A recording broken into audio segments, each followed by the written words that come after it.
Alright, we're back. First thing, head to Juliet's and Jesse's. Morning, you gathered all the stone I requested. I'll get started on the bridge first thing tomorrow.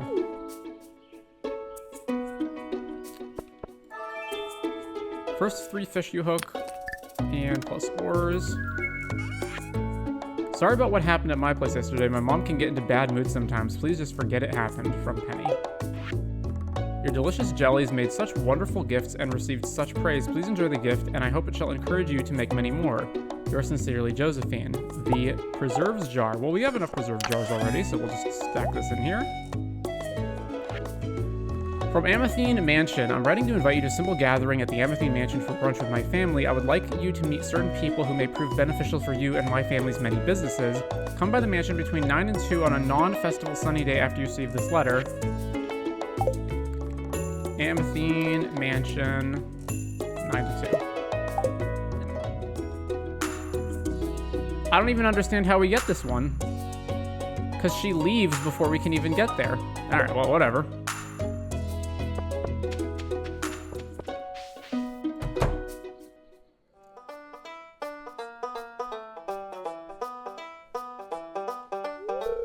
Dad, the way you treated the farmer was really rude. You know that they were just trying to help, right? Ah, I thanked the kid, didn't I? What do you want me to do, Corin? Why are you even concerned about their feelings? Dad, don't change the subject.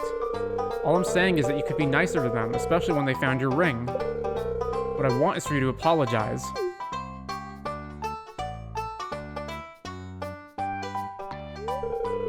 Ah, you again. How'd you even get in? Great timing. My dad has something to say to you. Huh? I don't have anything to say to this melon farmer. Apologize to them, or I won't talk to you for the rest of the day. Make it a week. Huh? Take it easy now, sweetie. Okay, I'll apologize. Jeez. Yeah, good.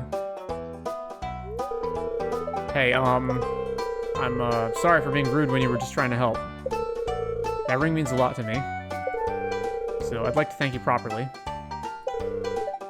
Thank you. Yeah, it was a forced apology, so not really feeling it. Now that wasn't so bad, was it, Dad?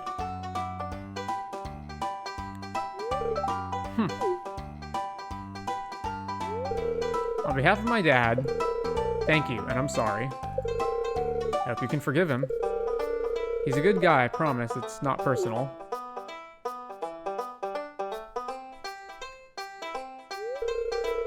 You're just like your mother, Corin.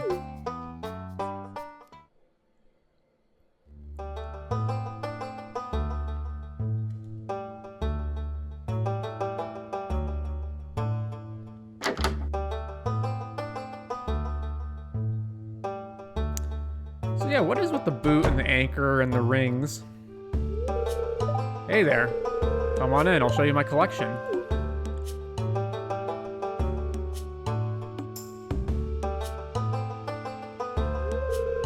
Take a look at this beauty. These old boots were the very ones I wore when we came back from our 148-hour mission after being stranded in a cave following an ambush. It was one of the most intense battles I ever had. Lost some friends, gained new ones. It was something. I wouldn't wish that kind of experience on anyone else. That's why I keep this displayed. To remind me of the country I protected and fought for the peace I pray to Yoba comes for Corin and her generation.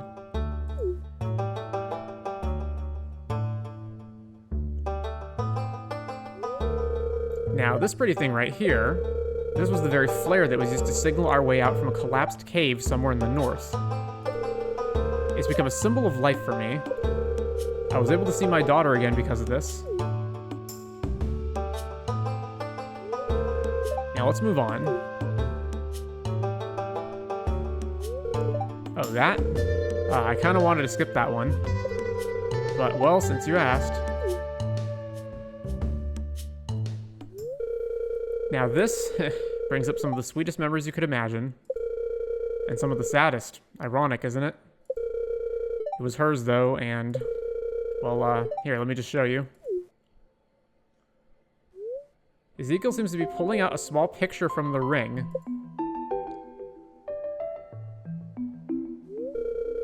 This little thing here houses this little picture of my late wife, young Corin, and myself.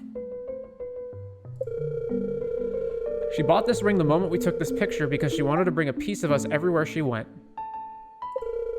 That woman, she sure did know how to tug on my heartstrings. Picture of the Daniels.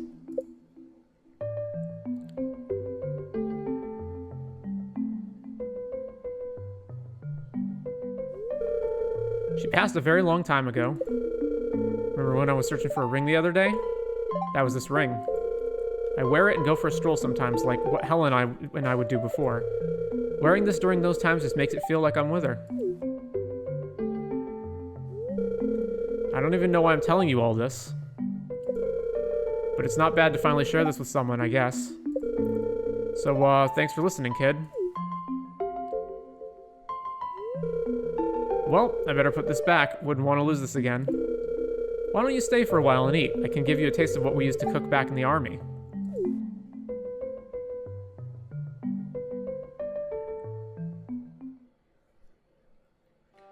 Another one. Now, don't lose anything while we're out for a stroll, okay, Daddy? Wait, let me just fix up your jacket. Ugh, I can do that just fine, sweetie. I'm still a lively old man. Oh, hi there. Dad and I were just preparing to go out for a stroll. We're headed for the mountain path. I'm sorry, I would like to ask you to join, but Dad doesn't like having anyone else when we take these strolls. Hey, Corin, don't go on assuming things now. It would be fine for them to tag along. They're a good kid. Whoa, did I just hear that right, Dad? You're friendly today, huh? This is a first. Well, I don't like that we're wasting time here, kids. Come on, we're not getting any younger.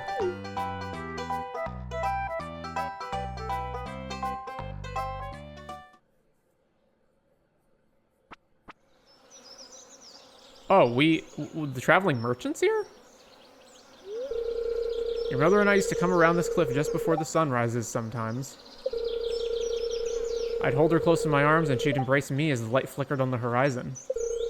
You were still a little child then, sweetie. I don't think you would remember those times. You were asleep for most of them. Oh, come on now, Daddy. I miss Mom. Hey, come on now, sweetie. Don't open the waterworks now. I miss her too. Hey, thanks for listening the other day. It really means a lot.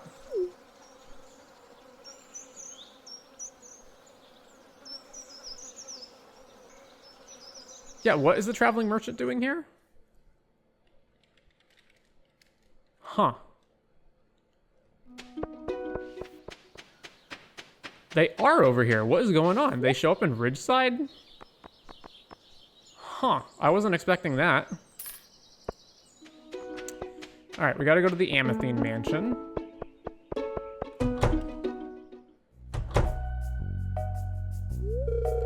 Good day. The madam has been expecting you. Please follow me.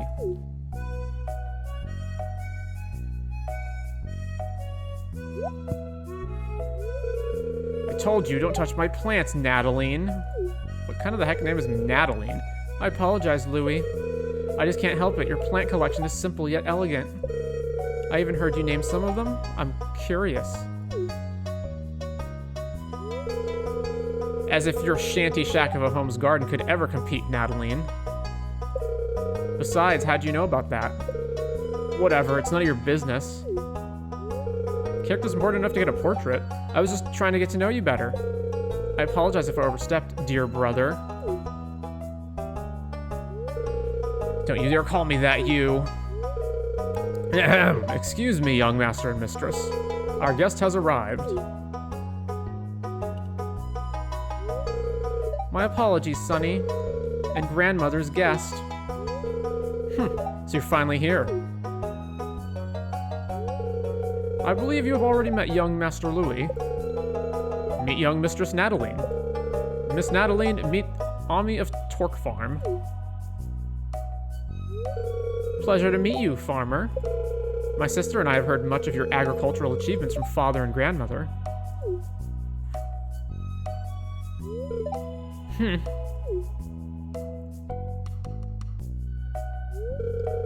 Children, shall we go back to the dining hall? But Madam would like everyone to gather together now that our guest has arrived. Yes, we shouldn't keep grandmother waiting.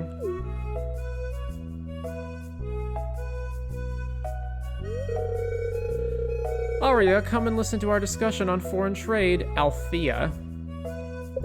And one other character we haven't seen, 2 other characters we haven't seen, 3 other characters we haven't seen.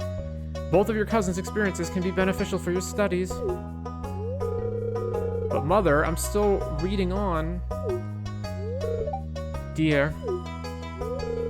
Yes, Mother, my apologies.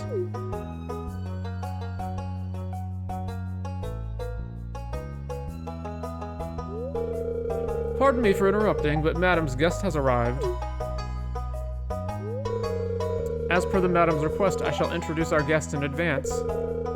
Mistress Althea, Master Zane, Mistress Lorraine. May I introduce Farmer Ami of Torque Farm? It's my honor to introduce Mistress Althea, the CEO of Lila Jewelries of the Amathine Corporation, and the Madam's daughter, along with young Mistress Aria, Master Zane, an ambassador of the Ferngill Republic, and Mistress Lorraine, Chief Marketing Manager of the Amathine Corporation. Good day, young prospect. I've heard promising impressions of you from Mother. It's lovely to meet you. Greetings. It's a pleasure to see you again. It's also my pleasure to be of acquaintance.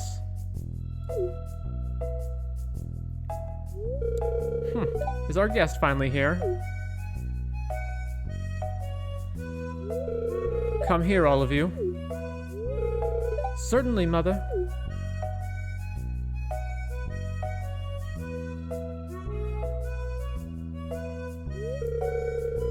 Farmer, before anything else, I'd like to introduce my son, Zachary. He's the CEO of the AMC, a mining company under the Amathine name, and father of Zane and Louis. Then we have Lorraine and Nataline from his extramarital affair. Althea.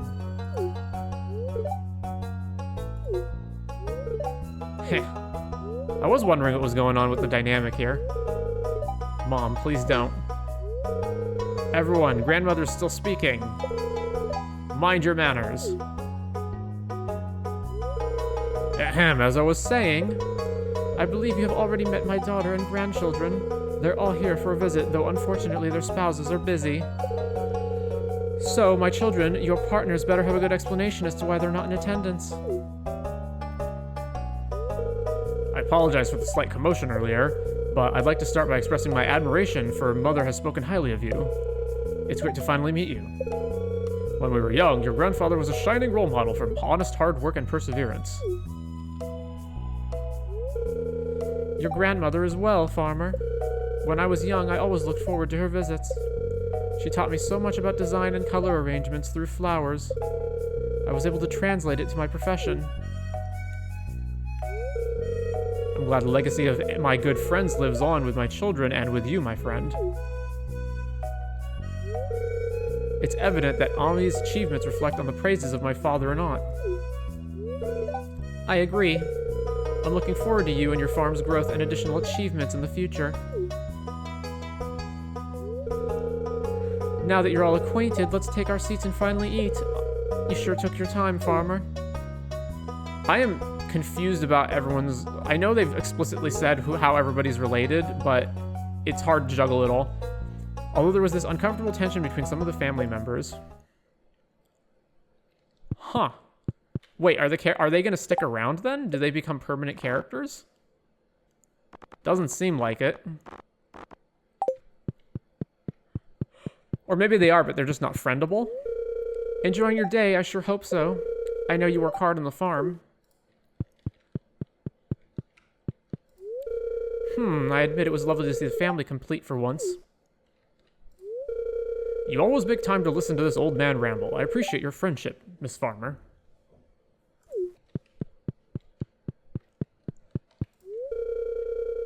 It has been hard living under the shadow of every Amethine ancestor. It feels as if they're all watching my every move. What about the shed? Oh.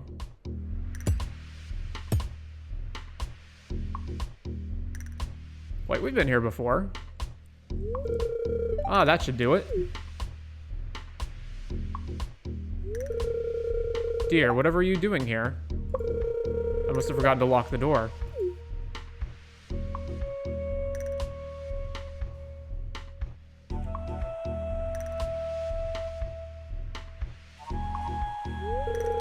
Well, no matter. I trust you enough to let you enter. You've been such a good company, you know? And for that, well, welcome to my little old shed.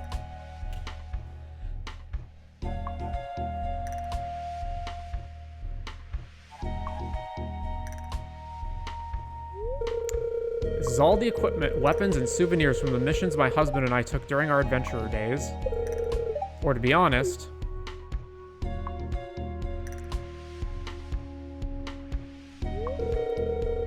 we were not just adventurers, dear. That was a lie. We were, in fact, assassins, and, well, it was such a dangerous life. Don't get me wrong, though, I enjoyed those days. But it all ended suddenly.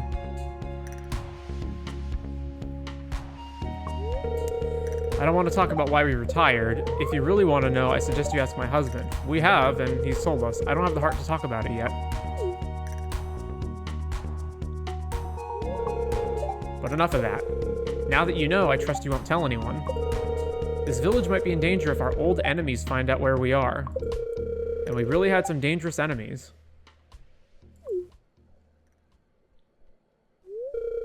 Also, if you ever need any weapons, I might just have some to sell you here as well. So come by whenever you need some extra arms. Just put it in an order in the book over there. Oh, really? Oh, really? Oh, really?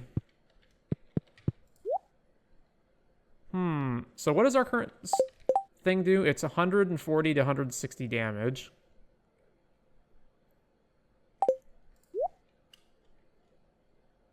Okay, so nothing of note here. At least at this far into the game. There we go. Kent and Ezekiel are going to talk. Anyways, it's always good to see another soldier return. How are you holding up?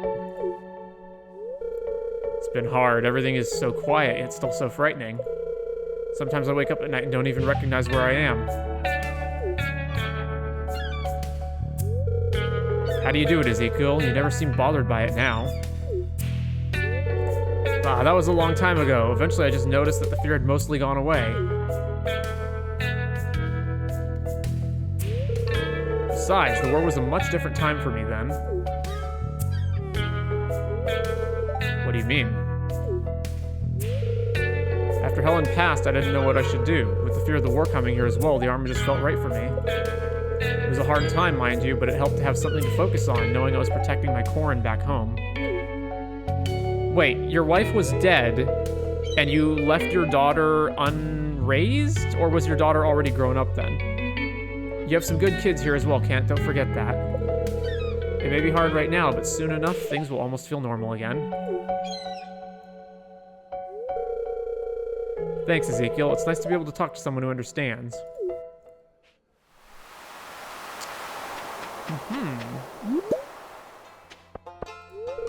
The kind of work you do sounds nice. Maybe that's where my calling should have been. Oh, look at everybody. I wonder what it feels like to hug a slime. They seem kind of squishy.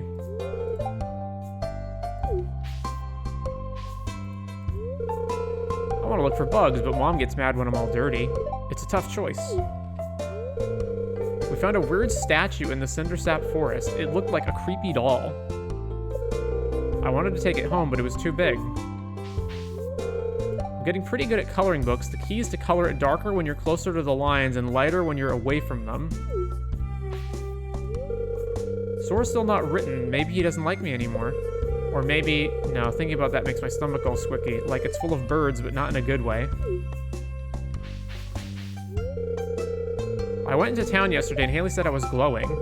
I started talking about hypothetical relationships between neurotransmitters and complexion, and she told me to take it to the doc. She meant Harvey, I think, but I'm not sure why she said that. I was in a darker place when you first arrived in Pelican Town. I'm sure you understand. But ever since you and I have gotten closer, the storm clouds above me have started to clear. I'm feeling really happy today. That's nice. Let me guess. You want seeds, and Mr. My Seeds are the best in the valley can't be bothered getting out of his cozy bed to open on Wednesday. Well, at Joja Mart, we're here to supply all your farming needs 7 days a week. Indeed. That is the case, miss. I haven't seen you before. I really don't feel too well today. So is Claire... Is the idea supposed to be that she's overworked from the Joja Mart, but like none of the other characters act like she does? I've heard a lot of coughing in the store recently. The child who rescued me, who were they? My mind was so clouded with pain that I cannot help but wonder. Were they real or just a dream? You found the dwarves. You humor me. Oh, but wouldn't that be ironic? Sam's on the clock. Better not get him in trouble. I wonder if anyone would say something if I skipped cleaning the house today. Shane's hard at work. He doesn't seem interested talking. Alright, so I need to be in Ridgeside by 7, probably. This fresh country air is something else, isn't it? Back in the city, we had the most horrible smog. I watered the plants in the house today. Healthy plants mean clean, fresh air in the house. I don't know if that's how it works. It's not something money can buy. It definitely is something money can buy. Hey, do you need any help with your farm? I can do a little work for free, maybe like a free sample. Maybe then you'll consider hiring me after. Anything for a friend and for a way to drum up some business. Trini said she saw your farm and told me it was the most beautiful thing she'd ever seen. Knowing you, I believe her. She likes to exaggerate things, but I know she means it. I mean, we can go look at my farm. It's literally right over there, if you want to see. So seed planting is a little annoying in that it won't auto, like if you actually just run as fast as you can, it'll wind up skipping some tiles. So you can't actually just hold down the button to plant everything. You have to inch forward a little bit at a time. Are you back to where you were before on the previous save, or have you surpassed that? I see you have all the iridium sprinklers now. We are not back in terms of the date because I left off in summer. We're back in spring, but in terms of our progress, we're basically back to where we were. The only difference being that there are certain quests that don't trigger until you complete the community center or Joja Mart. And we have not completed the community center yet. I'm trying to get like all the other cutscenes done before I go complete the community center. But we're basically back to where we were. It took 20 hours to get there, but here we are.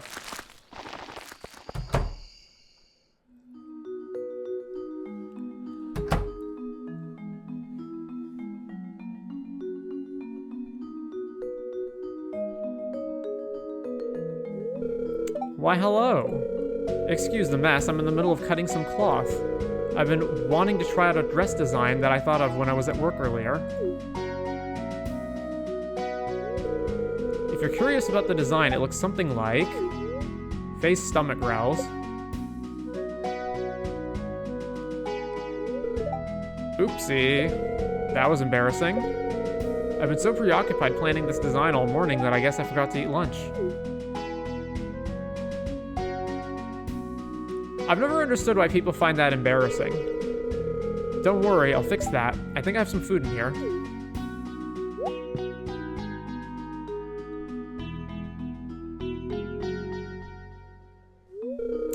Oh, phooey, I seem to have emptied out my fridge.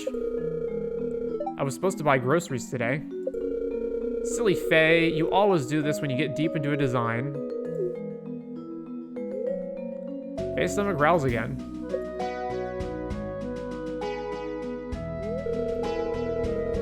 I can't get my mind off this dress, though. What should I do? I'll go buy you some food at Pika's. Set your priorities straight. Huh? You'll buy food for me? You really will? Oh, you're so kind. Thank you. I think if I leave the house, I might get distracted by something and forget to eat again. It was no problem before when I lived with my parents at our mansion because there were always servants to remind me when we have to eat. I really have to be more responsible. Anyway, let me give you some money for it. Buy me something filling, alright, and something sweet. Faye is pretty cool, nice cozy house too. Yeah, one of the things that I've been reiterating is that I wish the characters were more endearing initially because eventually their cutscenes are actually good, but it takes a while to get there. So a lot of these characters that I wrote off early on as being boring and bland are not actually as bland and boring as I thought, but it just takes to like their third or fourth cutscene before you actually get to the meat of it. You know anything about it, boss? It happens way too often. Ironically enough, she loves eating so much when she gets the chance, but she often gets distracted by what she calls sparks of inspiration. You're gonna have to romance all the female characters? Nah, we're not making a harem. I mean, how many characters do you think counts as a harem? I'm doing minimum Julia and Leah. Probably Shiko, and Sydney's a strong contender as well. Thanks for looking after her. I know she really loves to eat hearty meals. 4 or more? So I'll whip up an order of spicy eel and some cobbler with my Highland ice cream. Don't worry, it's on the house.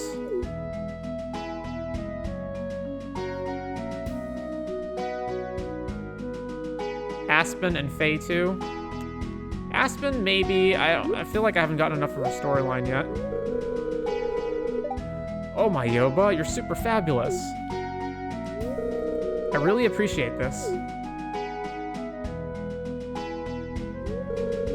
Oh, isn't that my money? What? Pika said it's on the house. Corin said that she'll remind me next time too. Aw, they're so sweet. You're also really sweet, just like a Ridgeside Clementine. Thanks. I'm so happy I got to meet such wonderful people here in this valley. Is it just me, or is Ridgeside cooler than the town in the basic game with no extensions? What do you mean cooler? Like that the characters are better, or that the layout of the town is more interesting? Depends what you mean by that. I think it is bloated with too many characters, but... A word of warning, Arya really hates coffee. Really? The bookworm who's studying all the time hates coffee? That don't make no sense. It's locked. But what? But the event only triggers at 8 p.m. Do we have to already be in the house? Well, that doesn't make any sense. Hang on.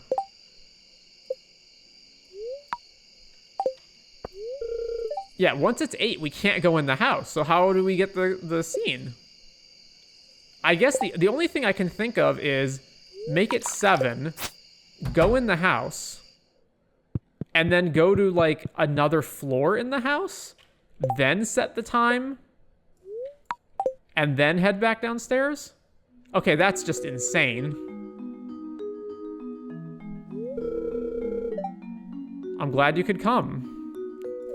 So we were supposed to go into their house, stay upstairs, like creep upstairs, and then come back down exactly at 8 o'clock? That's just nuts. It's a small dinner party with mostly just family and business partners present. Grandmother and I had our talk, and she wants to officially announce her retirement first to family and friends.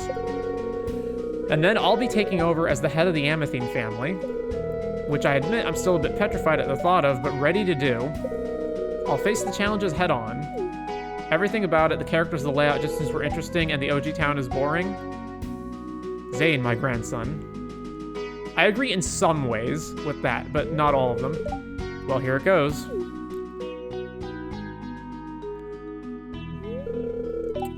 Are you ready, Zane? Ridgeside, I think it feels more like an actual community where the characters care about each other more so than the original town. Maeve taps her wine glass. Ahem. Requesting everyone's attention.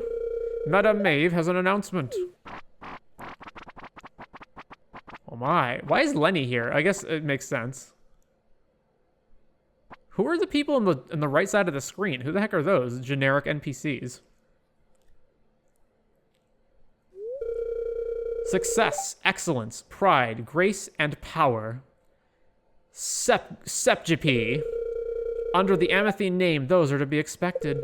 And due to that, pressure comes along with it.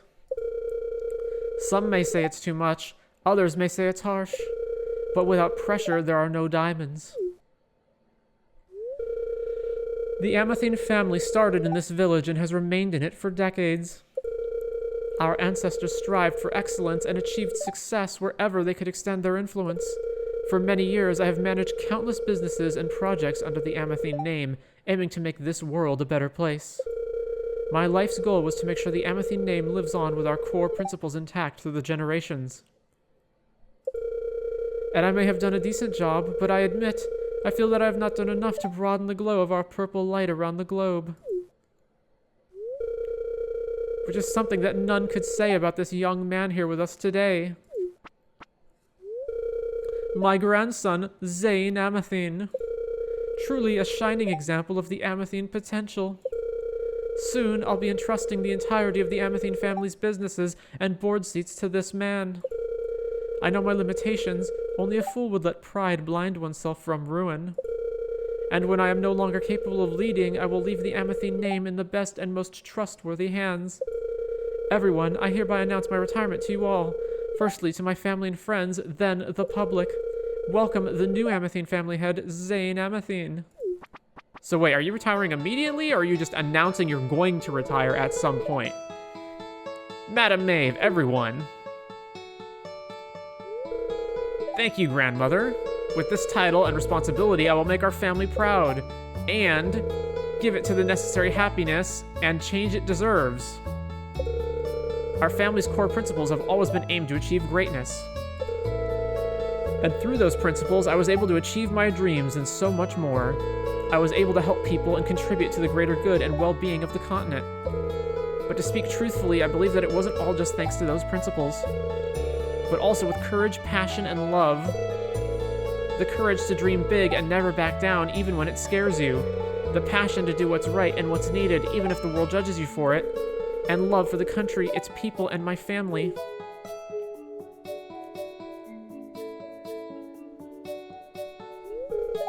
Family. A big reason why I'm here today is love of family. It's a big undertaking and responsibility, yes, and we got a good old, Diesel over here. I won't lie if I said I wasn't overwhelmed by the mere thought of the daunting task ahead of me. But people special to me have inspired me to be brave. And I owe everyone here the best I can give, for you all have made me who I am today. I will make you proud, I'll make sure of it. With that, I have a few announcements to make. First and foremost, the public has yet to learn of this announcement, so please let our family take care of the publicity. Well then why did you bring Pika and Lenny here? Secondly, I'll be retiring as an ambassador as well to focus more on overseeing the family and its businesses. Say, hey, why are we invited to this event? That means I'll be staying around Ridgeside Village a lot more. And lastly, thank you everyone for coming. Enjoy the rest of the party, and once again, thank you. I promise I won't let you down. Wonderful, party time! Everyone seems to be enjoying the party. Excuse me. Zane went out to take a breather. You followed him out. Oh, we're not done yet.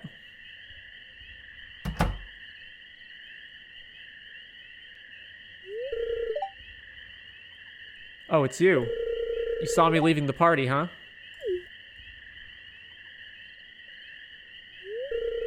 Everything went well. Just a tad intense, so I thought I needed a breather. Come join me.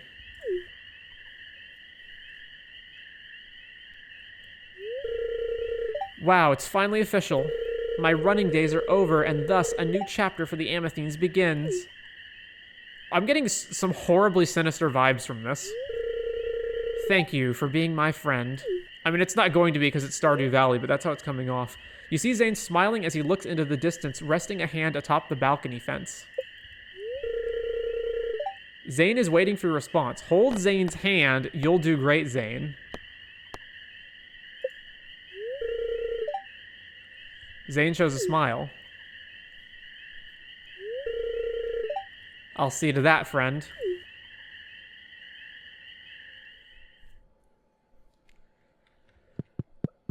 Huh.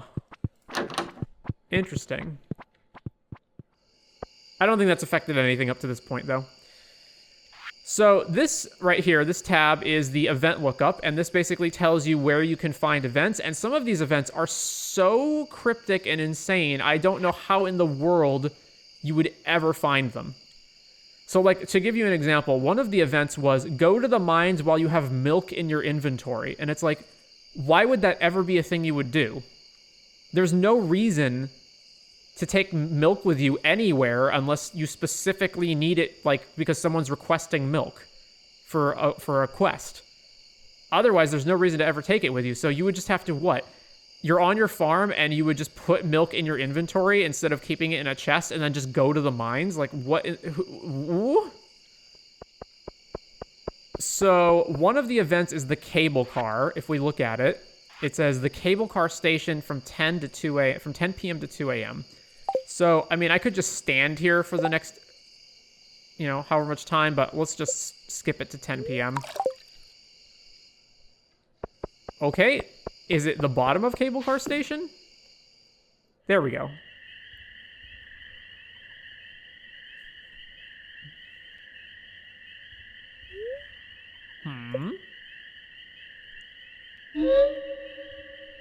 Oh, it's a new character that we haven't met before? I don't recognize this. I've been observing you and how you've been treating my family. The mysterious woman pulls down her mask. Is it going to be Daya? No. I'm Helen. Do me a favor, would you, kid? Look over them when you can. I can see you care for them. I know you know who I'm talking about. Also, please don't tell them about me. It's for their safety. Especially her. I actually don't know who you're talking about. I would have assumed Geo, but I'm not sure. I entrust you with them. Maybe we'll meet again soon. Maybe we'll meet again soon. Naruto Warp.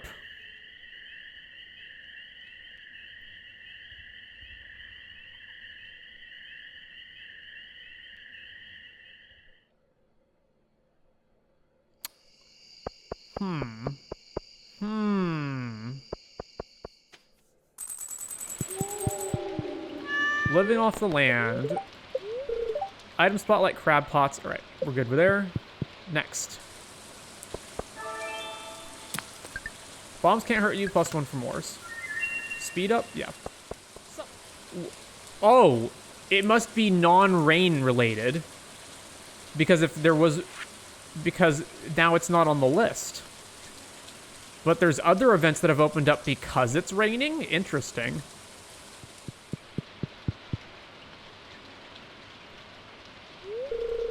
Unacceptable!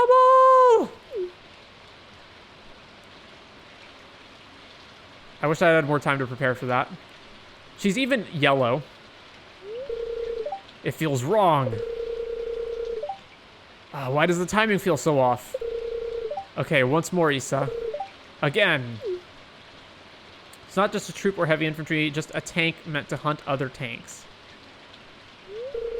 No, no, no, no, no! I hate this. What are you doing here? Oh, wait, pardon me. This is a public gym after all. Anyway, what brings you here? I mean, this is just crazy. Like, make sure to go to the hotel level 3 when it's raining, even if you've been there before no cutscene happened. I apologize for that bad display of art. It's an embarrassment.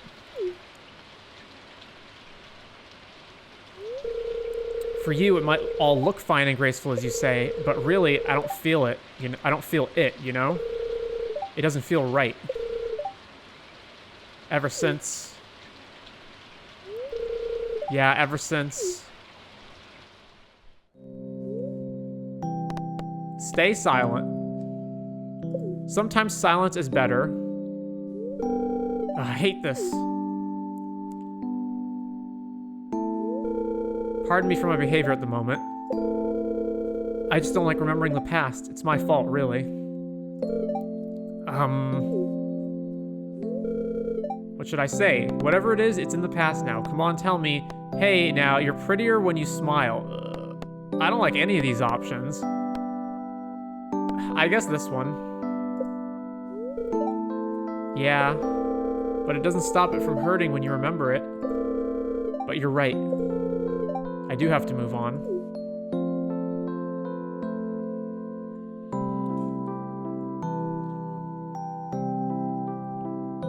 Hey Torque, when you finally take a picture of that tank, put like a quarter or something next to it just so we know what scale it is. I'll be fine. I just had to cheer myself up as well. Thank you once again for cheering me up. I apologize for not sharing more details though. I think I'd want to keep these thoughts to myself for the time being. Well now, I better go back to practice. How about you? Want to join?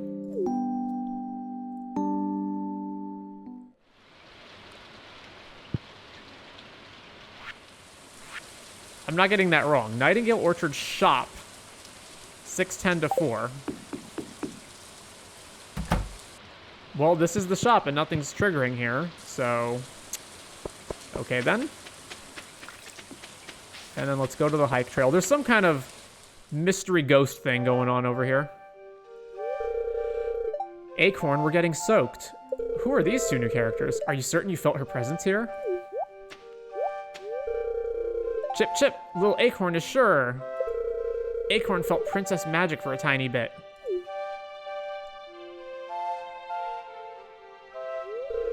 I currently don't feel anything, though.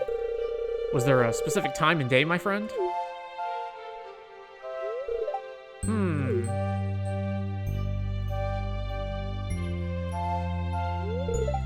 Human? Oh, hello. What are you doing out in the rain? I mean, who might have state that being one out here drenched as well? Peepo, human can see me. I would like to point out it's Lil Acorn, like a rapper. Not Little Acorn. I noticed it too.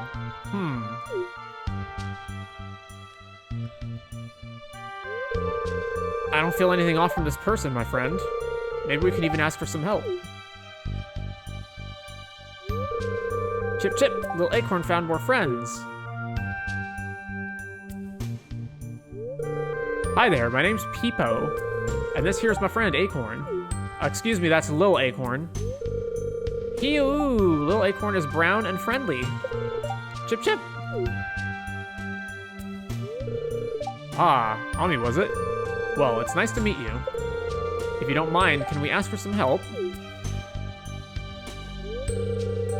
Well, we're looking for someone, and Acorn thought he sensed her in this forest a while ago. I assume you're from around the valley? Have you seen a small girl in this trail? She has dark brown hair, pointy ears, and is probably a little bit shorter than me.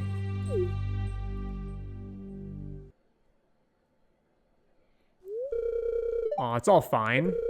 We haven't even had much luck as well. Huh? Who is she? I think it's best that I don't disclose her identity. Just remember, a young girl with dark hair and pointy ears.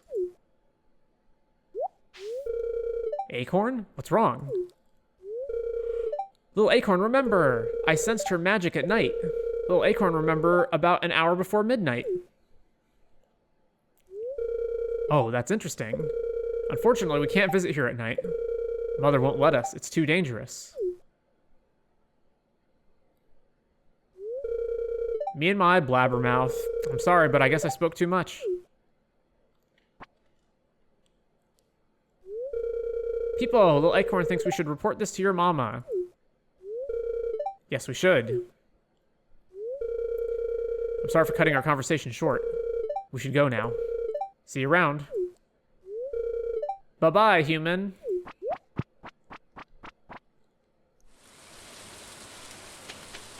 Huh, the plot thickens. Okay, what I want to know is what in the world is going on with this abandoned building.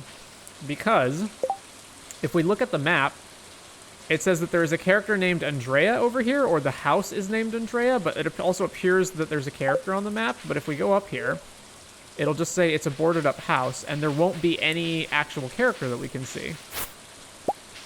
Therefore, there are some shenanigans afoot. It is this one. See the cutscene. What do you mean, take it slow? I mean, come on, Doc. I've been working my butt off for more than a year. I'm getting better, right? I should be able to do stuff on my own without Yuma's help. He's just a kid. I'm the adult. Oni-san, please. Doc, Harvey, and Philip only want what's best. And it's fine. I don't mind looking after... No, give me a straight answer. Am I gonna get better, or am I stuck like this for the rest of my life? Are you just saying I'll get better so I feel better? Give me a timeline here, or let me be. Shiro, there are too many unknowns. It can take 2 years to know what a TBI will do. Even if your vertigo is better, it's too risky to let you be fully independent. If you were to fall and hit your head again, it could be disastrous. We just need to... I assume TBI stands for total body injury? Screw that.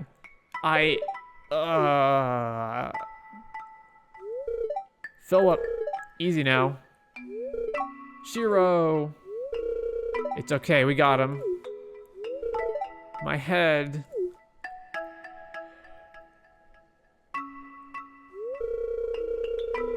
Can you help support his head? Let's get him in his bed. Gently now. Oni-san. It's all gonna be alright, Yuma. We'll take care of him, okay? Hey, can you stay out here and keep Yuma company for a while? Doc and I have to check up on Shiro.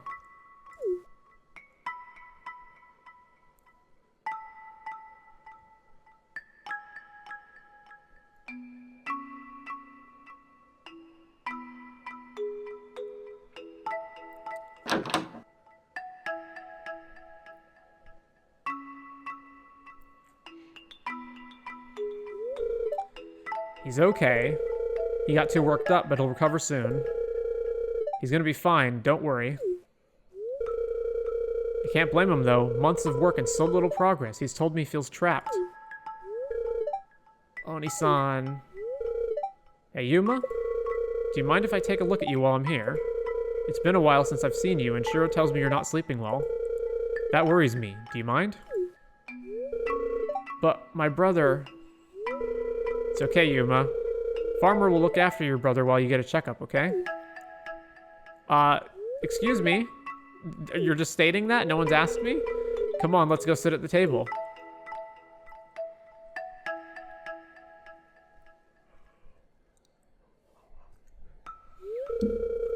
My head is killing me. Can you believe that this character is romanceable? Hey, I'm sorry you had to see all that. I don't normally get angry like that. I'm just so frustrated. I'm not okay. I hate this. I wish I'd never gotten on that plane. I wish I wasn't like this. And that Mom and Dad didn't have to go. And Yuma didn't feel like he has to take care of me. And I could walk without falling over. And I could have a body and a brain that work. And I just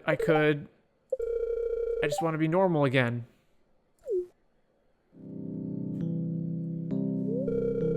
Why am I even alive?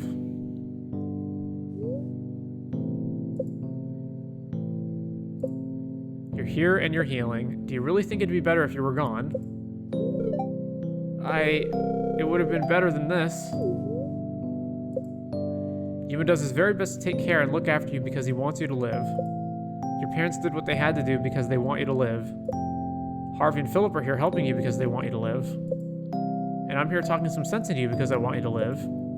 But you keep on trying to rush things because you want you to live. I know you're frustrated, but don't throw away all your hard work by pushing too hard because we want you to live. I'm sorry. I just miss my old life so much that I keep wishing things were different because you want me to live. But they're not. This is how it is because you want me to live. And I have to accept that this is because you want me to live. You're right. I needed that wake-up call that you want me to live. I need to keep working at it. I can't ruin my one chance to heal because I'm frustrated that you want me to live. I'm sorry. I was selfish that you want me to live. Shiro wipes his tears because we want him to live. I just have to say something, though. We want you to live? No, not that. I never expected you to stick around with all this. Thank you. You're right. You're absolutely right that you want me to live. Getting upset won't change any of the fact that you want me to live. I have to change the fact you want me to live. And I have to be patient that you want me to live. I'm still healing, and I'm really lucky to be here. And you want me to live. Thank you. Do you mind staying here for a bit? I need to sleep, but it's nice to not be alone and know that you want me to live.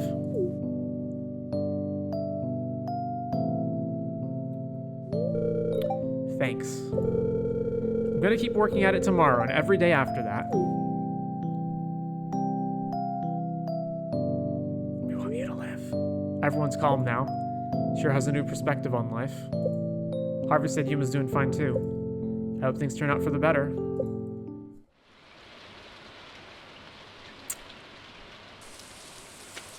That's not the end of it, I'm assuming. I'm assuming there's more to it.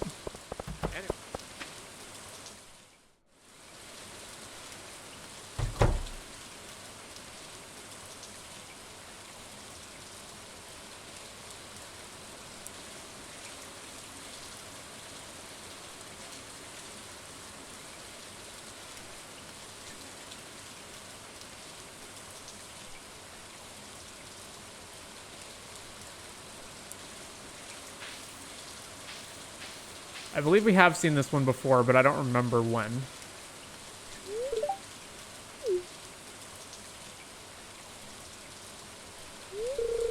Jerry and Elizabeth used to live here. This was their vineyard.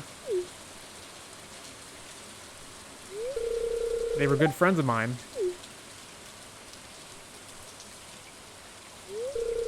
Remember the Great Recession? You still had that there office job of yours. That nosedive in the market had devastating effects on the demand for crops, especially artisan goods. Jerry and Elizabeth held out long as they could, but eventually gave up.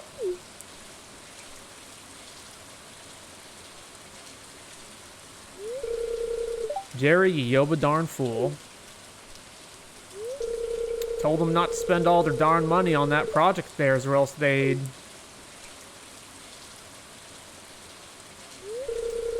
I was on the verge of bankruptcy myself. Luckily, I knew where to look for good forage. That forage saved me. Yoba was looking after me. Same thing happened to Alexa, that little farmhouse out the Fairhaven farm. Now some freakish cretin of a mouse lives in there selling hats. I think that there wizard has something to do with it. I'm always seeing flashing lights coming from his tower.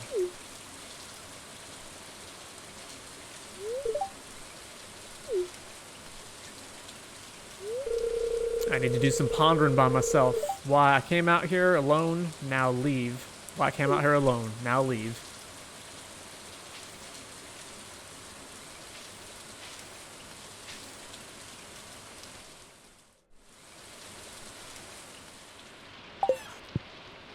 How's our slime hutch doing?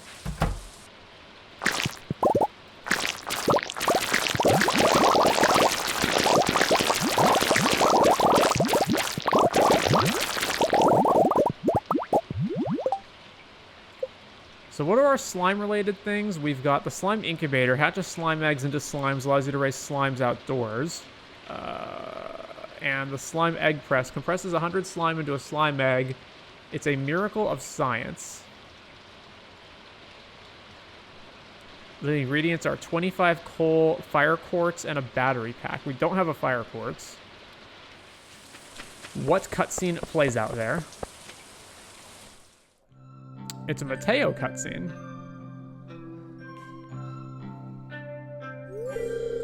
I'm glad you're here. I was just thinking about you, actually, and how you're the crux of how everything's turned around recently. It's just that... Well, reserving judgment for someone is a matter of infinite hope, isn't it? You showed me kindness even when I was convinced nobody had any for me. You took the time to chase me down when I was being intentionally scarce. You make me feel seen. I wanted to say thank you for that I appreciate and acknowledge that effort, going out of your way to prove someone wrong. To remind them that they're capable of being cared for, it shows how brilliant of a person you are. And that's something you deserve to hear.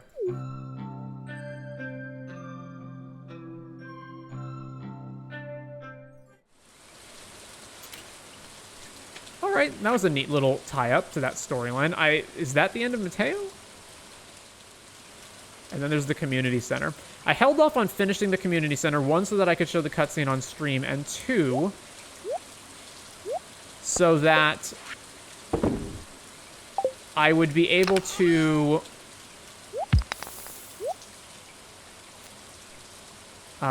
what is it? I thought that Morris would have some storylines, but it seems like he just doesn't. Like, I don't see any cutscenes here that would indicate that they're from Morris. So a regular slime is worth 5 gold. You can compress 100 slime into a slime egg. So that's 500 gold versus the 1750 gold that this is worth. So it is worth it to compress.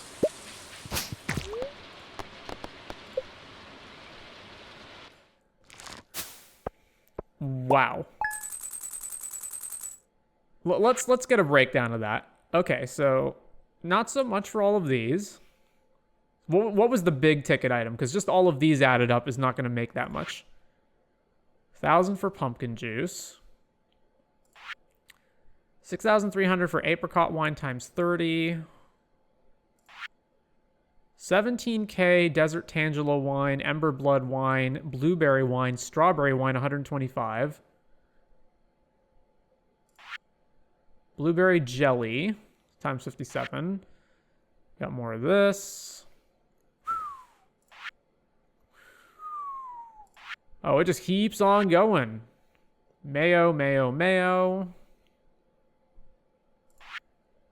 Dried mushrooms, more art cheese, truffle oil. Wow. All right.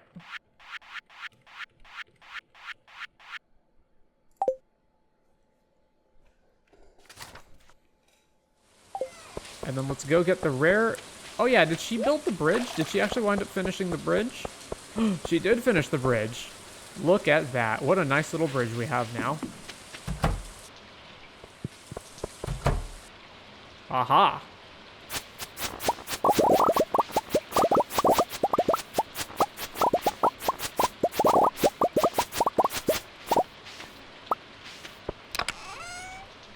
All right, let's get this working on more ancient seeds. So it's 1, 2, 3, 4, 5, 6, 7, 8, 9, 10 by 1, 2, 3, 4, 5, 6, 7, 8, 9, 10, 11, 12, 13, 14, 15. So it's 150 minus 6 for the sprinklers, that the spaces the sprinklers are taking up. So 144. So we need 150-ish. All right. Aha. I'm telling you, Jer, politicians seem to be the main targets. I'm just worried, you know? Yeah, I've been hearing the news. Glad to hear the old governor is doing fine and safe. With you as head of his security, I'm sure there would be nothing to worry about, right? Yeah, it has been rough, but my boys and I are trying our best. I even have to triple his security when I'm out visiting you. In fact, I think I should even get some of my guys here for you, Jer. You're someone close to the governor, so you might be in danger, too. We don't know how these assassins act or what's their motivation, so it's best to be extra careful. Yo, bro, for real, I'm fine.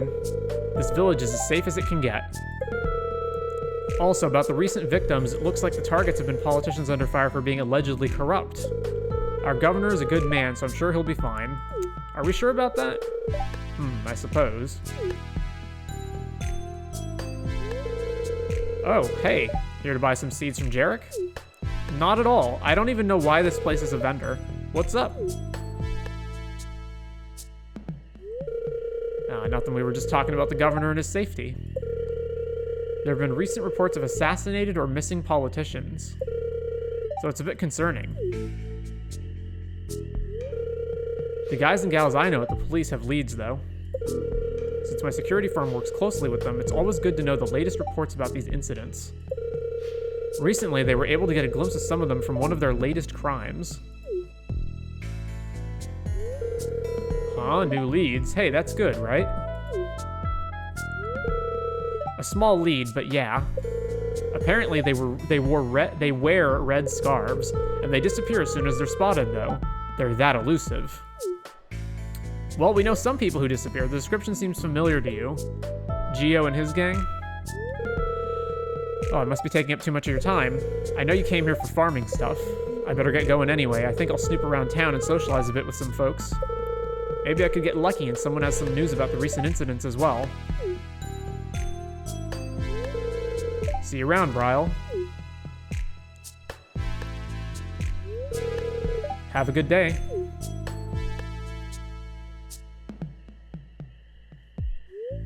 Bryle seems eager to investigate on these red scarf assassins.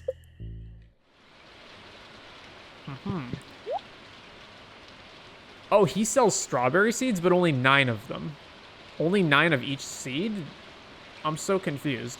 Wait, if I just buy everything he has to sell, will he get more stuff? I don't think I've seen another vendor in the whole game that works like that, but maybe? It's a cheap enough ask that I can just check. Alright. Well, at least not right now.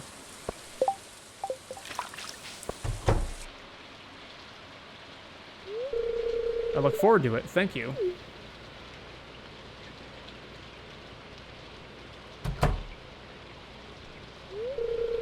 I wonder how I'm going to get the gold for his commission. Is this Lewis commissioning another golden statue? Because that's insane. Hey, you dropped by at a good time.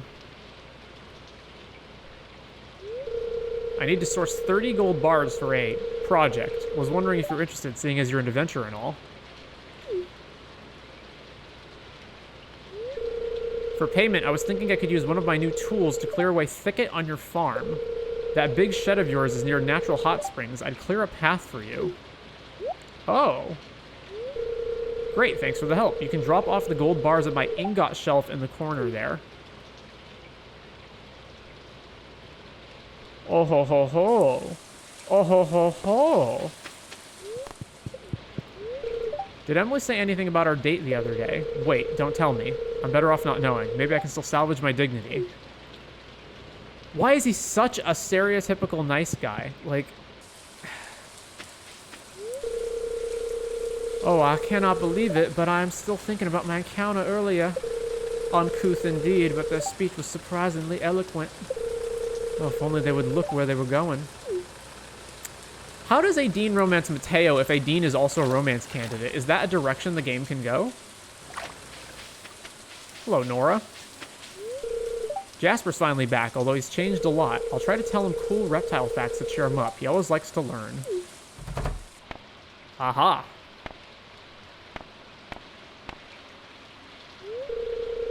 Hi, I'm just making some popcorn. Oh, it's the popcorn scene.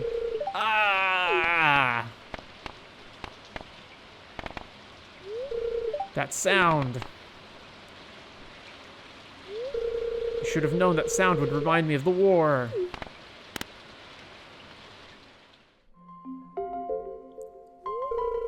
I lost a lot of good friends in those bloody trenches. But dear, popcorn was always your favorite before you left.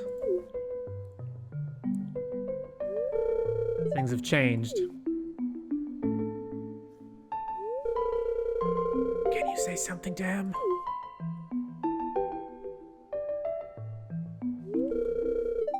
Jody's to blame. She should have known better.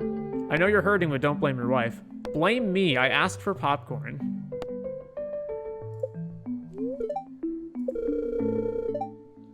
You're absolutely right.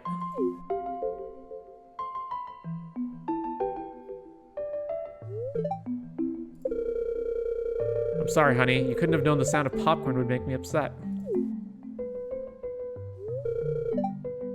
It's okay, dear. The last thing I want to do is make you upset. I'll do my best to keep your spirits up from now on.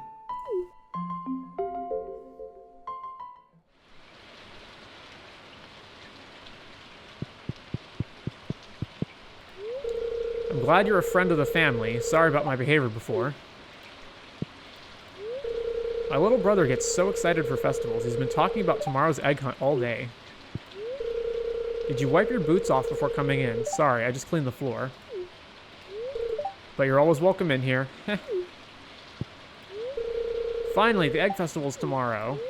I always find the eggs that all the grown-ups are too tall to notice. A hidden perk.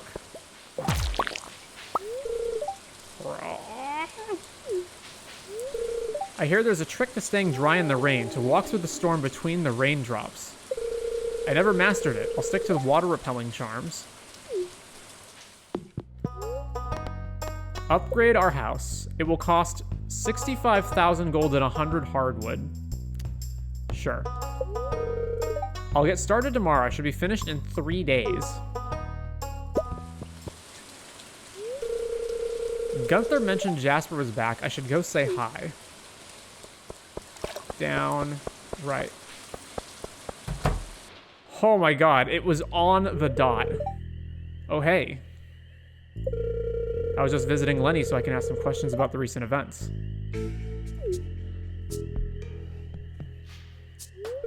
But it looks like she's still busy though. How about I ask you about it for now? Is it fine if I ask you some questions? I just wanted to ask if you know anything about the suspicious red-scarved individuals. Recently, we had a tip that they saw someone suspicious parading around town wearing a red scarf. Any ideas? Have you seen any suspicious people wearing red scarves? Yeah, I may know someone. No, I don't know anything. Well, let's just get this cleared up. Oh, someone, huh? Someone suspicious? Not really? Can't decide? Maybe I could ask Lenny more about it. Thanks for the tip, though. At least now I know there's someone here in this village who I can investigate on.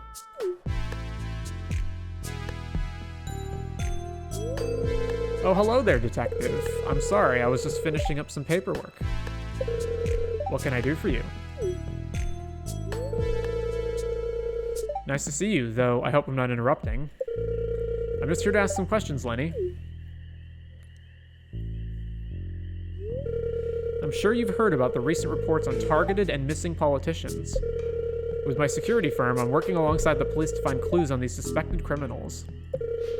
May I ask if you've seen any suspicious people wearing red scarves visiting the village lately? Now that you mention it, I think we do have someone who fits that description. There's some guy who stays at this old cabin up north. Though he never seems suspicious to us, a bit quiet maybe, but really friendly with the kids. Doesn't really like anyone trespassing on his property, though. Now that I think about it, that cabin doesn't really have any records, too. Let me see. They seem to be talking about Geo. I assume that's the same person you mentioned.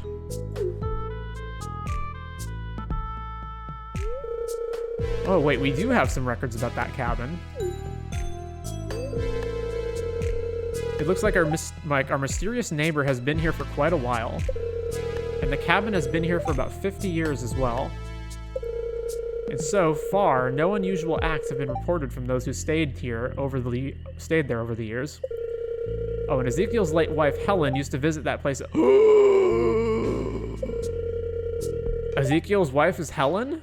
Maybe you can ask Ezekiel if he knows anything. Thank you for checking on it, Lenny. At least I have some clues on where to go next. The plot twist. Even though they may not be suspicious, I think it's better to be safe and visit that cabin anyway. I'll go visit the Daniels first, as per your recommendation, though. Thank you. Just be careful not to pull on Ezekiel's wrong strings, okay? He's quite sensitive when it comes to the topic of his late wife. I appreciate the tip, Lenny. Well then, I guess I'll be seeing you around. I'll continue my investigation next time. I have to get back to Zuzu City to check on the governor. So Helen was his wife.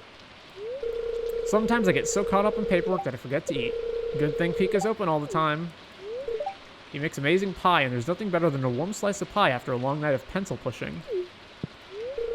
I helped Robin build your renovation. Knowing it was for you, I tried my best. Only the finest service from my best friend. So if it wasn't me, you wouldn't have tried your best? I don't get what you're saying, Ian.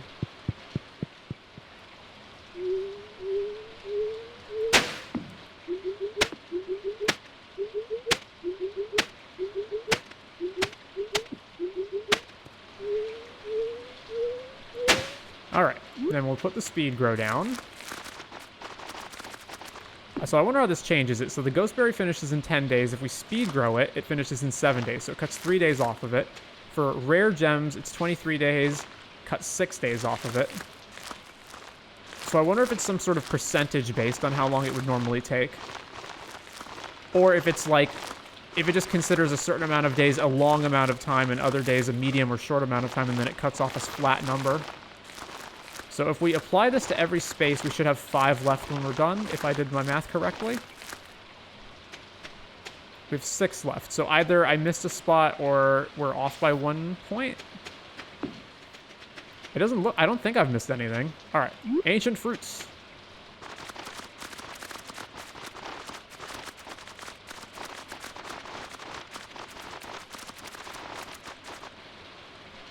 And we still have 93 left after all that. And with that, it will become a Saturday.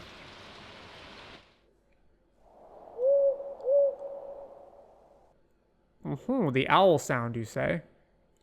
I don't know what that means. Will there be an owl statue on my property now? Because if there is, then that's what it means. I don't know what having an owl statue means, but it's something. Check owl statue. Robin is upgrading the house. Aha, hello. Hey, I looked around the thicket by your shed. Looks like I was right. It does lead somewhere nice. A path will be cleared by tomorrow. Thanks again for helping out. Path behind shed.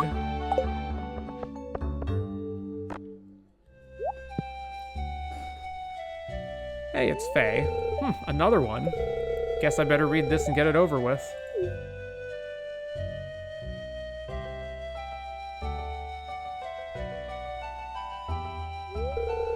Good morning. What's up, Miller? I like your outfit today.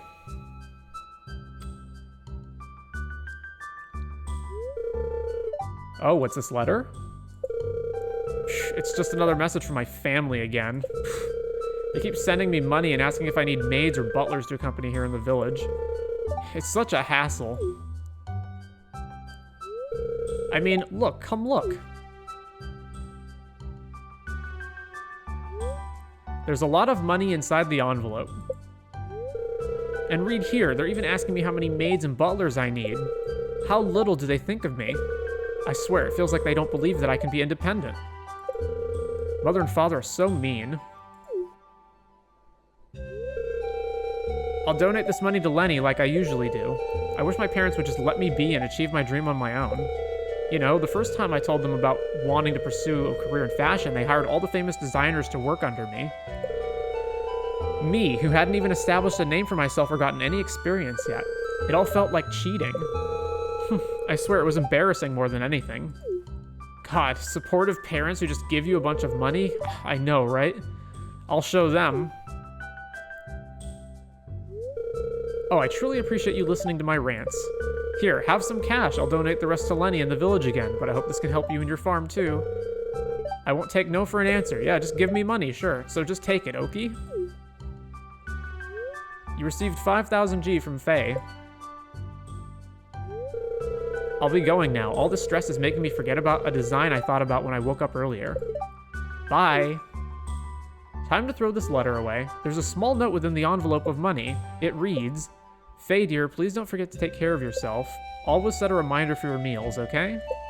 We know how preoccupied you can get with everything. We love you, Mommy and Daddy.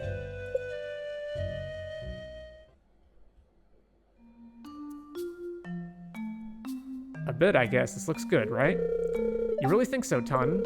I was going to use this as reference, too. It feels off for the theme you were going for. You're designing a wallpaper for a living room, not a bedroom. Psh, okay, I'll go look for more designs in Pinstagram. Hey there. Don't mind us, I've just been hanging around here, then Kiara started bothering me for stuff. Excuse you, I'm looking for design inspirations for my current commission. And I'm asking for help from this lazy architect here because he might have some professional insight. Oh, come on. I don't think I'm the right man for the... Oh, this looks good. Look, Ton. I admit this one looks good. A little bland, maybe? Nothing impresses you, huh? Hey, farmer, come take a look at this. It's the Pinstagram application showing different pictures. When you try to scroll a bit down, you accidentally click on a picture of a woman and a man. Whoops, it's okay, we can just scroll back up. Wait, isn't that... Oh, she looks so happy now, huh? Let's get back to the designs again.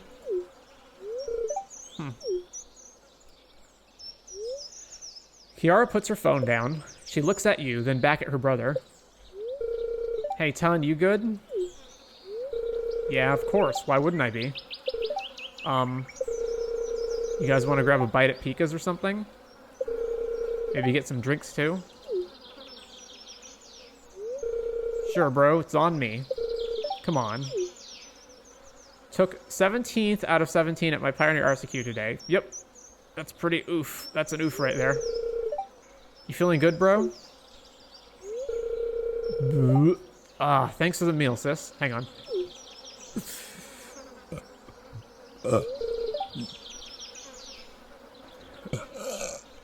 Nah, I can't do it.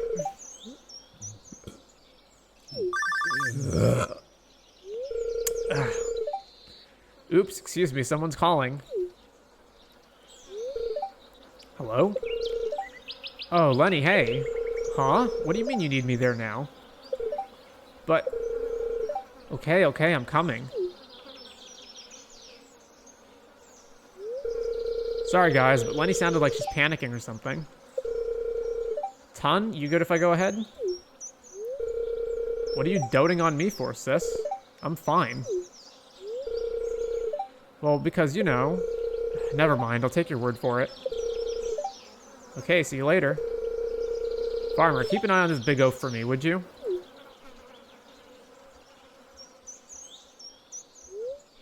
Anton looks down.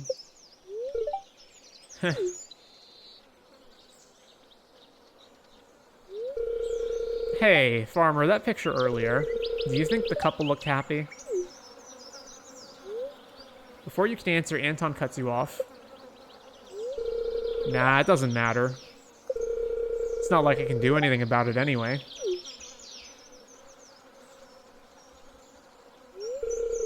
Who were they? The woman was my ex-fiance, and the guy, well, I guess she found someone new.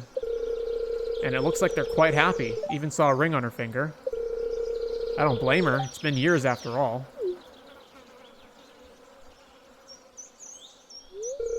It sucks. This feeling sucks. I admit, it's been killing me every night, always thinking about what... I feel like a house is on top of me or something. Like, it's hard to move, to be motivated. It sucks. Maybe I'm just really lazy, right? What do I say? Stay silent, do something about it, then take it slow, you can do it.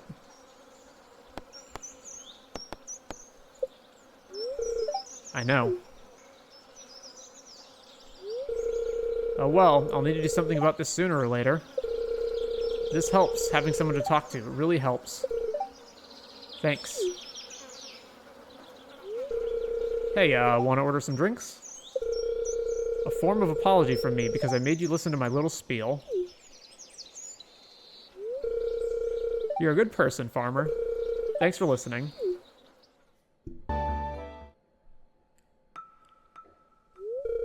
Anton, I really think we should just call Kenneth for this.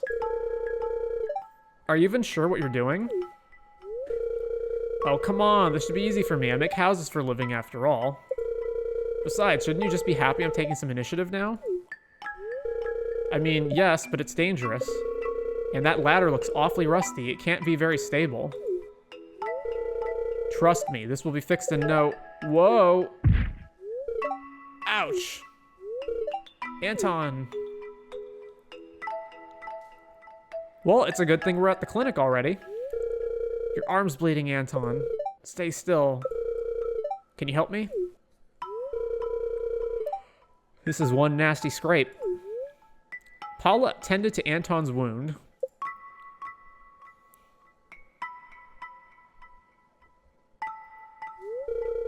We need to disinfect the wound, but I can't seem to find the Providone iodine solution. I must have left it at Lenny's. What do you mean you left it at Lenny's? Can you keep an eye on Anton for a bit? I'll be back as soon as possible. Okay, I'll stay and talk to Anton until you return. I'll go get the iodine. You should be with Anton. He needs you right now. Huh? Are you sure? Okay, well, the iodine should be in a brown bottle on our kitchen counter. Thank you. I appreciate this. Not really, though, right? It's just gonna cut back to here? I'm pathetic, aren't I? The moment I actually try, I fail again. The world's out to get me. What's the point of all this? I would just fail again anyway. I'm not gonna amount to anything. I mean, just look at me. I'm a huge burden to everyone around me, even hiding from the Amathines because I'm such a coward. And now Maria's getting married, she's moving on while I'm stuck in the past. Lorenzo's stuck taking care of me, Chiara doesn't even need me anymore. I'm just wasting everyone's time. I bet my late parents would be ashamed of me as well. And now I can't even fix a stupid light bulb. Pathetic. What, after all this time you're not even gonna say anything to me? Anton, I messed up again, Pop. Like I always do. Worthless.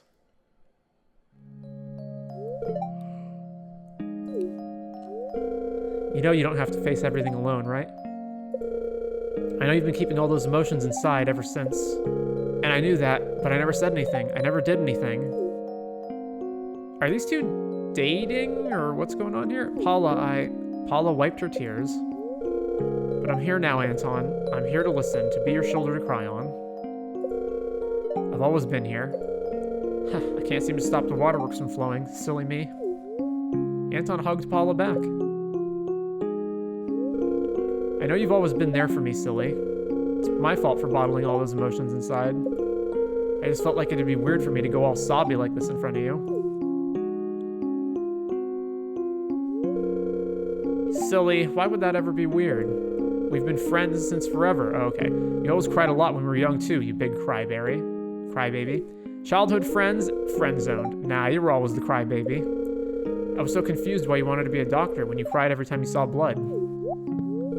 Hey, that was a long time ago.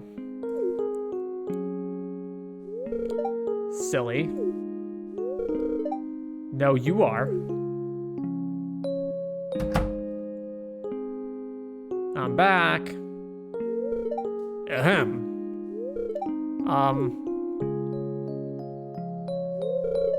Say, Doc, now that the farmer's back, how about I get that medicine for my wound, huh?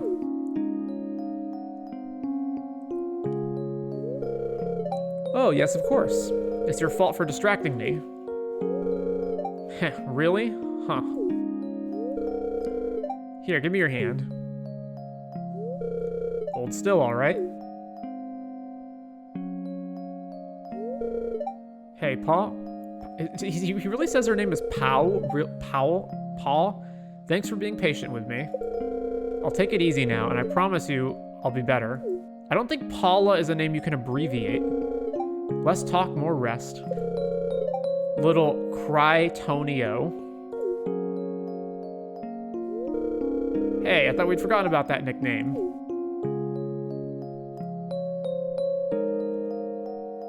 Huh. Anton's arm doesn't seem to be bothering him anymore. I wonder what happened while I was gone.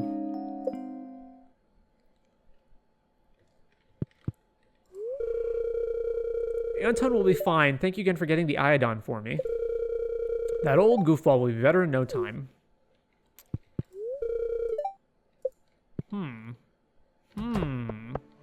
Kobayashi residence?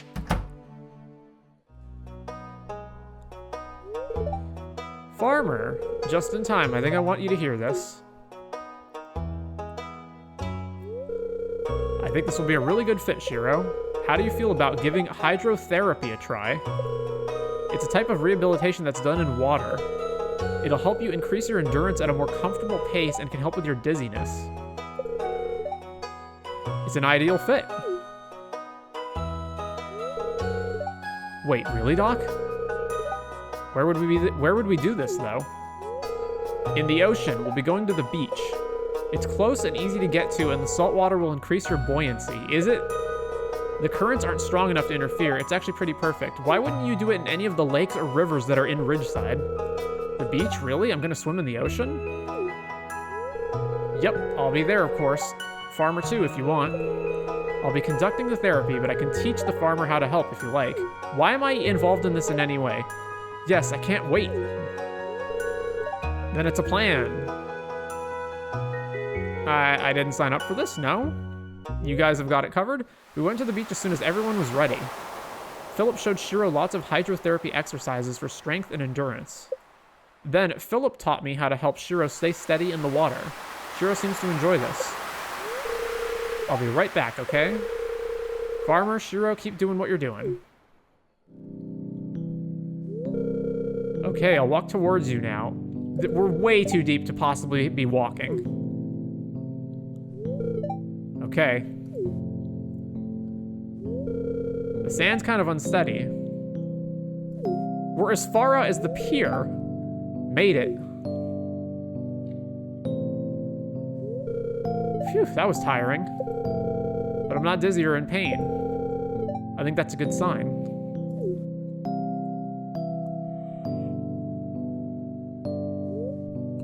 Oh, Shiro's been holding on to me for a while now. Could it be the butterflies? Oh, sorry. Kinda weird, huh? Me holding on to you? If you're not comfortable, I can... Oh, it's fine? Okay, that's good. I'm really glad you're here for this. I trust you. Is this like a girl fantasy, like nursing the broken man back to health? I guess technically this scene would also play out whatever gender you are, so you could be a man in the scene too. I can't believe I'm back in the water. Is this a gay fantasy? I mean, it's nothing like surfing, but it feels right. Even if I'm tired from just walking. But it's progress. I had no idea where I'd end up when I joined the army. Back then, I probably wouldn't have been able to think of anything worse. Took so much for granted, and yeah, it's rough. But now, well, it's a different life, but it's a good life.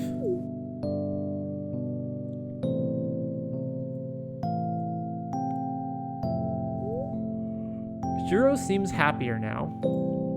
He seems more hopeful, too. Things are looking up. Huh. The Egg Festival has begun. Hey, thanks for being so understanding and encouraging in just everything, I guess. What? I'm fine, just got an eyelash in my eye or something. Pika makes really good food. My brother and I always buy some for takeout. Wait. Come to see me again? You must really have missed me. Ha, I'm the best friend anyone would want to have. She, by the way, is the ultimate tsundere, if you missed her scenes. The ultimate tsundere.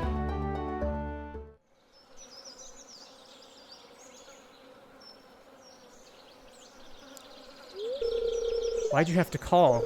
I really, really miss you both, but you don't seem to understand.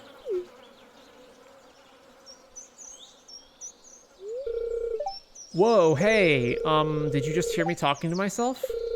Oh my, that must have been a strange sight to behold, huh? Not really, I talk to myself. Before we continue, I'm not comfortable speaking with you while you're being that far away. Come sit beside me, won't you? Silly you.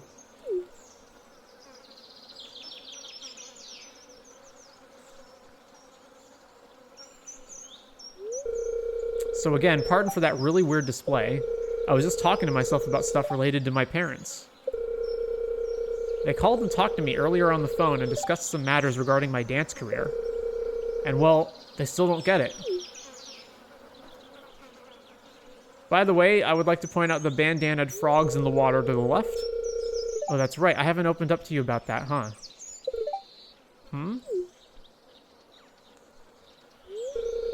Come sit closer, would you?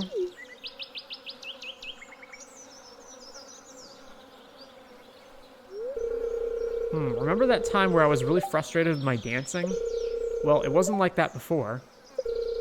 I used to dance without a care in the world, just expressing myself and all.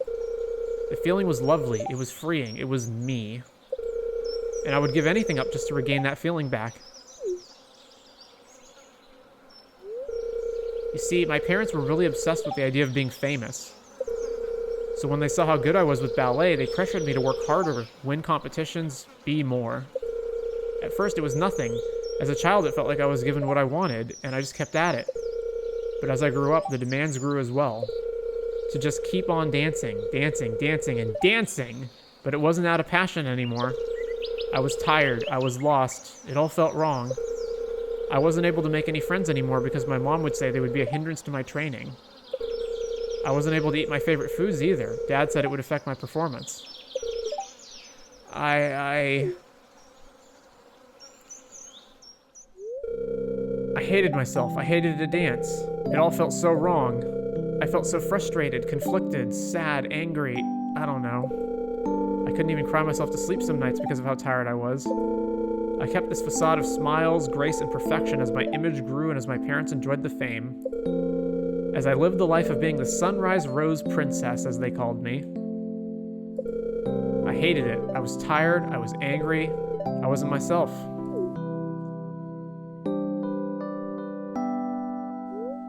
Isabel is trying to wipe her tears off, but it seems futile as more tears slowly replace the wiped ones. My goodness, here I am crying in front of a friend. I'm so sorry, this might be a hassle for you to listen to. You wipe some of Isabel's tears off her cheeks and you hold her hand. I have to admit, I do feel comfortable when you're around. And yeah, well, one day I had enough. I was in the middle of this show performance for a group of important people. I don't even remember anymore. I just did what my parents wanted me to do. But on that day, at that certain performance, I cried in the middle of it. I broke down in tears. I just, stopped dancing and cried. Of course, everyone was confused, especially my parents. I was then escorted backstage, and as I waited for my parents to arrive, my mind was blank. I didn't know what to feel. It's like I broke down and it was just blank. Just imagine a girl in a grand ballet dress, all glittered and dolled up, but with a completely emotionless face, stained by tears and sweat. I didn't even hear the scolding of my parents when they arrived. After that incident, I decided to run away. I just felt I had to, and so I did. Rode some buses and eventually found my way here to the valley to stay with my grandpa. I have to tell you, it was funny seeing how surprised he was when he saw me walk into the lobby of this hotel. He contacted my parents afterwards and they made a deal. I was allowed to stay with him for now as they tried to clean up the mess I left back home. But that was quite some time ago. I haven't really talked to them since, especially since I avoided their calls. Until earlier when I answered the phone because I missed them and was hoping that they'd changed. But no, they still want me to perform for them. There's no way I'm going back to that life. But I'm not going back for lots of reasons, besides just avoiding the fame and pressure. I actually like working in the hotel, even if it can be quite boring sometimes. And getting to live here in the valley, being with friends, I'm happy here. Especially since I got to make friends like you. Thank you. I'm truly grateful.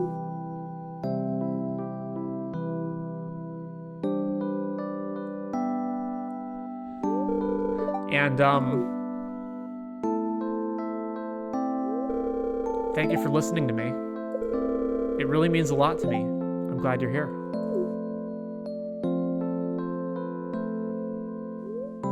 Isabel holds your hands and gives you a smile. She seems really glad she was able to open up to you. That was surprisingly well written. I was actually interested in that story. Think Corin might agree to a date just for funsies. No particular reason. She seems like she's up for fun stuff. I really liked that scene. That was pretty good.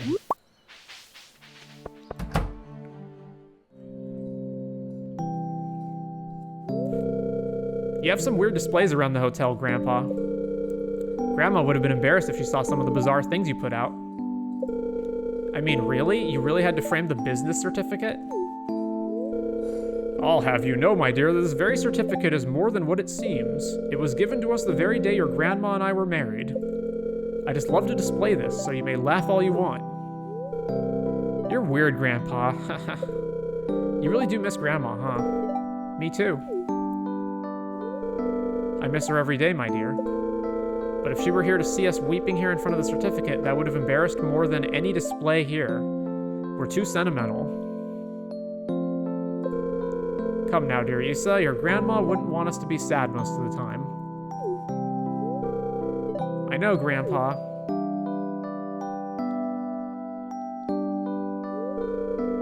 Oh, hello there. You caught us at a sentimental moment.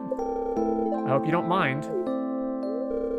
My granddaughter is such a softie, isn't she? Right, Farmer? Ho-ho. Oh, come now, Grandpa, like you aren't.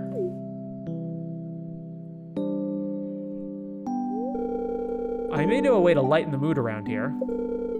Let's see now.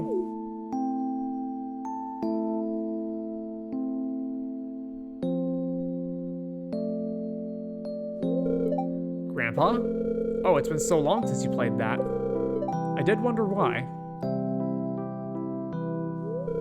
Well, I haven't had the motivation to do so for quite some time. Maybe I was still grieving, but now I just have this feeling. I remember this song your grandmother and I wrote. I do hope I still remember how to play it. And I also remember you dancing to this, Issa. And so, will you do the honors? I don't know, Grandpa,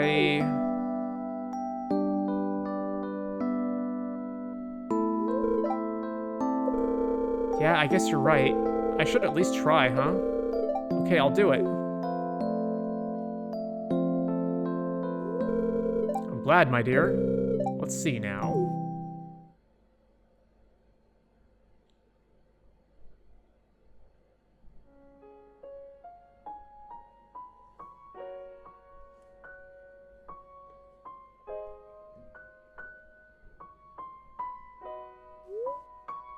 Isabel is smiling as she dances.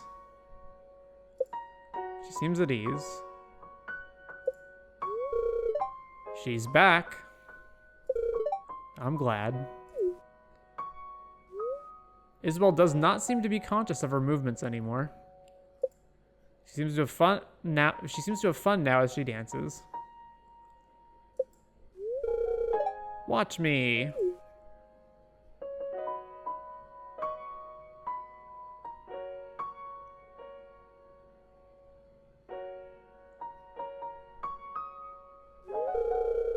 I think I'm having fun with dance again.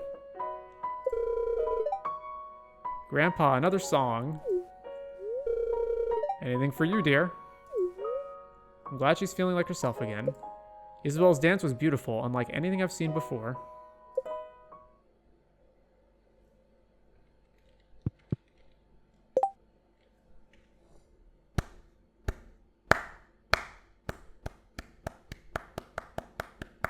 That was really good.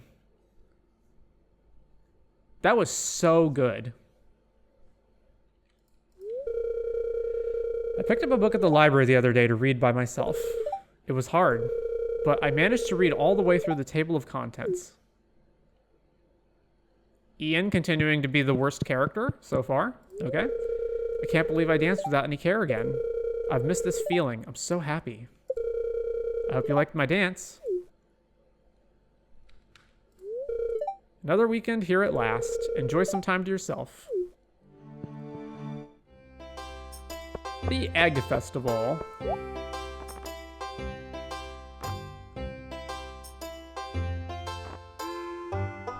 I think I've bought all of this already. Okay. Trying to make a backroom deal, huh? I admire your gumption. So, we've already seen most of this. So I think we're just gonna go straight to the egg hunt, because you would have seen this on a previous video already. all I really want to see is who's here and is Juliet here, because I don't think she is. Can I pull the map up right now? I can't. And up here's all the Ridgesiders. Oh, can I buy eggs from them? Oh, that'll be helpful. All right, buy some eggs. I hope you enjoy the festivities today and keep your excitement on a high level. Oh dear, I apologize. That was a terrible pun. What is going on here between you two? The rabbits are so cute, especially the tiny little one. Sean and I are having way too much fun with the costume cutouts as well. My, I don't think I came here for the painted eggs anymore. So, Juliet's missing.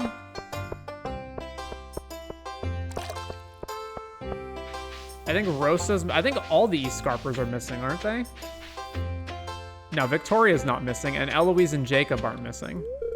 I helped paint the eggs this year. Look for the ones with little birds on them. They're mine. And let's see. And Beatrice is here, but Juliet isn't, and Rosa isn't. And the custom characters, Sydney's not here, Jasper's not here, Chico's not here. So weird. All right, well, let's do the egg hunt.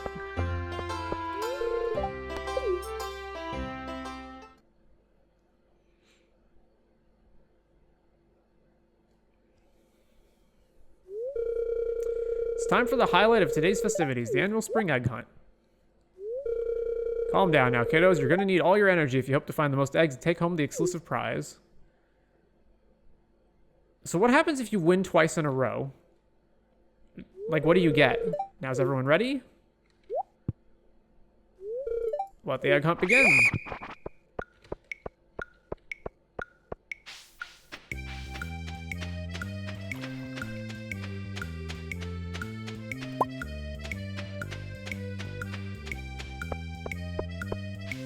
So it looks like the eggs are all in the same spot. Is there an egg behind him? I can't tell. There's one. There's one down here. One in the graveyard.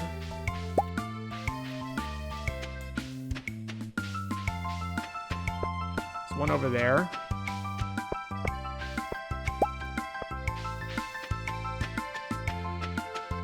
I'm gonna run out of time. Damn. Well, we're gonna lose with only 6 eggs. You need 9 to win.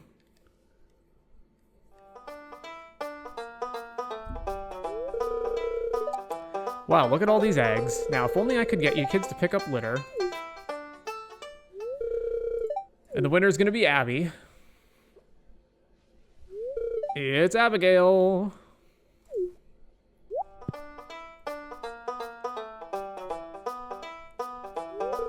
Here's your prize.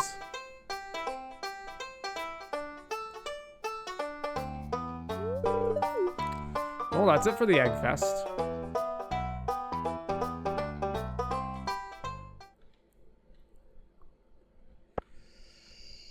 All right. To the Underscarp.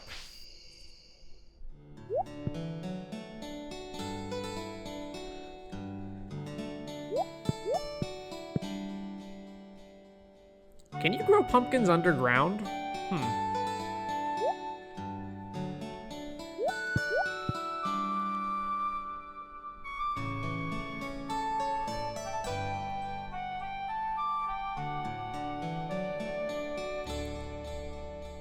Oh, okay, no dialogue? Oh, there we go. Thank you. I won't ever forget this.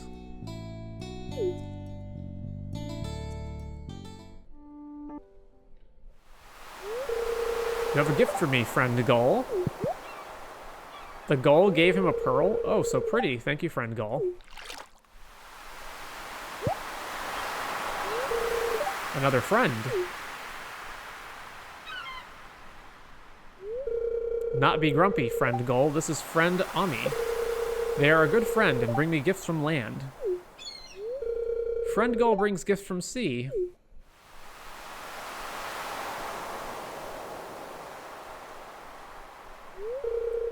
sorry friend Gull is jealous. He likes to be only friend. He brings many gifts. Would you like gift from C?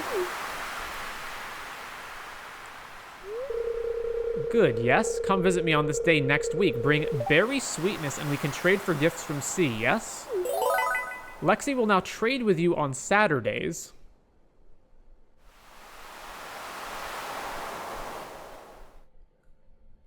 Uh-huh. All right, Lexi. And let's make this on Saturday. But not now. The ocean gives many gifts. You want to trade for gifts from bountiful earth. Huh.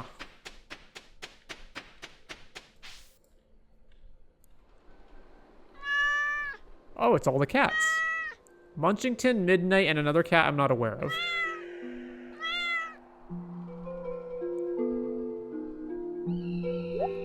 Is that our cat? No, that's not our cat.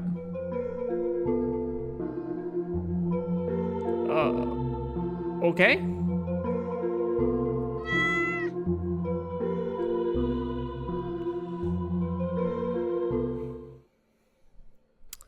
Well, that certainly was a cutscene that happened.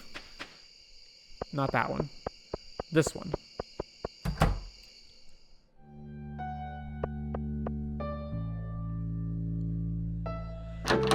Come in.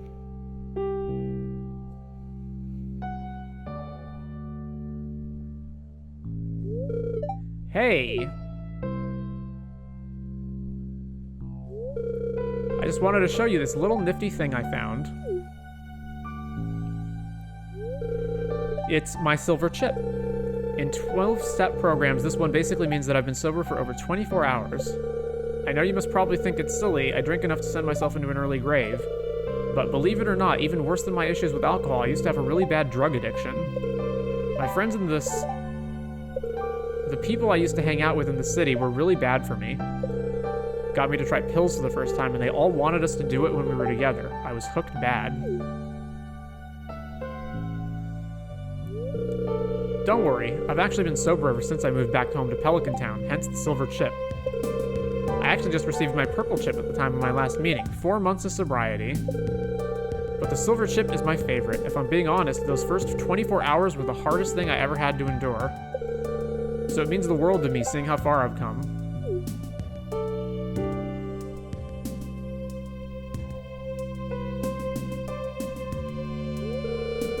So I want you to have it. Why me? I know it might seem strange, but when I got here and met Shane, it felt comfortable. Like he got me, another buddy who was happy to be miserable about life and drink it away with me, much like how it was in the city.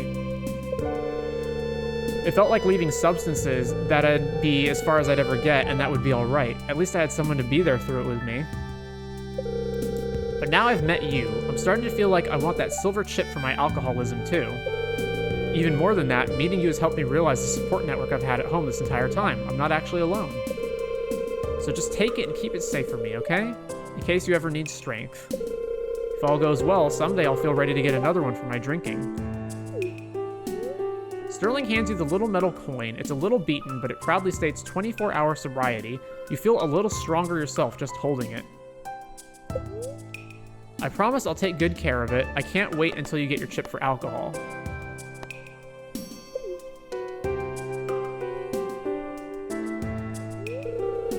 Thank you, Farmer, for everything.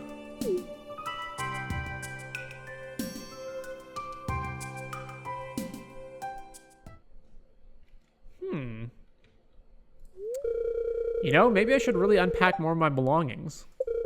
Maybe I'll find more cool stuff like the chip.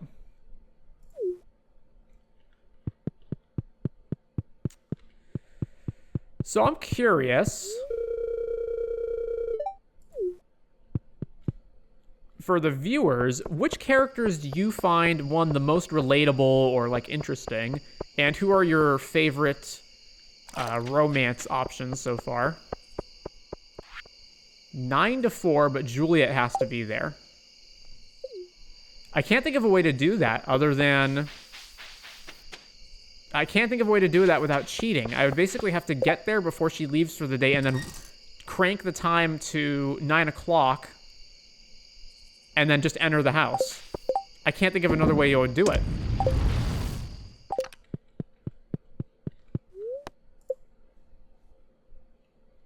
Queen of Sauce, and it's Haley's birthday, but I think we've maxed Haley out already. Yeah. Hash browns. This one's simple, but that's a good thing. You learned how to make hash browns.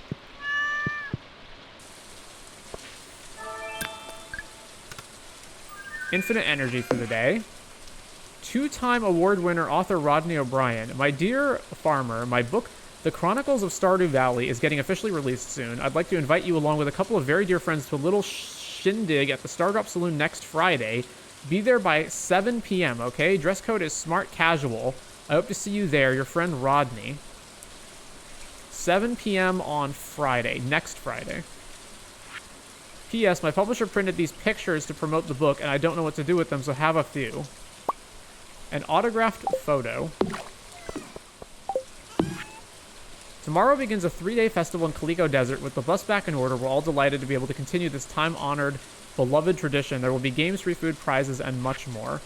So we did this on the previous playthrough, but obviously we just got to redo it this time. Unfortunate, but we're just going to have to blitz through it as quickly as possible this time around. So where's the calendar? So it's always on the third week, Monday through Wednesday. So Desert Festival repeats is on Monday, Tuesday, Wednesday of spring week 3.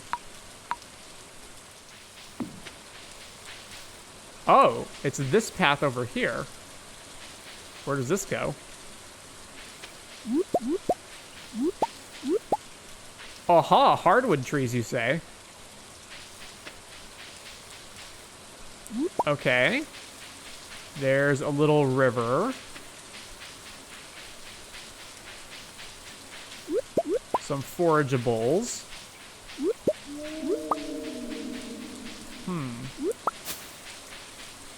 What is the purpose of this area? I can go in here. I'm guessing this is healing water. Can't go that way. What happens if I try to fish here? Nothing. Can't fish.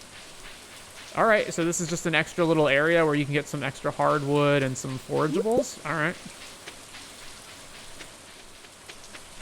Are they home?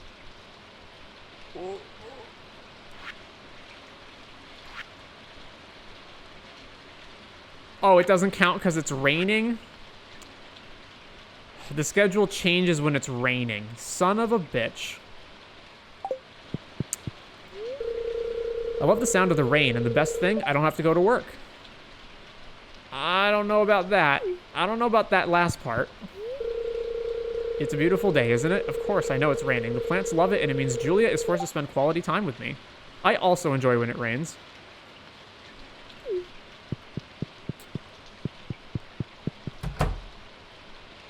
So yeah, this is this area. You wipe away the fine layer of dust to see a photograph of Jessie and a child in a costume. It's taken at night and you can't see their face. Looks like this is designed to only play DVDs, and they're all kids' titles. Movies about family and friendship. Very wholesome. The battered bunny stares at you with wary eyes. It's threadbare and... Are those bite marks? The family in here don't look human. They've been crafted together from clothes pegs and pom-poms and wool.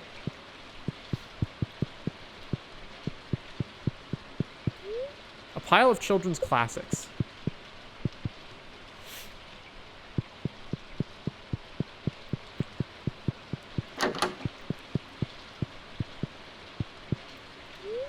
The artist really loves color, perhaps a little too much.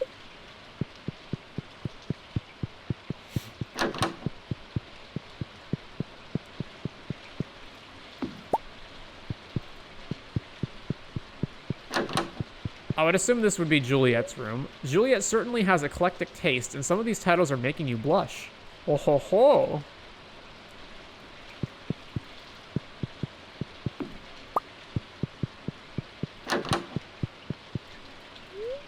It's tuned to the gardening channel. slipped in between a gardener's manual and a field guide to birds of the valley. There's a battered copy of... Oh, someone here likes their literature spicy. I just like Juliet more and more. +3 attack. Oh, does the Grandpa Lake have the same effect as the Sprite Spring to give you special abilities? Harvey's Clinic 9 to 3. Oh, we can go do that. Let's do that. Harvey's Clinic 9 to 3. That is 9 a.m., right? Okay, yeah.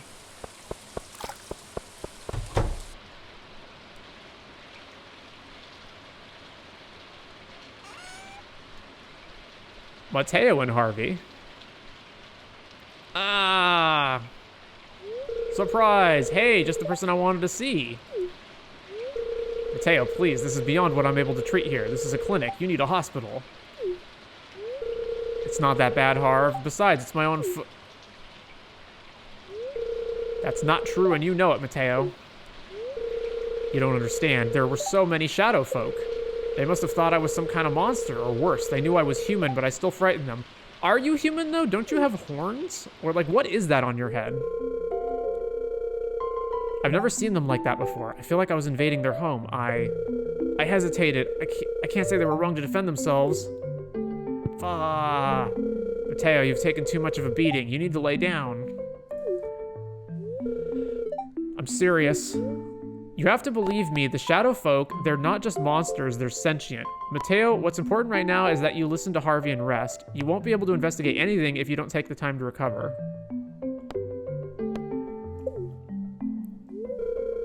Thank you for caring about me, but I'm just worried like I've made another big mistake. I'm not sure I can stay conscious anymore. I'm sorry. It's okay, Mateo. We'll get you fixed up. I just need you to cooperate with me. You've got it, Harv. You and Harvey get Mateo settled into bed while waiting for an ambulance from the city. They'll be gone for a short while during treatment.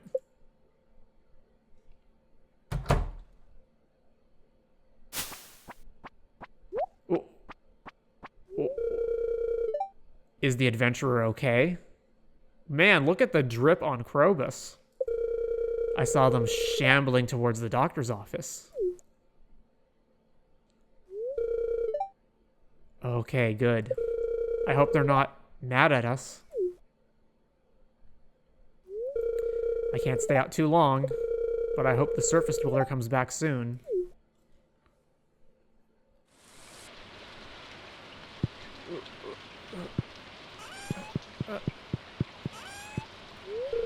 Maru said Mia came by to drop off some cookies. It's a shame I missed her. Oh ho. To thank her myself, of course. I understand you might be a bit worried, but Mateo's safely at the hospital getting better treatment than I could give them here in the clinic. They'll be okay, just give them some time. Who romances Harvey? This freaking, like, weak beta male. Who romances him? I want an explanation. I'm looking for someone to bring me 40 ore. If they see any rare gems are inside, you can keep the ore.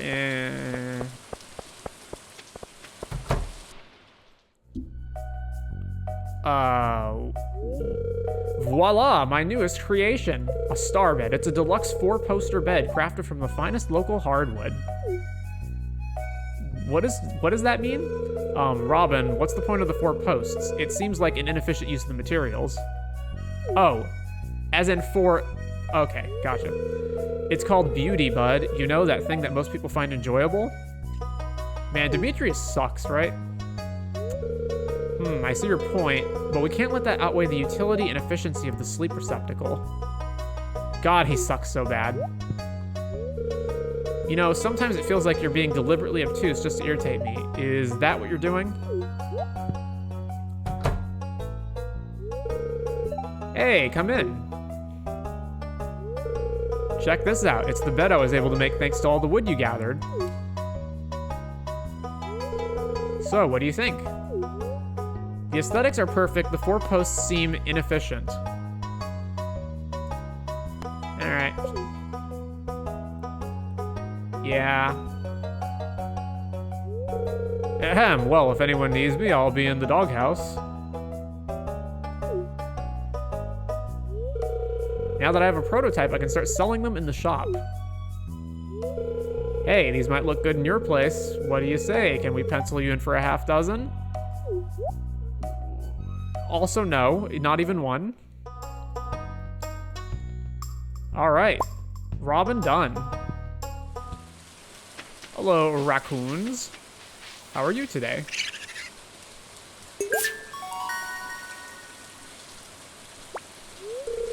Thanks, Bobo. Take this. Fairy dust. The raccoon shop has expanded. You received fairy dust. Sprinkle on kegs, furnaces, and other refining equipment to instantly receive their product. We can buy mahogany seeds by trading 20 coal, which is a horrendous ratio. And we can trade cave carrots for mixed seeds. Okay. The shop continues to suck. You're a good friend, Bobo. Now we can have another.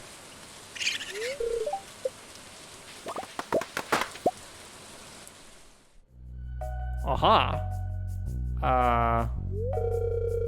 That can't be true, can it? Are we just being a creeper behind the bush? Oh, there we go. How did we even get over here? Whoa, I didn't notice you there.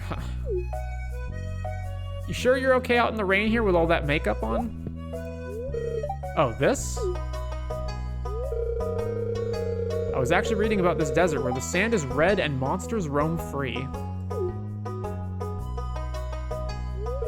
And magic. There's magic there, too.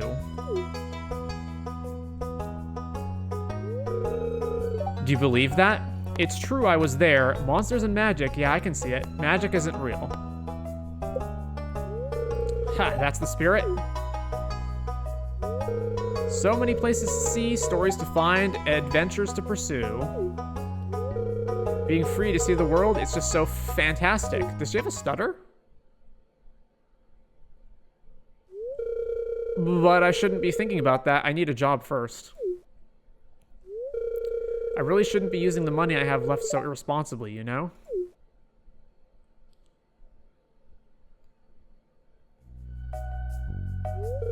Oh, was I rambling? I'm sorry. But when I've got that all sorted out, you'll show me, right?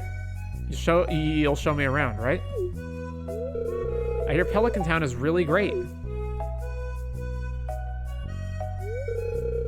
Anyways, bye.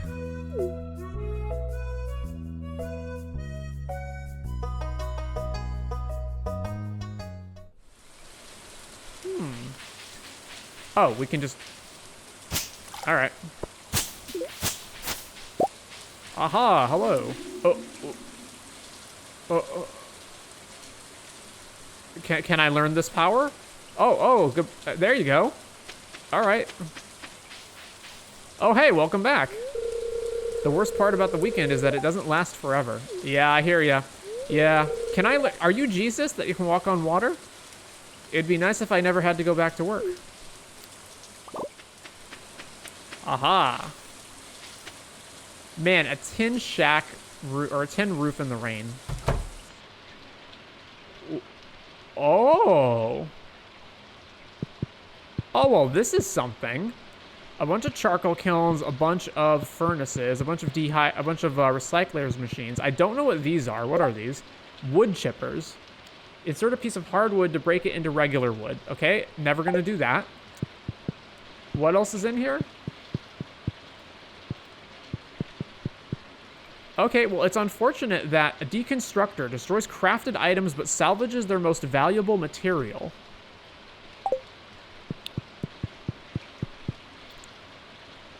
Well, workbench. When crafting here, you'll have access to materials in any adjacent chests. Can I just pick these? Oh! Well...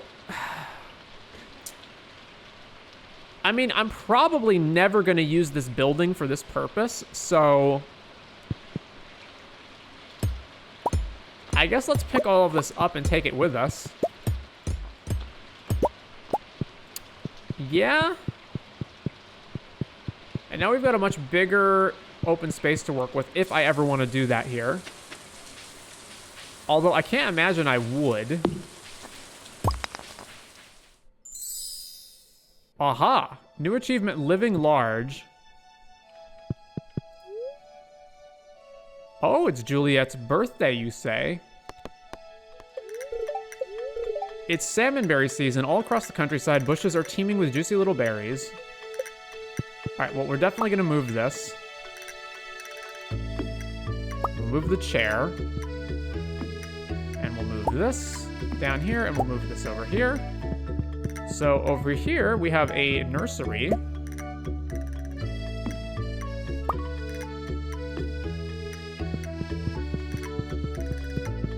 And a much bigger room. So we need to upgrade the house more. Thanks for turning up at the hospital when you did. Honestly, it would have been a lot scarier without you. They're holding me in Zuzu for a few days, but I'll be back soon. Be careful if you go exploring, okay? You're in my thoughts. Sincerely, Mateo.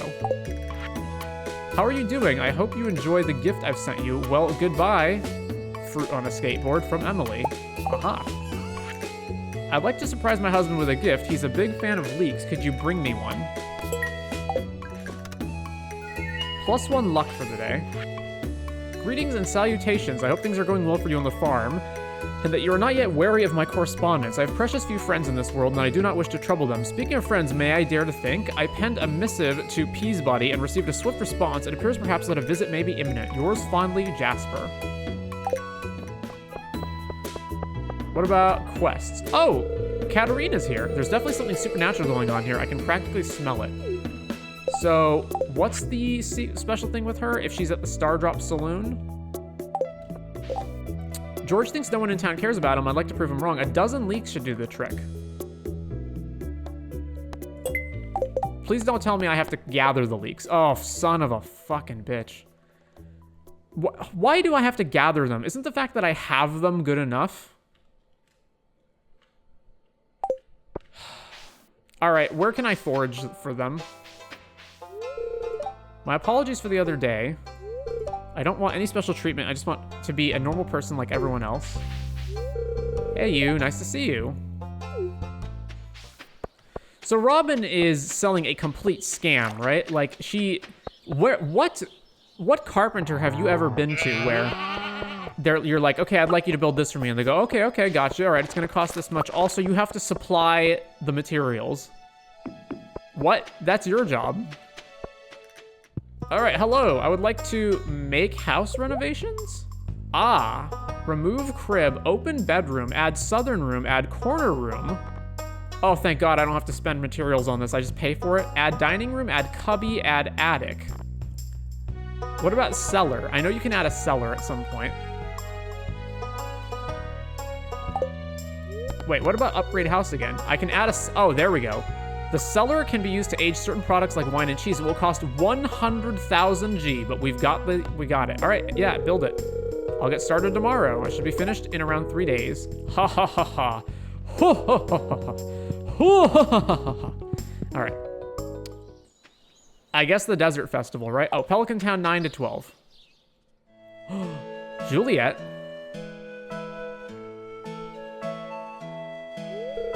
What am I doing here? Oh, loitering with intent, of course.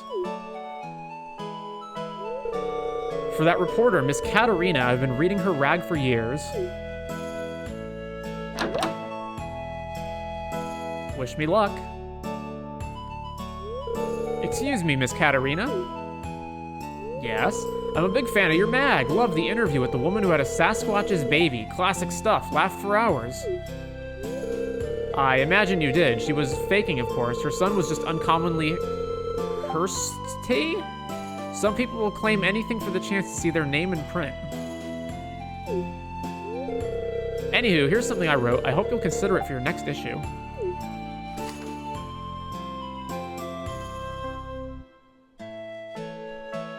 That's how it works, right? You can just go up to reporters and just give them your copy. I'm afraid I'm rejecting your submission. Oh? You're not even gonna read it? No need, I've seen enough. With a heavy rewrite, it might be passable, but your spelling's atrocious and you seem to have only the merest acquaintance with grammar. Also, you are aware that Cryptozoology Today is a factual publication with its articles based on genuine research. It's not some sort of tacky tabloid filled with sensationalist stories and cheesy headlines. Yeah, you keep telling yourself that, Katarina. Now, if you'll excuse me, I've got places to go and creatures to find. I have a soft spot for cryptozoologists after Disco Elysium, but otherwise I think I would despise those people. Well, despise is too strong of a word. Dismiss? Factual publication? Ha, could have fooled me. Well, I guess there go my dreams of being a literacy genius. Ah well, no big. You know what they say about never meeting your idols?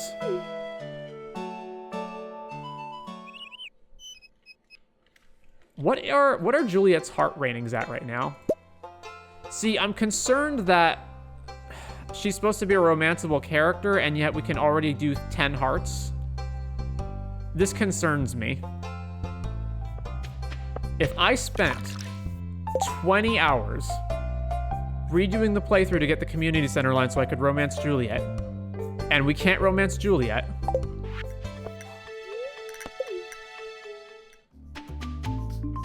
oh, not everyone has set up a booth, eh? Clothes changed, we're not going to do that. This is probably the busiest time of the year for me. It's nice to be able to see everyone. So we already did the Desert Festival in the last playthrough, so for this part we're probably just going to skip ahead for like the video, but unless something really different and cool happens, but otherwise... Greetings, friend. Care for a test of knowledge. If you can answer my questions correctly, you'll earn a prize. What do you say? Excellent. Now for the first question. Where are we? We're in the Calico Desert. Correct. When is Pierre's shop normally closed? Wednesday. Correct. How much does a duck cost? It's not 8K. Isn't it like 4K? But that's not one of the options. A chicken is 800. So I would assume then that the duck is 1200. Yeah. Correct. 4. How many garbage cans are there in Pelican Town? Oh my god, I have no idea. 6, 8, and 4. So there's... I mean, are you counting the golden trash can behind the blacksmith? That's 1. There's a trash can outside of Gus's place. There's a trash can outside of George and Evelyn's place. There's a trash can outside of... Emily and Haley's and or... Jody and Kent's place. So that's 4 at least. I would assume that each building has a trash can. So there's... I think there's a trash can by Pierre's, but I don't remember. Where else? There would be Lewis's house. Penny and Pam. I'm gonna say 8. It's 6 or 8, right? Where am I forgetting? Stardew Valley Expanded. I don't know if Olivia and Victor's place has a trash bin outside, but I would assume it does. So 8? Correct. Whew. Very good. I'm impressed with your knowledge, friend. Here is your prize. I assume he gave us eggs and there's no animation played for that. All right, I'm not doing this anymore. My heart's pounding at the thought of White Meat lurking around in that cave. It's making me anxious. I'm making Mateo a spread of pumpkin desserts for when they get out of the hospital. That'll cheer them right up. Have you seen the size of these calico eggs? Just imagine the protein. Mateo's at the hospital. I hope this discourages people from going too far into the mines. I'm worried about them.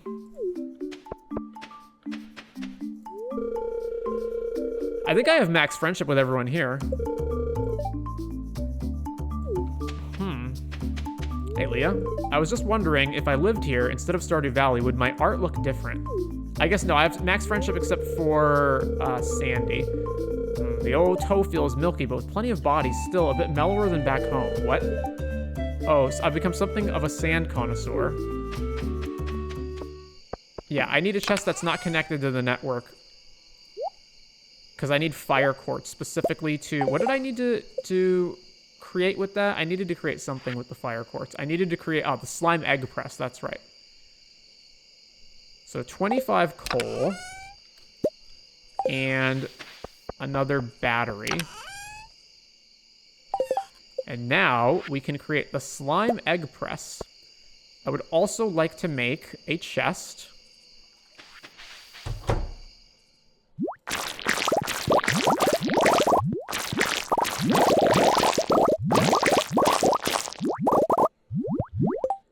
we need to create an egg press and a chest. So we're going to put the egg press right here.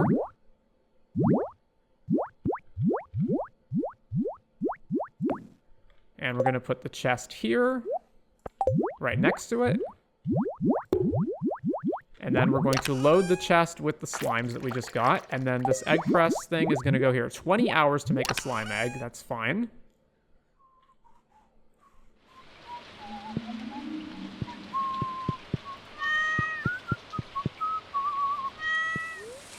All right, I just harvested all the slime eggs. How many more slime eggs are there?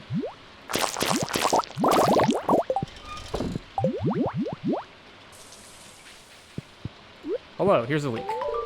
Oh, thank you, dear. This looks delicious. George will be so happy. He loves when I make eggs with leeks for breakfast.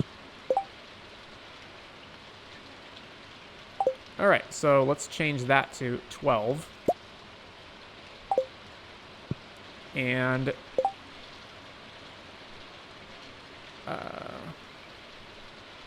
oh, yeah, upgrade the house. She's still upgrading it.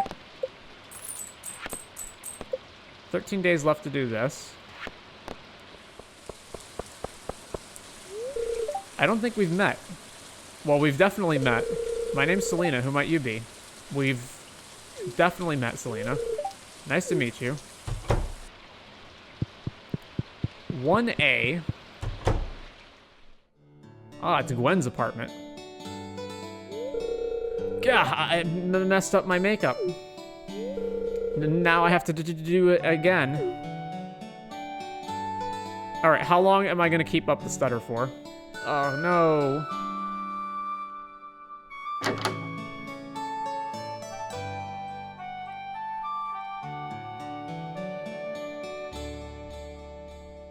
Huh? Oh, it's you. Sometimes I feel like such a crybaby. I get emotional over almost anything. What happened?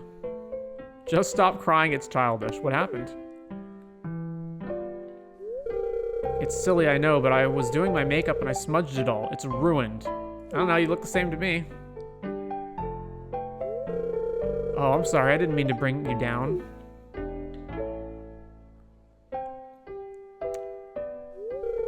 Anyway, I'll see you later. I've got to go out. Bye-bye.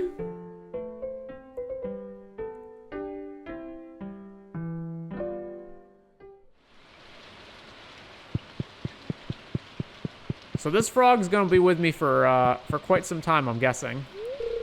Huh? Oh, hello, I'm Gwen. What's your name? And you live on a farm? That's pretty cool. What is the area like? Is it a nice place to live? Void mayonnaise is one of her favorite gifts. A book sits on the end table. The book seems to be a travel guide. The small TV is playing some old show.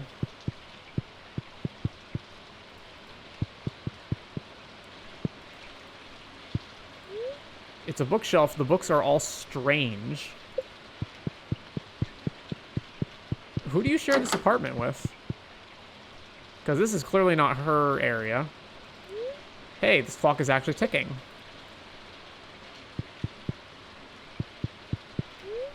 How to be a Good Employee by Christoph Joja. Oh, is this the sycophant guy's room? You guys have another room over here? That is just a bunch of papers strewn about? Huh. Long lost families, stories of family reunions.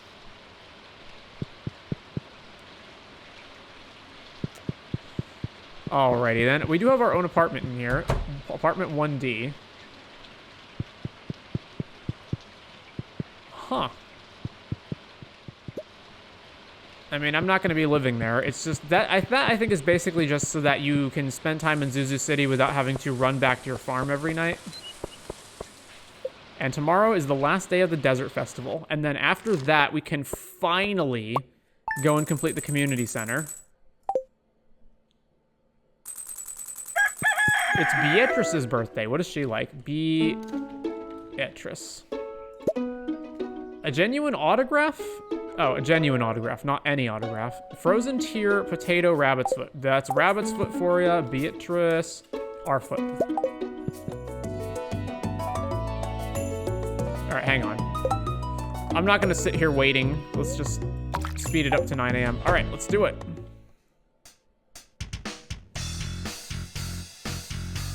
Who's playing guitar in this scene?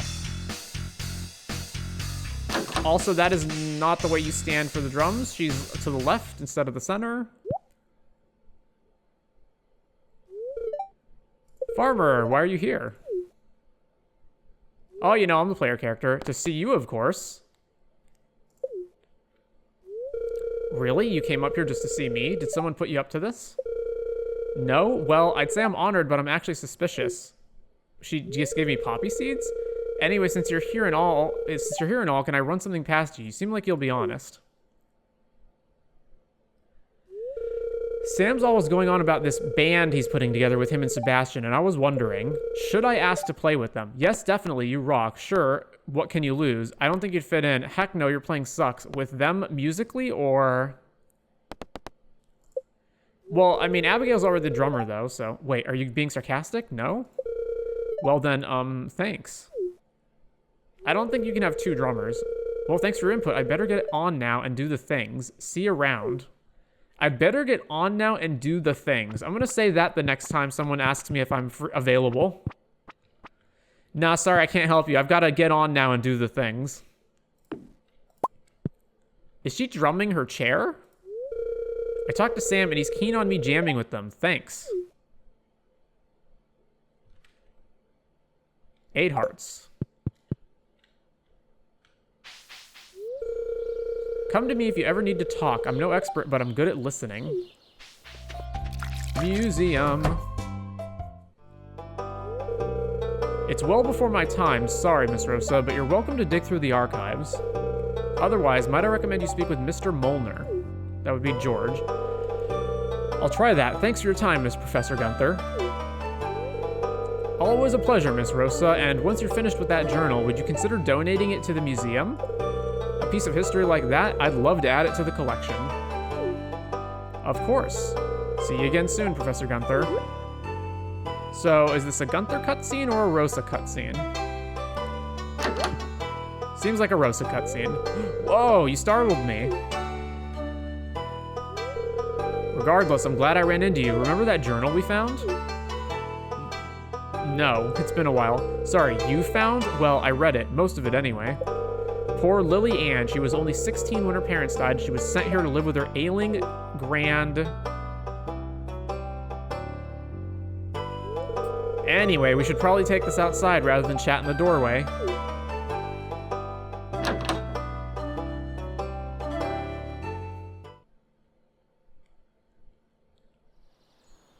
Alright, where are we going with this?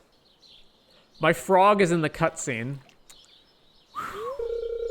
East Scarp was a mining town then, full of people, and she's written about all of them, Mr. Mulder included. There's illustrations too, although she's not the best artist. Oh, that might be awkward for cutscenes. Life was pretty rough back then, and by all accounts, it seems her grandfather was probably in the stages of advanced dementia. Yet she writes with humor, insight, and a touch of melancholy. It's crazy, but I think I might be a little bit in love with her. Don't tell Jules. She'd never let me live it down. Don't tell Jules what? I've got to take this frog off, specifically because of cutscenes. Hey, cowgirl. Howdy, shop girl. What are you doing down here? Dodging work? Ha, like you can talk. Skeeving off your duties, with Farmer no less. I'm actually on break, but you're welcome to think the worst of me. We were cleaning out the old attic, and the farmer found a journal. It belonged to a girl named Lily Ann. And the last 50 pages or so, the papers just sort of melted away. Whatever was written on them is impossible to read. Wicked. So, cowgirl, are you proposing we go on a ghost hunt? Because there's definitely something very freaky about that old cottage. Actually, it's more like research. Ha, researching. That journal's what, 40, 50 years old, and something melted it? Say it like it is, cowgirl. It's a ghost hunt. You agree with me, right? She's defo dead? That orchard is way too creepy and abandoned to not be haunted by some teenage girl's ghost. Yep, pretty sure she must be dead. 70 isn't that old. A creepy orchard doesn't prove anything.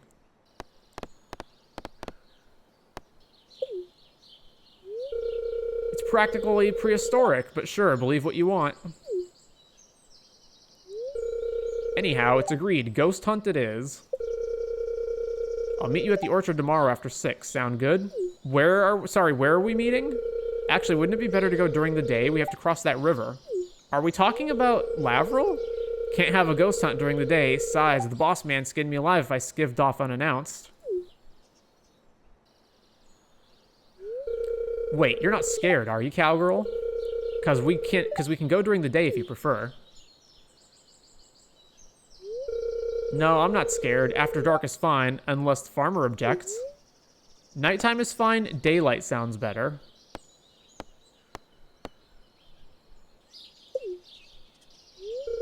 Okay, fine. I'll call in sick tomorrow. Oh, that's not what I meant. And don't worry, cowgirl. If shit gets weird, I'll hold your hand. And you'll protect us, right? I hear you're good with a sword. Actually, I use a level 70 battle axe or whatever the heck I have right now. 52 club. Yep. You hear muffled sobbing.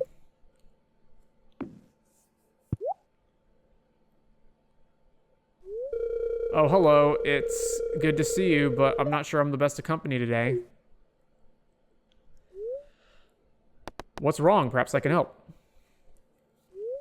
No, it's silly. Just an old man trapped in ennui and regret. You're not old. You're allowed to be sad. You've been through a lot. Thank you. And I know you didn't carry me from the mines to have me turn into this.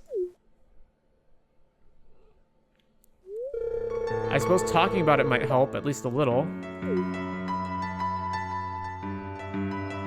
Oh, I forgot the frog. I forgot the frog. I'm scared. Scared of the darkness I see when I close my eyes. I dream of shadows, of darkness and cold. I dream of the void. What is the void? It is hard to explain, but I shall try.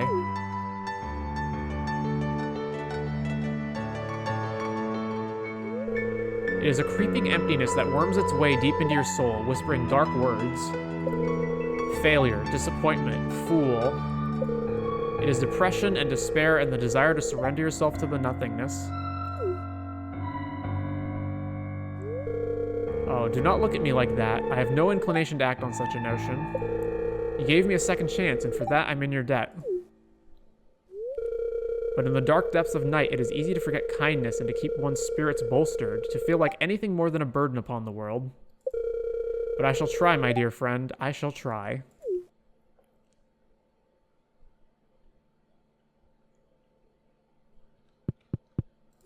Wait, I'm afraid I cannot tell you anything about Miss Lily Ann, but when the mines were opened, there was considerable evidence that smugglers had made use of the natural caves in the area.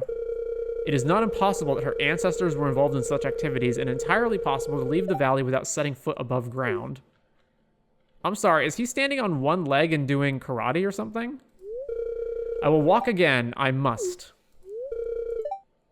Well, I mean, you could get a prosthetic leg. Here's a rabbit's foot. I had a feeling you would bring me something wonderful.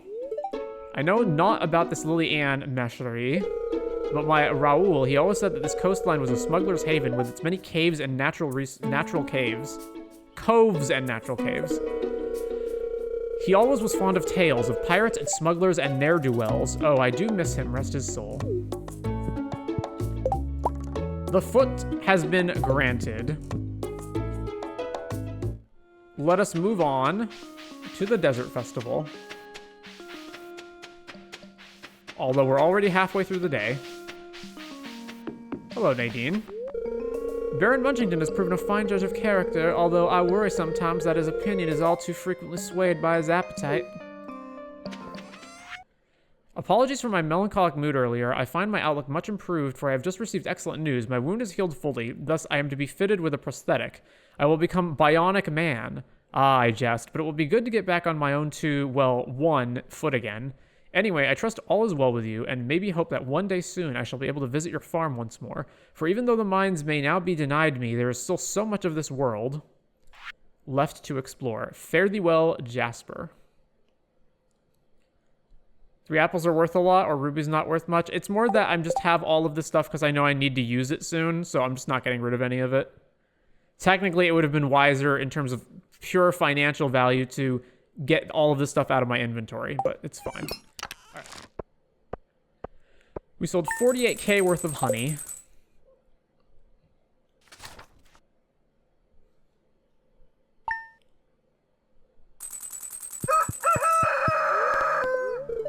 Welcome to Living Off the Land. We're back up again with another tip for y'all. Now listen, let's talk honey. No, not you, silly. I'm talking about the sweet product made by our friends. Okay, yeah. We know all that. The cask room. Can we craft casks? Now we can craft casks. It costs 20 wood and 1 hardwood. All right, hang on. So we're gonna reorder this room. Robin, why did you craft me a floor full of, that's open, showing mushrooms on the ground?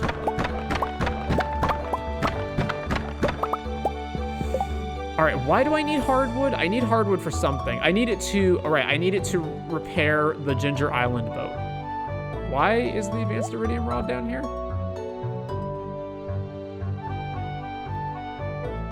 All right. Let's set up the cask room. I can't believe casks are easier to build than kegs or preserves jars. Ho ho ho. So, oh, I'm gonna need a big chest, aren't I?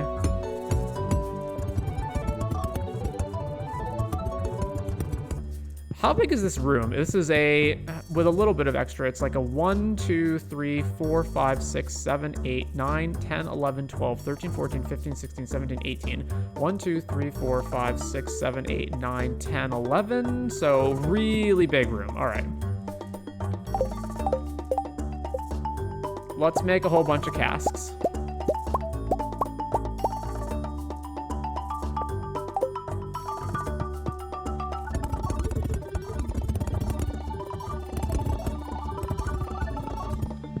Gonna need more wood. More wood. All right, so let's stick this chest right here, and then back to the casks. That's still not gonna be enough, but whatever. Let's set up the rest of this room. More casks. More. More. How much hardwood do I have left? Okay, plenty. 1 more cask.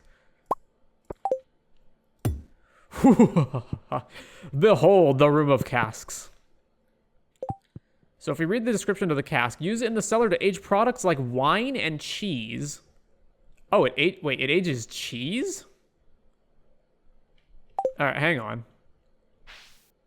All right, hang on. So let's grab, what's the most expensive wine we have right now? Banana wine. Excuse me, what? All right. So now we go back to our cask cellar. And we put in a cheese. 7 days to mature the cheese. Desert Tangelo, nothing. Banana wine. Banana wine, 56 days to mature the banana wine. 56 days. Did you get that? These take goddamn forever.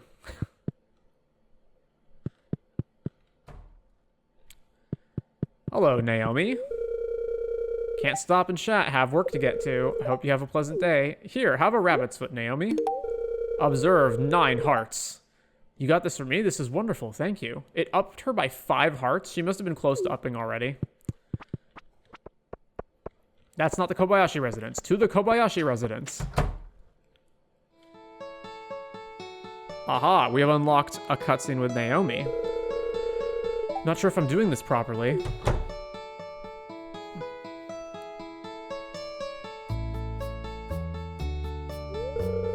I wasn't expecting guests today. I apologize for the mess around the kitchen. I've been cooking. Or rather, trying to cook. Let me explain. Naomi grabs a picture from the shelf. She shows you a picture of a foreign dish. This dish is a specialty of my husband Shoto, the main cook of the family. I know my way around the kitchen, but not at his level. Back to the topic at hand, my husband recently sent over the exotic ingredients and recipe for the dish, but I can't seem to get it right. What do I say? Can I help? You're interested in assisting me? Oh, I think you had the wrong idea. I wasn't asking for any help, though I truly appreciate the gesture. But I apologize for declining your offer. You see, I told my husband that I'd make the dish perfectly all on my own. He won't stop teasing me about my cooking skills. He even joked that you and Shiro would make the dish instead. Basically, my ego's hurt, so I'll make him eat his words.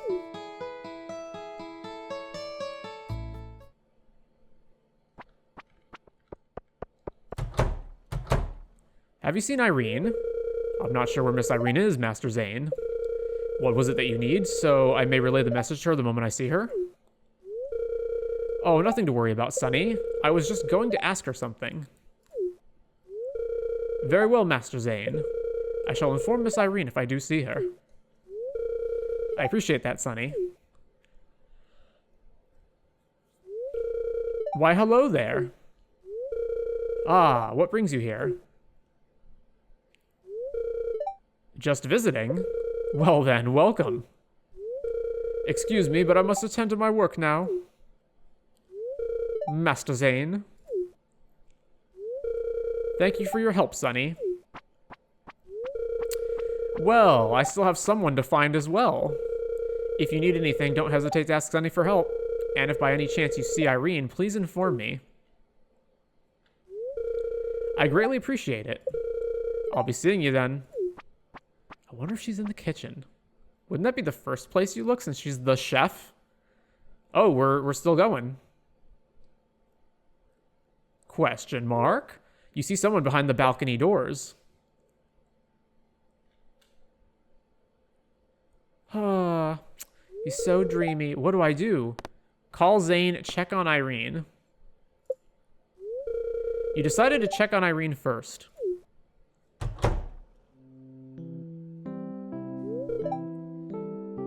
Farmer?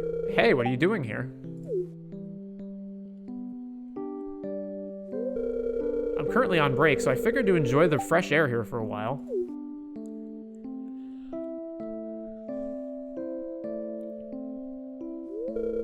Hey, come here for a bit. I have something to tell you. Oh, I forgot the frog again. God damn it. I just talked to the madam about resigning. Hey, I already told you this, right? And, well, I was actually quite surprised that the madam was very understanding. She told me she admires self-made success and fully supports my decision. Now I feel even more motivated to travel, to make everyone who has supported me proud. So let me get this straight. You have a stable job, and the guy you like works here, and you're leaving. Though I admit I'm a bit nervous. Wait, no, I'm super nervous. Can I even do this? I can do this, right? I'm starting to overthink now.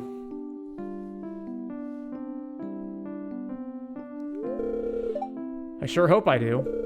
Or else I'll be lost halfway around the world for nothing. I just want to say, I'll miss this village a lot once I go. Especially the people here, and of course you. You mean Zane, right? You've been an amazing friend. I'm grateful for that. Hey, I promise I'll cook up something scrumptious when I visit. Just make sure you don't forget me, alright? Is she actually going to leave? Hopefully Irene's travels go well. Alright, let's make sure this is off for the cutscenes. Freddie and Lola, the old couple residing west of the village, are retired adventurers. Or that's what they told me, at least. There's a rumor going around that their shed is full of treasure. I don't know about that, but they do have some great stories. Well, it's, I mean, sort of full of treasure. Process the mystery boxes. Ba-da-dum, ba-da-dum, ba-da-dum.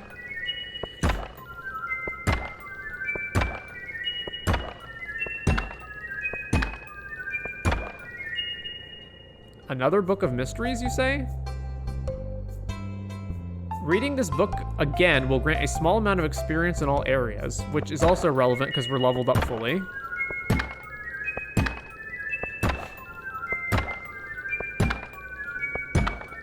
Huh. Alright, golden mystery boxes. Mystery wallpaper. Alright. Aha, a cutscene. Crab versus pelican, not pelican, seagull. Crab versus seagull. Crab versus seagull.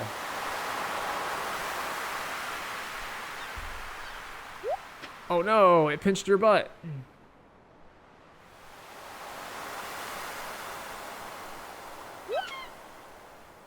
Oh? It's okay, buddy, don't be frightened. What happened to you? It looks like your wing's broken. Shh, it's okay. I'll get you to the vet.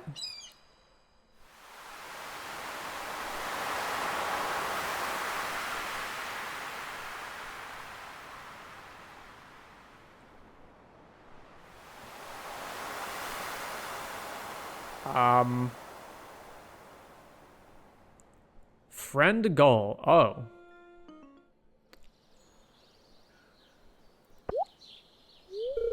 I found this little guy on the beach. It's hurt. I think something attacked it. I'm taking him to Dr. Jacob. That's Lexi's friend Gull.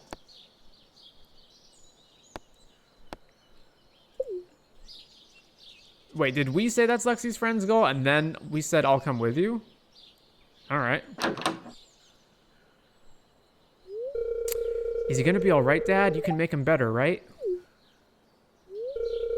It looks like something's damaged his wing. Probably one of those dangerous crabs. Did you see any of those, Oliver? Now that you mention it, there was a weird-looking rock nearby. They're a menace. If this little fella's gonna ever fly again, I'm gonna need to set the wing. Is there anything I can do? Can I help, sir? I want to help, too. Whose cutscene is this? Is this Oliver's? Oh, Ellie, how about you help by preparing us some hot cocoa and cookies? We're going to need some after this. Okay. Come on, farmer. I need you to come with me.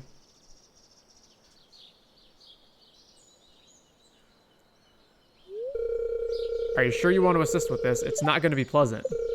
Although, I could certainly use the second pair of hands. It's okay. I want to help. I'm not squeamish, honest. Let's get started then. And now we're over to Lexi. So was it actually Lexi's cutscene? Oh, I'm so worried. Human youngling. He took friend Gull away.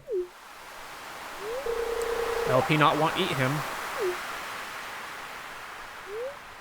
Of course not. He wants to help him. Oh, I am glad, but why would he take him away? To the vet man, and he will fix friend Gull? Oh, I feel a little better now, but I am still worried. Friend Gull will be frightened. He not like be alone. No one likes to be alone.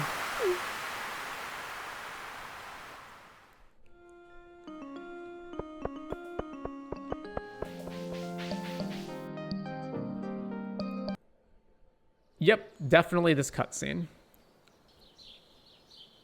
All right, Juliet Rosa Diaries, ghost hunting adventures. You made it. Rosa and me were just planning our investigation. You know there's a very special kid living here, right? Yeah, why are we...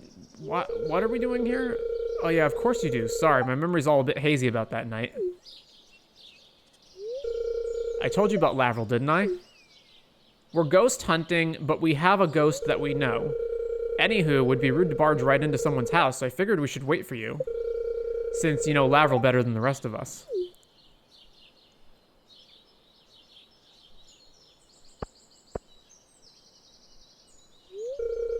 Who's there? I mean, what's the password? Void is great and mighty. I brought cookies. Open sesame? Really? You better not be lying to me. Otherwise, I will be very disappointed. Can Void even eat cookies? Like, he's a doll, right? Like, he can't eat, right? So, yeah, we brought you something. It's not much, but Rosa made it. You made this for me?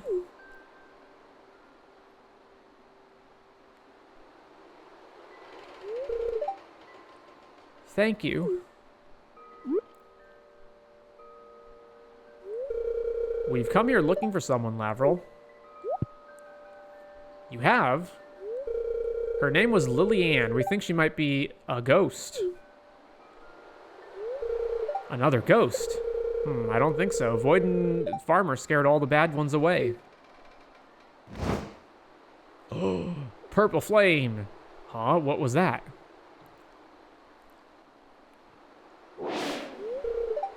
Thank you. Eh? Our friend says that person lived here once a very long time ago. She's not here anymore, but she left some of her sadness behind. See, I knew she wasn't dead. Well, no, that's not what she said. Now, let's not be too hasty there. May we have a look around, please? We're trying to find out what happened to her.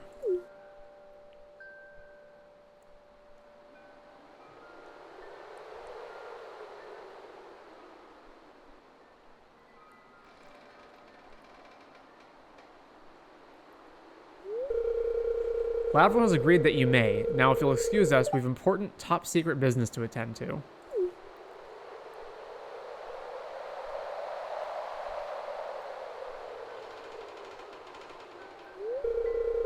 I hope you find what you're looking for.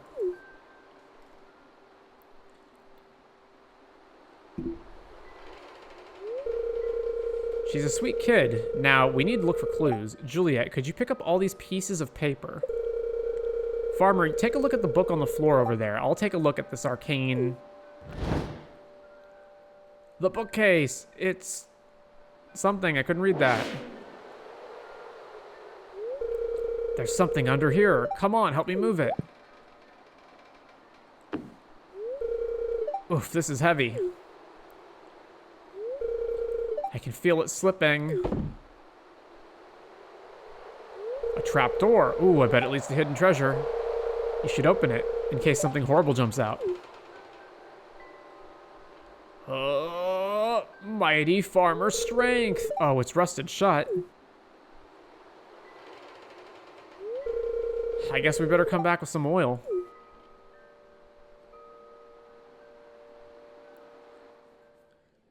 I'm sorry, what are we doing now? Another cutscene. Crab versus slime. Begin. Slime is angry and uses a critical attack. Fatality.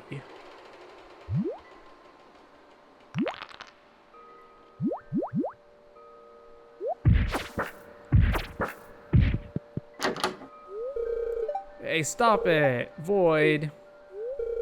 I'm on it. Leave our friend alone.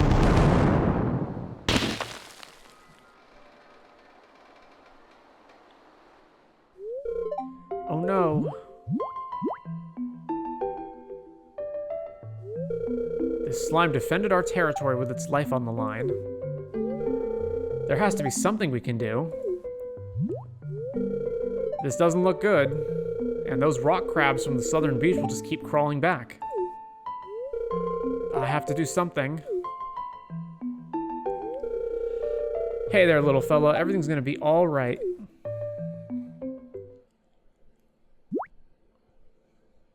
No. I'm sorry I wasn't here when you needed me most. I mean, these are random slimes that we, the player, can just murder when we come to meet her, right? Lavril, your amulet is glowing. No, don't make it her tears of unfathomable sadness heal it. Hey, that tickles. Hee hee. A slime kitty?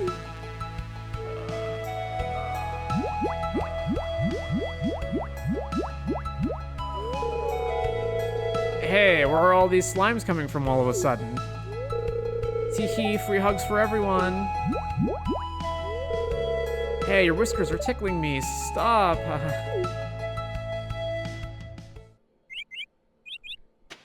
And now here's the slimes that we can, if we want to, just murder them all. Miss Penny's been teaching us about animals. They still keep running away from me, though.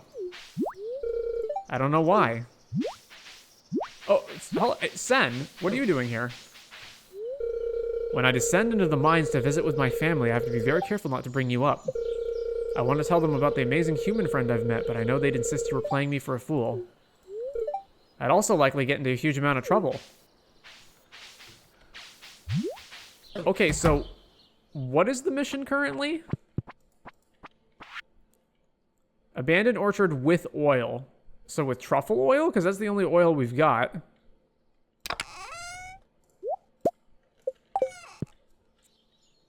Wait, the statue of the owl was behind the greenhouse? Hang on. It's over there.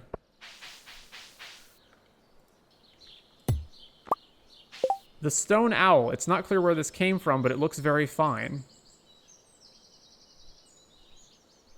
Is it just decoration? What is this?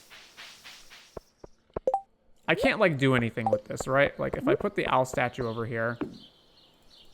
No, I can't interact with it. Yeah. Alright, so as far as I know, that's just decor. So I'll just put that in here, I guess. Make house renovations. Open the bedroom. Remove the wall separating your bedroom and the entrance room. Add the southern room. Adds a room to the south of your bedroom. Add a corner room. Adds a room to the northeast corner of the house.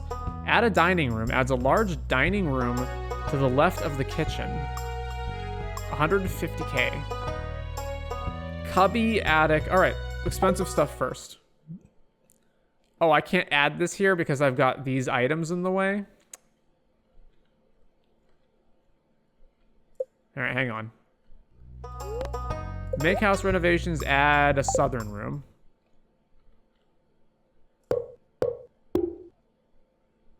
Wait, it just insta-builds them?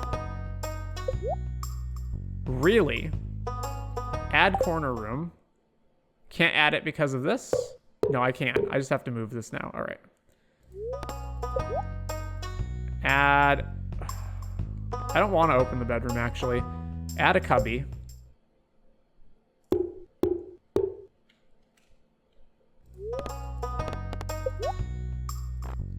Add an attic.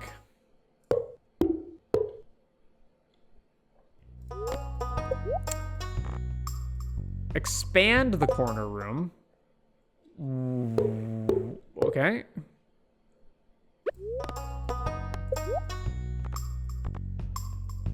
Open the bedroom. No. I guess, okay, fine. Boom. And then I can't actually make the final the renovation because I have to move some statues out of the way. So I gotta move these.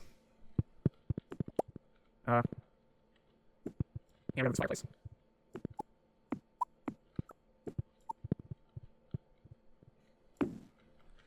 All right. Back to Robin's.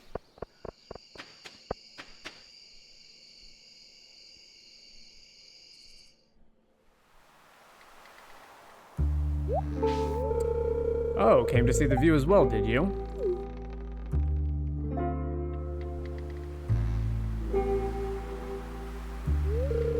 Ooh, the sky is beautiful from the lighthouse at night, isn't it? I've been meaning to tell you, I deeply appreciate the friendship you've shown me. The choice to leave the mines was hard for me. For some time, I wondered if my family was right, that my dreams were merely a naive figment of my imagination.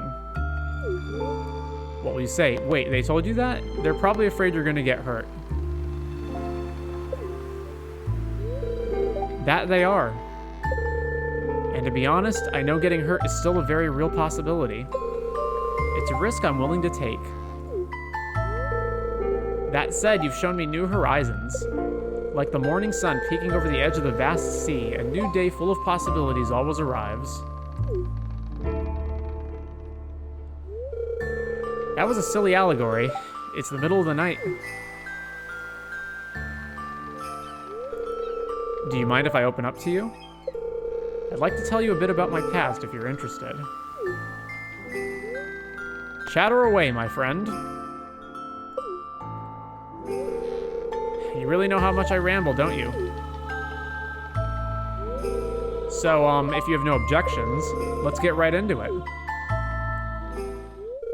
One day while I was exploring in the mines as a child.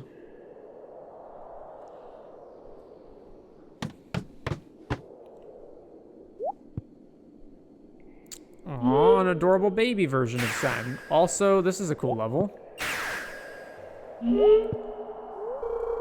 Sentres, there you are. We've been searching everywhere for you. How many times have you been told not to wander off? Eep. I'm sorry, I was with the others, then I was here. I don't know what happened. You need to improve your attentiveness, child. One of these days, you're going to get hurt. Why can't you understand that?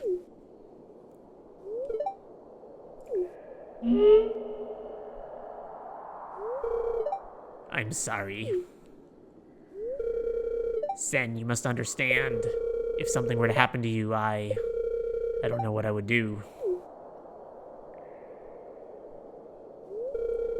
You're curious as to what this place is, aren't you?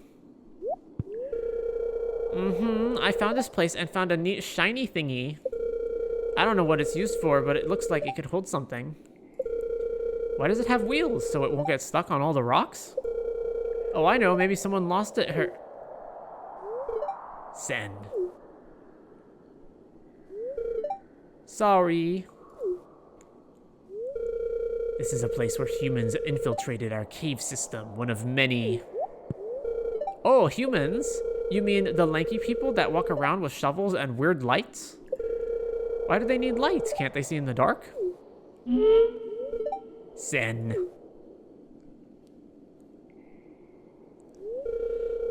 This is one of many human infiltration points. The cart here is used for collecting resources, specifically coal. Oh, that's meat. Coal is nice for keeping warm and cooking food. Where are those humans now? We attacked. They are no longer here. The other shadow person's just sitting there third wheel, eh? Why? Why would you do something so mean? Mean? No, Sen. We were simply defending our territory. Humans attack us on sight. It is a matter of survival. Attack first, gain the upper hand. We live to see another day. But how do you know? They didn't do anything. They could have been friendly. We could share the coal and be friends instead. That is not how the world works, Sentres. Why can you not listen to me for once in your life?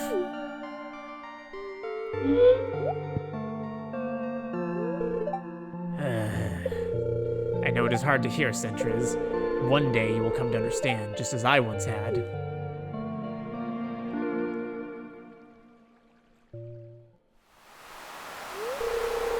I'm sorry. Talking about this, maybe I wasn't ready. I didn't mean to unload on you. It's okay, Sen, I'm here for you. Everyone gets overwhelmed sometimes. That is reassuring. I've been nervous about getting too emotional regarding my past.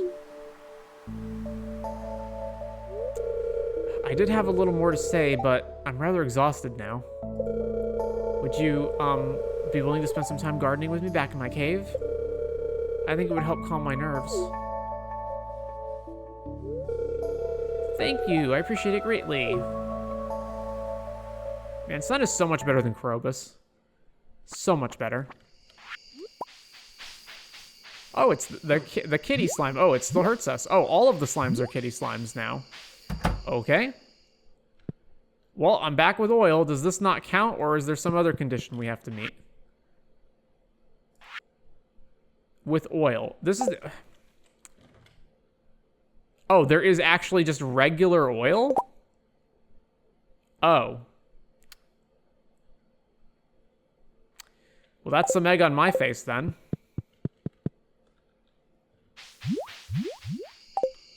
Do we have to be inside to trigger it? Oh. The Junimos are repairing this thingy. I don't know what triggered that exactly, but there they go.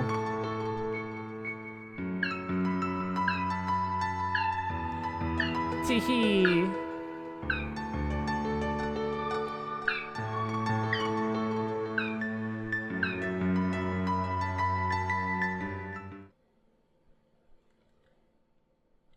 This looks so weird without this wall here, that we're just in this giant open room that's open to the kitchen and the outside door.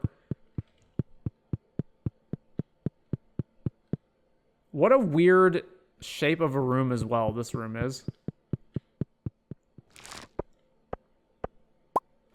Sold 91k worth of jellies and whatnot. Seems pretty good. The traveling merchants in town. Aha, Irene. Good morning. I just wanted to come by and say goodbye. I'm leaving for Zuzu City today to catch the plane. I'm planning to visit Pika's hometown for my first trip, which is the Ember Islands. It'll be a long trip, but I bet it'll be a fun one. How will I get to Zuzu City? Oh, don't worry, I got that covered. At first, Mr. Zane offered to drive me since he was headed that way too. But I'd already booked my flight, so I had to refuse. But it's weird. I bet if he offered me that before, I would have accepted in a heartbeat. Between you and me, I guess I don't find him that attractive anymore. Oh? Wow, talk about entirely moving on from the Amethines, huh? But hey, if you weren't busy, I would have loved to invite you to go to the city with me for a bit so you could give me a tour, since you used to live there and all, right? But in all seriousness, I know you have a lot of work to do. Maybe next time, all right? Well, then, enough chit-chat. Time to travel the world. Goodbye. Wish me luck. And good luck with your farm as well. I'll be coming back here sometimes to visit, though, so you better watch out for me. Maybe I can show you some new stuff I've learned then.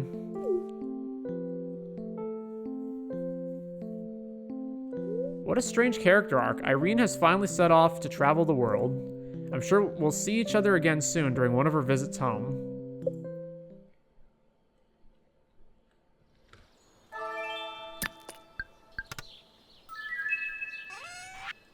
Greetings, I hope you're doing fine. I've attached the recipe of a fine pastry dish in this letter.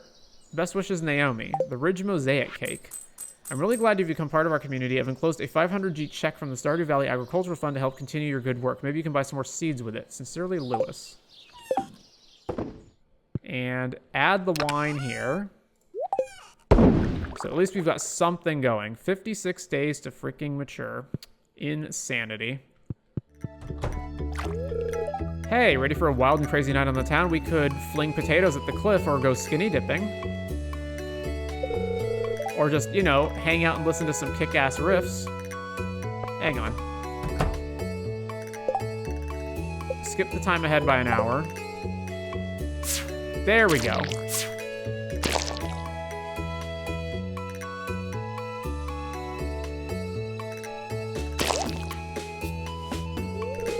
You startled me. What are you doing? What does it look like I'm doing? I can see why Emo Kid enjoys this so much. It's intensely satisfying. Better stress relief than coloring in. You want to have a go?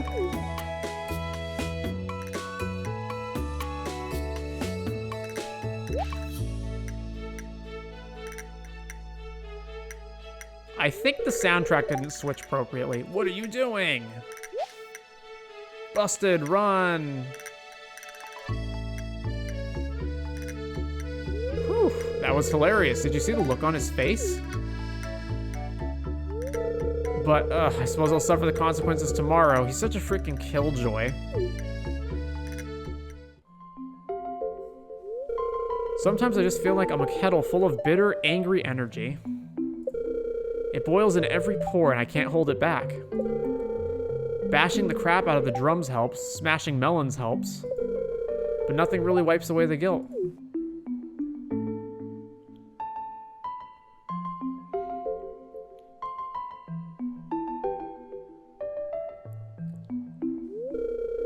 Yo, but listen to me, you didn't want an invite to my self-pity party. I know I can't change the past, that I've got to find redemption inside myself, but I'm not gonna lie, it's freaking hard. I'm just real lucky to have people who've got my back. Jesse, Gremlin, and you. Thank you for putting up with my BS.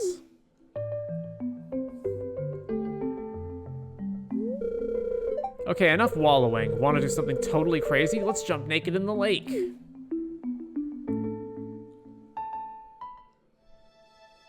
And that is why Jessie's the best girl. Cutscene triggered. Now, where was it? Is that Peasbody? Who alphabetized this? Hello, Jasper. You came. I didn't think you would. Did she get a portrait? I did not wish for you to see me like this, to see the outcome of my folly. I needed to see you, Jasper. I needed to see for myself.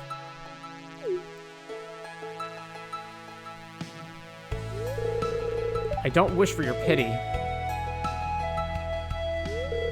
I came because I care, and I'm sorry. I'm sorry my actions pushed you into this. Your words wounded me, Professor Peasbody. They cut deep into my heart to have... Oh, I thought we were better than this. But I meant something to you. You did, Jasper. You do. Please.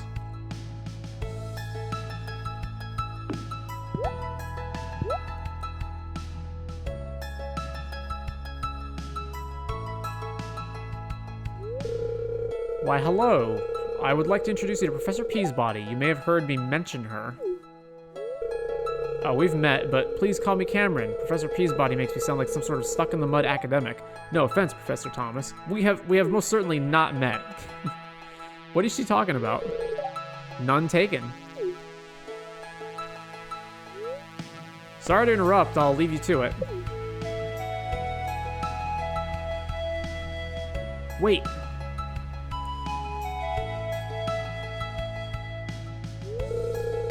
She seems genuinely conciliatory, and I find myself still feeling affection for her, despite her faults. Before I talk with her, I would appreciate your advice. If the opportunity arises, should I rekindle our friendship? Yes, definitely, just be careful. I know you have my best interest at heart, and her smile still sends my heart aflutter. We shall see how this all plays out, but yes, I shall guard my soul wisely. Thank you for your insight. I shall fill you in on the details later.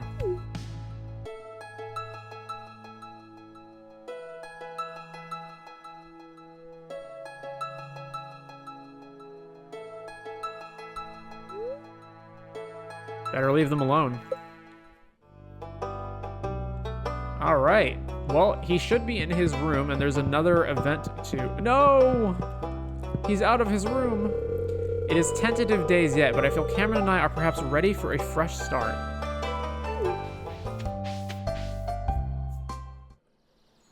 Oh, there's another cutscene up here, eh?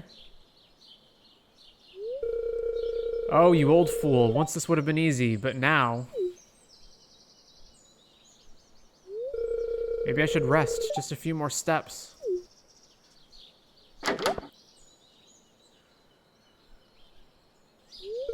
Professor, are you okay?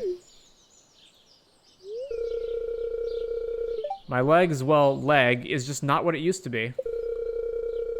No need to make a fuss. I shall be all right shortly.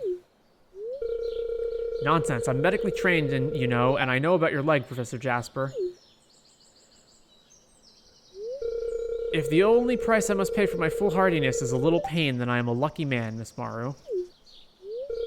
Well, that's utter nonsense. Your prosthetic shouldn't be uncomfortable. Here, come inside and I'll take a look at it. Oh, please do not trouble yourself on my behalf. I merely need to rest a minute or 3.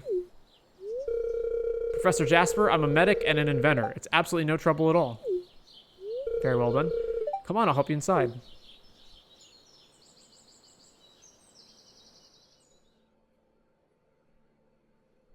Uh-huh. Another leak. All right. Add a dining room.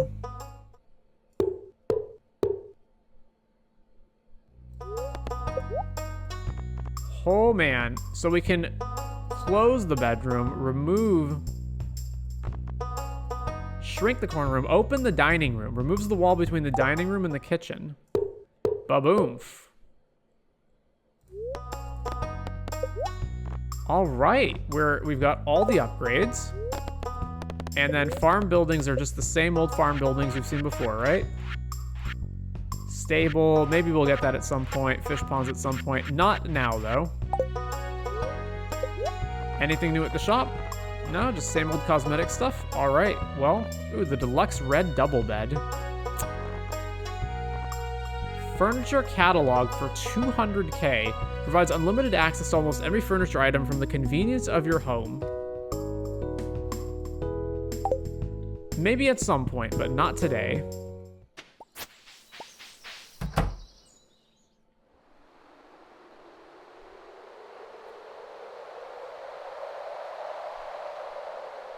I still say that truffle oil should work.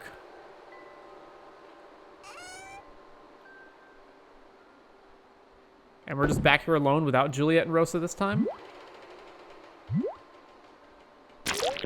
Sounds like something's down there. Better come back with a sword tomorrow. I have a weapon, though.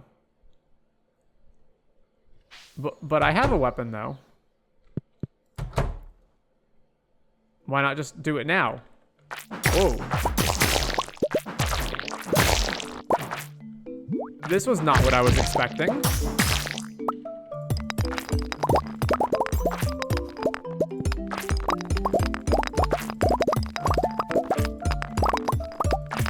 Adventure already.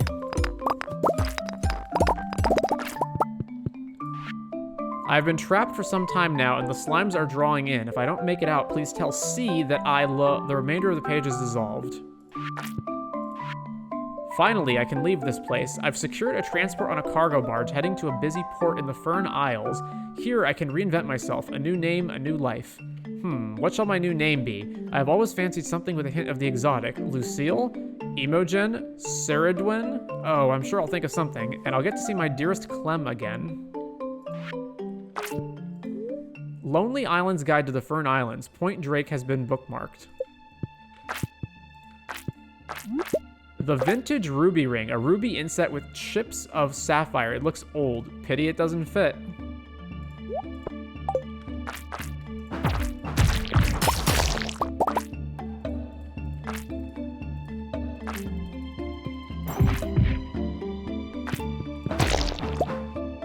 Uh-huh. This door is locked. But not this door, eh? Oh, ooh? It let me exit into the mines, but I can't go back. Why have a shortcut that takes you to the mines and then doesn't double as a two-way shortcut? The fairy box summons a level 1 fairy companion that heals you in combat situations.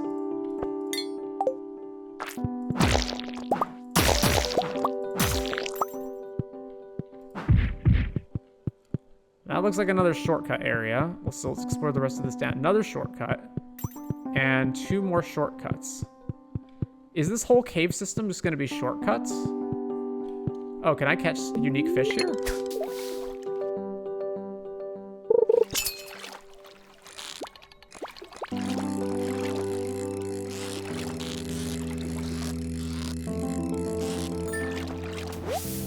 The slime jack.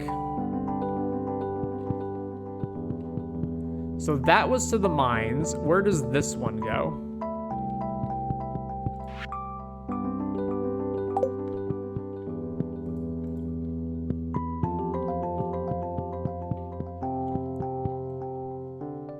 It just, okay, that's the entryway. So what about this one? It exits into the farm cave. And then we're blocked because that's there. I find it very frustrating that these are one-way shortcuts that then don't go anywhere else. Also, you have this whole thing that's seemingly building up like a story. Like some kind of story, and then it turns out it's just gameplay-related shortcuts? Really? What are you doing here? The Junimo were the ones that fixed our house. Also, my necklace turned all the orchard slimes into kitties somehow. They love to follow people around, but you need to pet them a lot. Anyhow, Void thinks the rock crabs are after my prismatic shard. Ellie says that rock crabs are an invasive species. But I think it's much more than that. There's something fishy about the beach south of the orchard. Alright, so that was that one. This one's closed off. There's 3 more to investigate. This one comes up from here. Can you please go back? Oh, come on. Summons a level 2 parrot companion who grants you a medium chance to find gold coins when slaying monsters.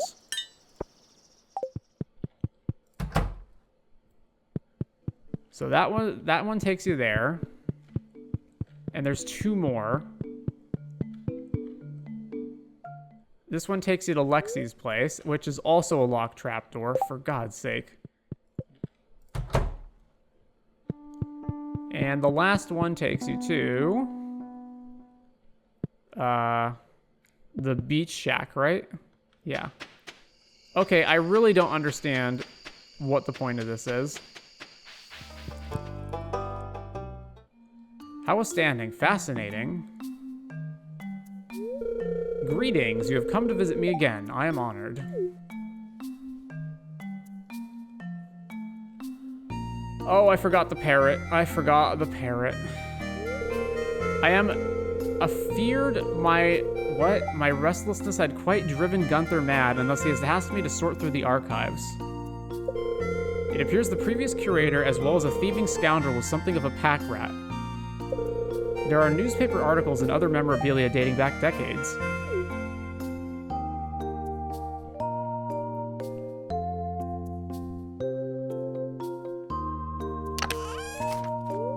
Jasper is right, there's so much in here. What secrets will it reveal?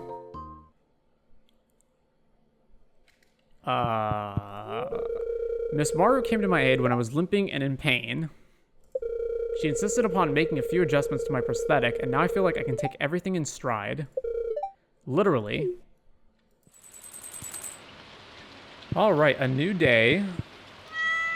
A new shot at the community center, which we didn't do last time. Alright, so load this up.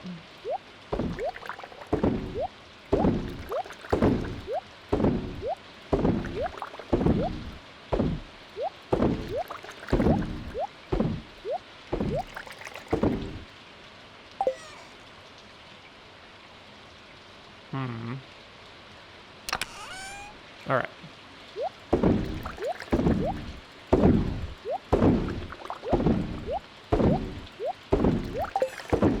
About half the casks are being used. Alright, let's get the rest of it.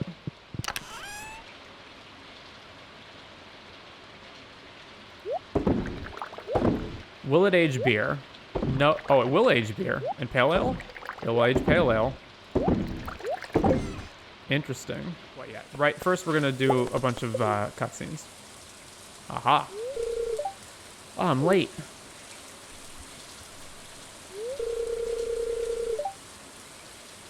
What are you doing out in the rain? Wait a second. Why am I stopping to talk to you in this rain? Let's just take shelter at the hotel.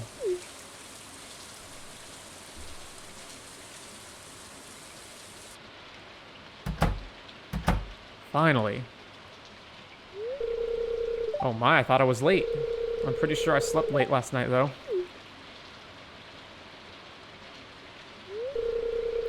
Oh, you asked me to read him a storybook of some sort. I was surprised because I know my son can already read. But I think it was a sweet gesture. But I panicked when I woke up because I thought I was late. I even forgot to bring an umbrella. How clumsy of me. I only need a full 8 hours or else I'm a complete mess, as you can see. Though I do wish to spend more time with them. Ever since I came back home, the majority of my time is spent at work. I hope my children and I get to spend more time together. Like, maybe a relaxing day at the hotel. That would be... Yuma, what are you doing here? You're all wet from the rain. You'll get sick.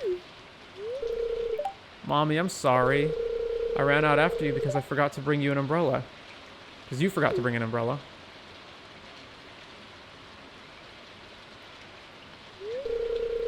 Here's the umbrella, Mom.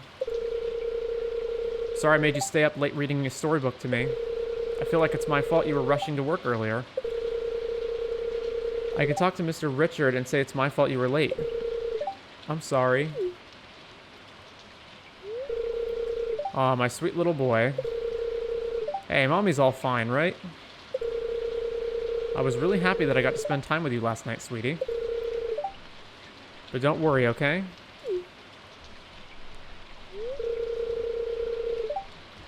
Oh, I'm sorry I worried you. Do you need anything else, Mom? Yes, actually. Go take a shower and dry yourself. You're drenched. You'll catch a cold, Yuma. Yes, Mom. But where do I... Use the hotel's bathroom, of course. I'm sure Richard will understand. Now, chop chop. Afterwards, you can spend the day here at the hotel with me. Well, really? If you'd like that, dear? Yes, Mom. And, of course, I'd love to spend more time with you.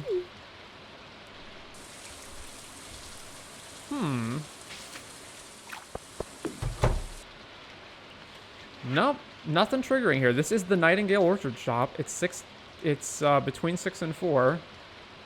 So this one just will not trigger. The errors. All right. Sterling. I said I don't want to hear it. For the love of Yoba, get a grip on yourself. You're scaring all my clientele. Give me a break with your stupid clientele. I hope they all fuck off to Joja for all I care. No one fucking cares if the shelf isn't color-coded. This isn't a chain store. I don't think the swearing really fits in here.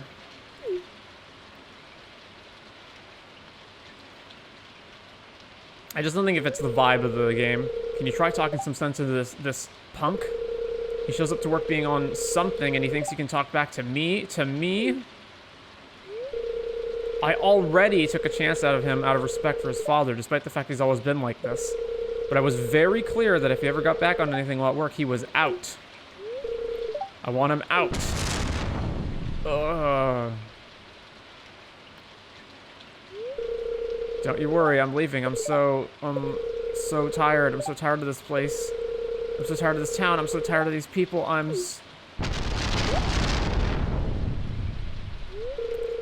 And I'm so tired of this Yoba damned rain. It's always raining in this place. Can it do anything else? I'm so tired. I'm so tired. I mean, I don't think it rains as much as it doesn't rain here. I'm so tired of living in my own skin.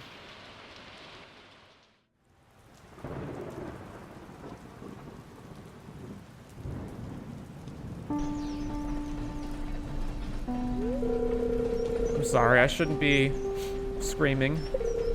This stuff always makes me more on edge. I didn't mean to, I mean, I did, I didn't want it to get this bad. But the shakes were getting so bad lately, I only wanted to get the edge off. Shane said it could dull the pain a little. Thought I could just have enough to make it go away, but this just feels so much worse. I just thought if I could have a little something, it would go away, but this just feels like my heart is ripping apart. I wish I could take the shakes back over and over instead of this. I just can't believe I failed at the one thing that made me so much less of a burden for everyone. So much for that stupid chip. I'm so tired of being such a pain for everybody else because I can't even stay sober on one of my addictions. You carefully place a hand on Sterling's shoulder, giving it a squeeze.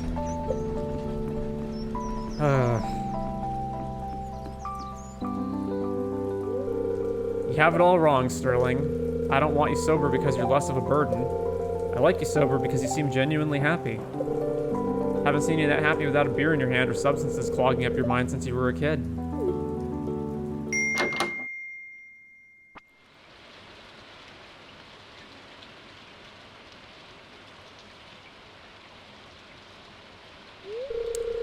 Come on, Sterling. Pierre called us. Let's get you home.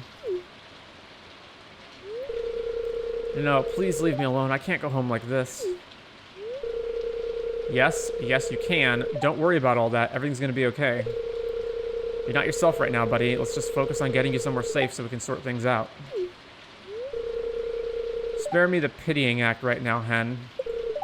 I can't handle it. Not now. I fucked up. I can find my way back later.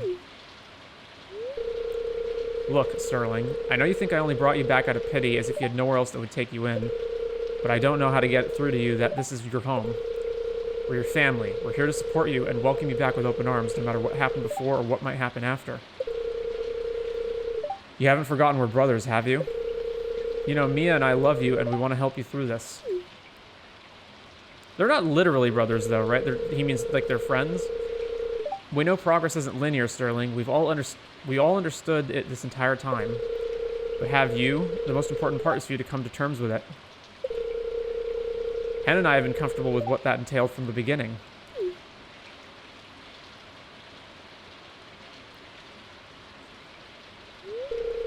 I apologize if he's created any sort of mess. I'll come deliver his apron soon.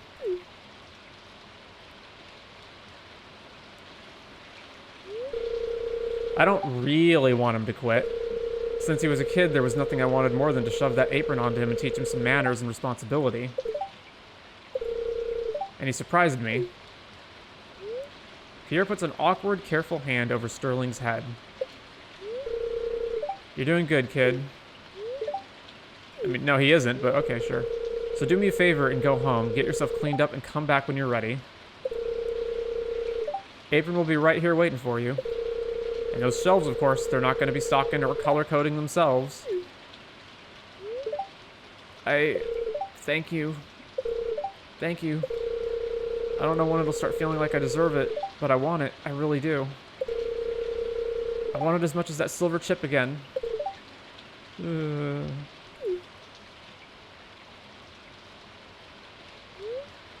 all wrap up Sterling into a tight hug. He tries not to shake while leaning into it. Let's go home, okay? As a family. Oh, I'm gonna be so much trouble for this later.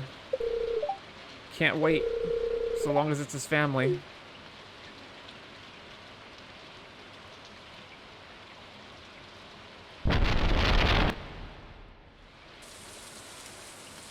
Ooh.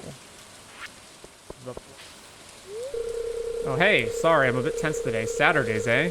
Most folks love them, but me, I'm weird, I guess. Painted in stylized letters, Tori and Nora, the I in Tori is dotted with a heart. Aw.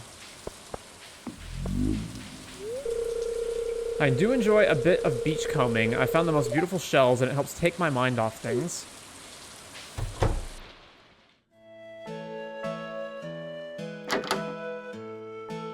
Howdy.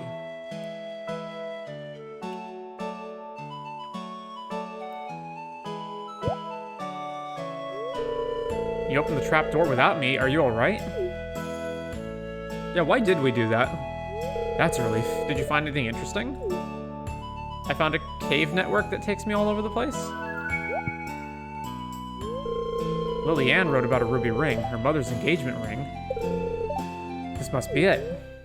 What else did you find? A cave filled with slimes and signs of a struggle, letters mentioning a place called Point Drake, and a man named Clement.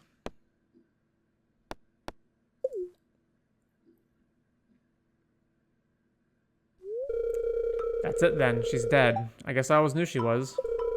Even if she'd survived, she'd be in her 70s now.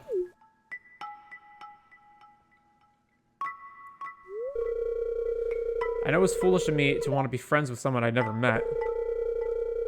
Someone I didn't even have much in common with and definitely wouldn't now. If she were alive, not dissolved by slimes, it's best to remember her as a watchful young woman with a wicked sense of humor. Heh, remind you of anyone?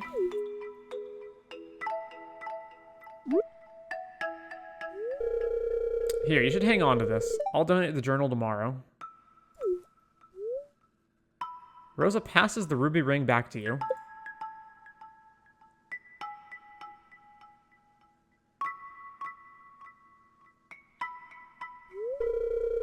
Wait, something feels a bit fishy. I'd like to visit this cave. I agree, it is fishy. You've cleaned out the slimes, right?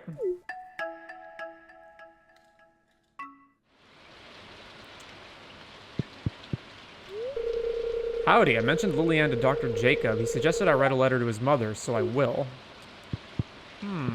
Actually, before we head in there, just one quick second. Is Goatherd here? Whoops. Stay out to the end line.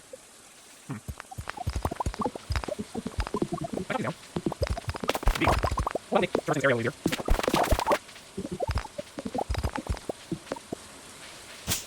Alright. Alright, abandoned orchard house. Let's do it. And there's really no slimes in there.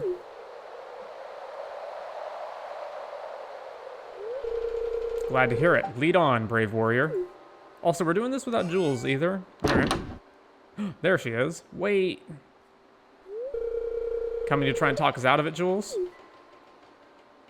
Of course not. Did you really think you could explore some mysterious nether realms without me, your plucky sidekick?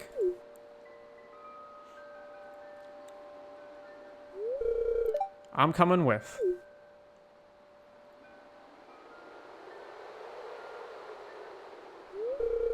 Oh, come on, it's an adventure. Can't let you guys have all the fun.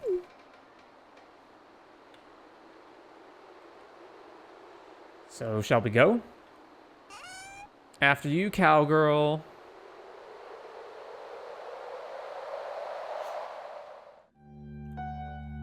Uh-oh, this is not the same cave layout. Excuse me? Oh, a note. Could it be a clue? Oh, it's only a financial report. The orchard really wasn't doing well.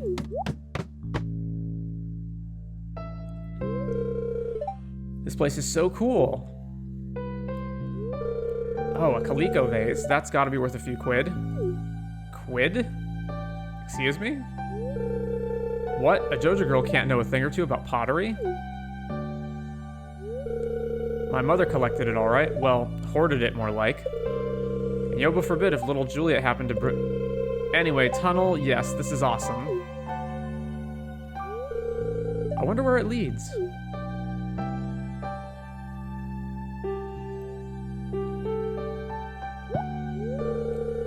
Don't get your twickers in a nist. We're coming.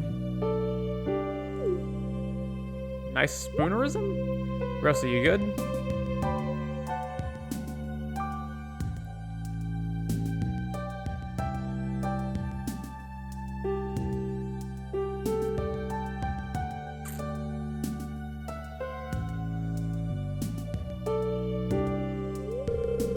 Sorry, Jules is telling me jokes. I'm not fond of long, dark corridors filled with strange noises. Oh, are those the notes?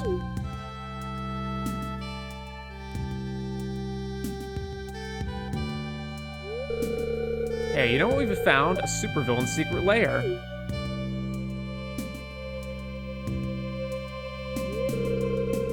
Oh, you wish. My guess? Extra storage for the Vinter's casks.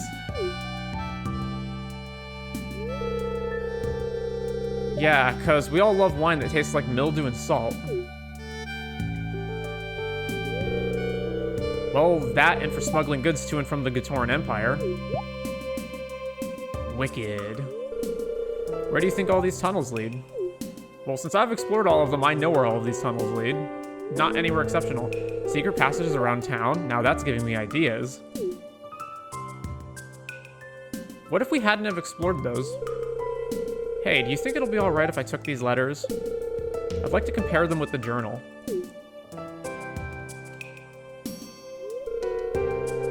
Yeah, notes in a book that say where she's going seems a bit obvious. You think she laid a false trail? I do. Uh-huh.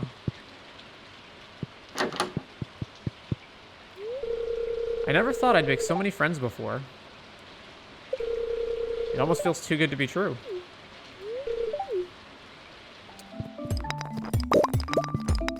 Ooh. Ooh?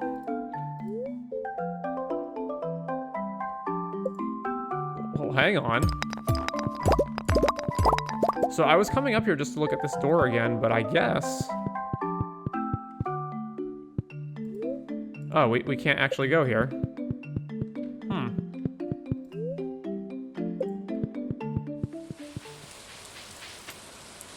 Much more hardwood. Let's do it.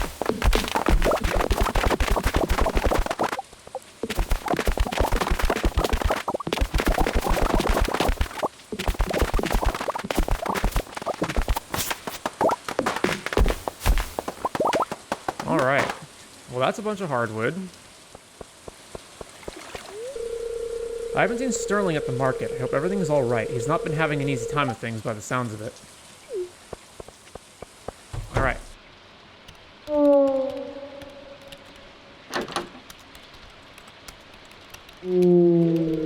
Take that, sucker. From the sound effects, is he playing Stardew Valley and defeating ghosts? Where'd you come from? Does nobody ever knock around here? Not me, I'm the player character. Typing sounds are still persisting? Oh, it's nothing, just a dumb game. Hey, nothing dumb about that. Video games are great. Maybe you can help me then? I've been battling through this pyramid forever, killed a ton of mummies. But now I've got to answer 3 stupid riddles, and if I get them wrong, I die. And I'm absolutely rotten at riddles. No thanks, I'm terrible at them too. Sure, why not? Great, come on then. We actually get to answer the riddles, right? I want to answer the riddles. The room reeks of decay and something older, darker. The Leonin creature regards you with pale blue eyes. Her face is beautiful, inhuman, and terrifying. Greetings, mortal, she purrs. It has been too long since I toyed with one of your kin.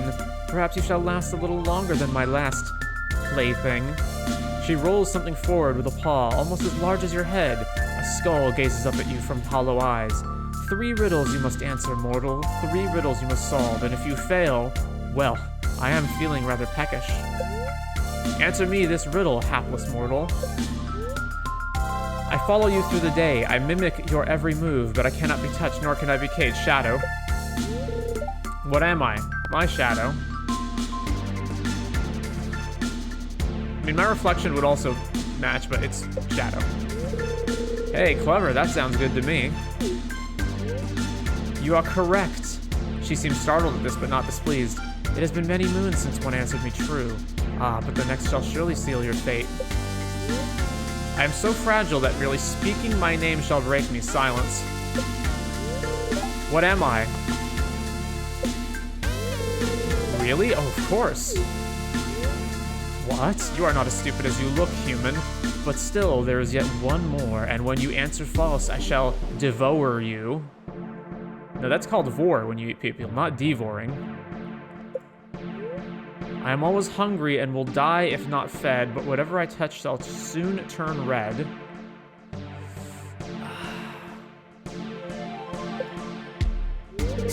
What am I? Fire, a dragon, a story. Fire. I mean, I wouldn't describe fire as hungry, though. I thought the Sphinx was talking about herself. How? How could you have answered all of my riddles correctly? This is unprecedented. The Sphinx seems shaken and displeased, her muscles tense, and she draws her lips back to reveal razor-sharp teeth. You have answered me true, little human, and thus I must permit you to pass. Run before I change my mind.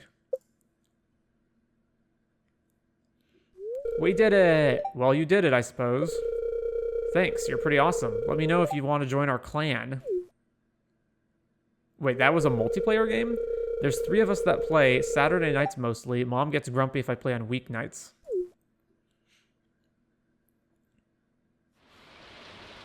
Huh. Alright. Alrighty then. Going up the saloon, everybody. The artifacts and minerals you've donated are aiding me in my research. Thank you. I slept in this morning, felt like taking it a bit easy today because it's Saturday. It's no excuse to slack off on my farm work, though. Hey, Leah. I imagine it's pretty difficult working that farm all by yourself. It seems like a tremendous amount of effort for just one person. Do you ever wonder what it might be like to have some help?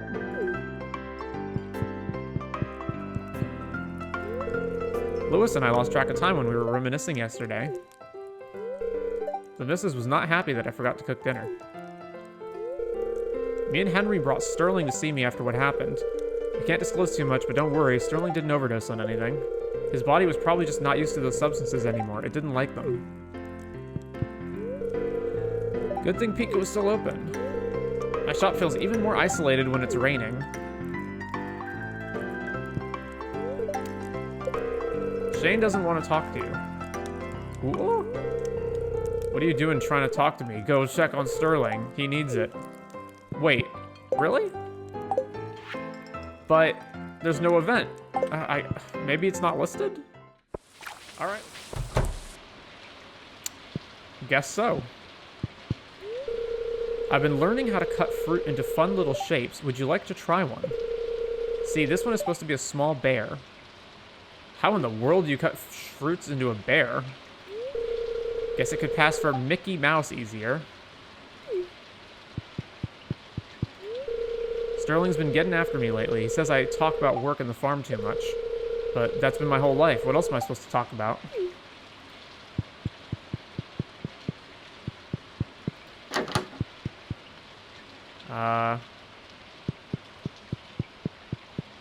Well, he appears to not be here. You're not good enough friends with Henry to enter his bedroom. Well, he has no heart rating at all, so no kidding.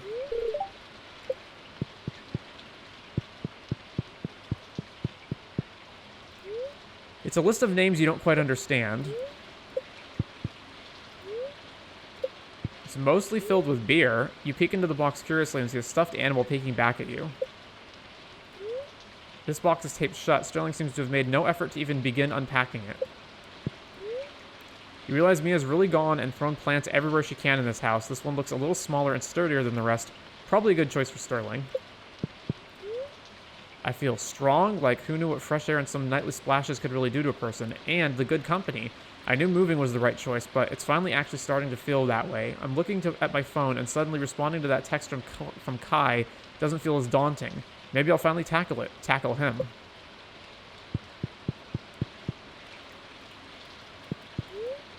A photo of a farm you don't recognize. It must be Henry's over in Grampleton. A photo of a young Henry and a girl besides a cow. Somehow he appeared much happier then.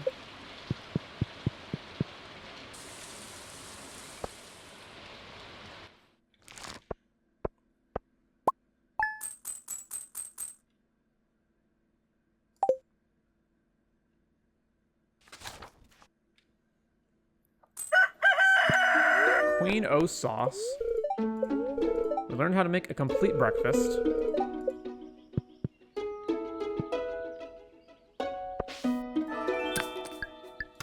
Increased friendship with people.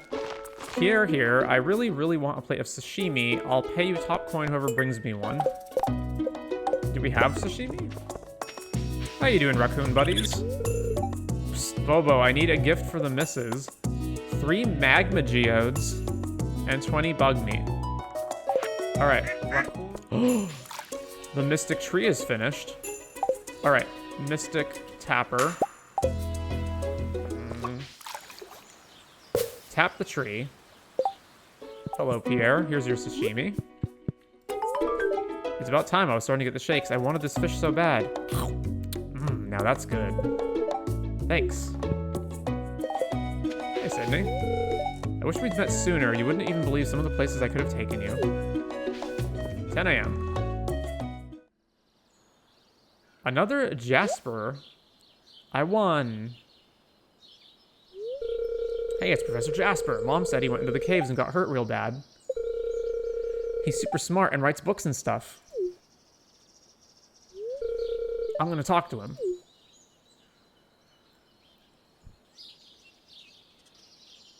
No, don't do that. We shouldn't interrupt him. He's probably studying something really important. What could be so important about a book? Oh, Vincent. He's not going to grow up to be smart. Hello, Mr. Professor. Hello, children. Are you, having fun? Is it true, Mr. Professor? Did monsters eat your leg? Did it hurt? Vincent.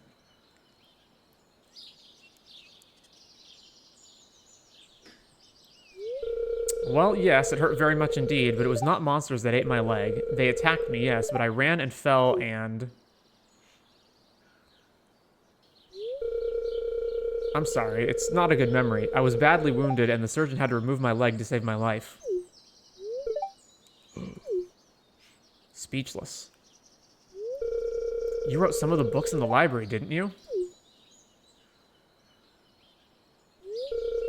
You've seen my work? I've read them, well, bits of them anyway. I like the stuff about goblins. Goblins? You didn't tell me he knew about goblins. Is it true they eat their own boogers and make jelly out of fingernails and hair?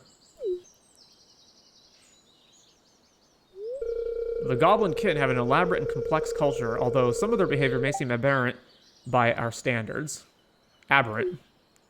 Huh? Sorry. Yeah, some of their behavior could be considered, gross. Cool. Sorry about that, Professor Jasper. The children can be a bit enthusiastic. It's fine, Miss Penny. In truth, it's rare for me to find an audience since my lecturing days have ended.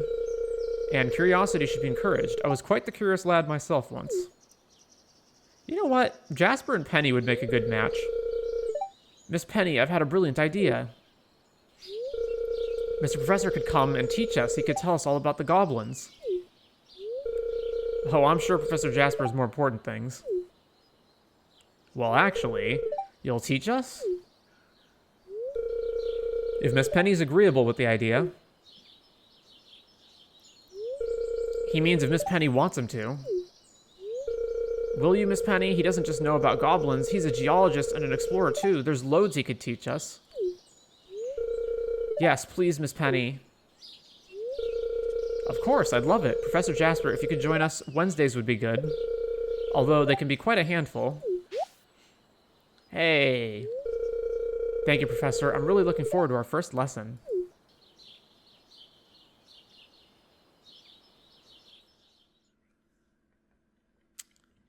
Oh, hello, Penny. I've been trying to avoid my mom lately. I read in a book that it's best to cut toxic people out of your life. I don't think she's beyond help, and I don't want to cut her out completely. Maybe our relationship will improve if I move out. Yeah, you can't really avoid toxic relationships if you literally live with the person.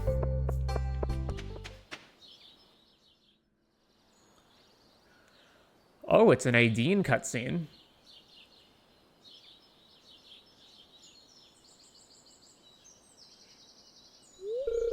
Good morning. The bird song here is most pleasing, don't you agree? And how may I help you today? How is there an Adine Mateo romance if Adine is a romance candidate for you, for the player? Oh my. Mr. Mateo, are you alright? I'm fine, just gotta get home. Nonsense, you're not fine at all, sir. You're half dead on your feet. And it would be most unbecoming if you were to expire on my doorstep. Quick, help me get them inside.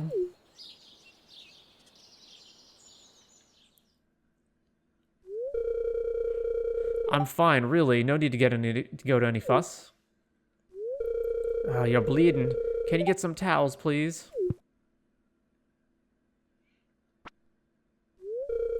There you go, all patched up. You've some nasty scrapes, but I do not think you'll need any stitches. Just keep them clean, all right? Thanks, Dr. Adine. I really owe you one. Oh, don't be ridiculous. Besides, everyone should know a little first aid. After all, flowers can prove quite thorny adversaries. Well, thanks anyway, and I promise not to go jumping into any rose bushes. Well, not unless there's a lovely lass like you to haul me out. Oh, you can jump in my rose bush any day, Mr. Mateo.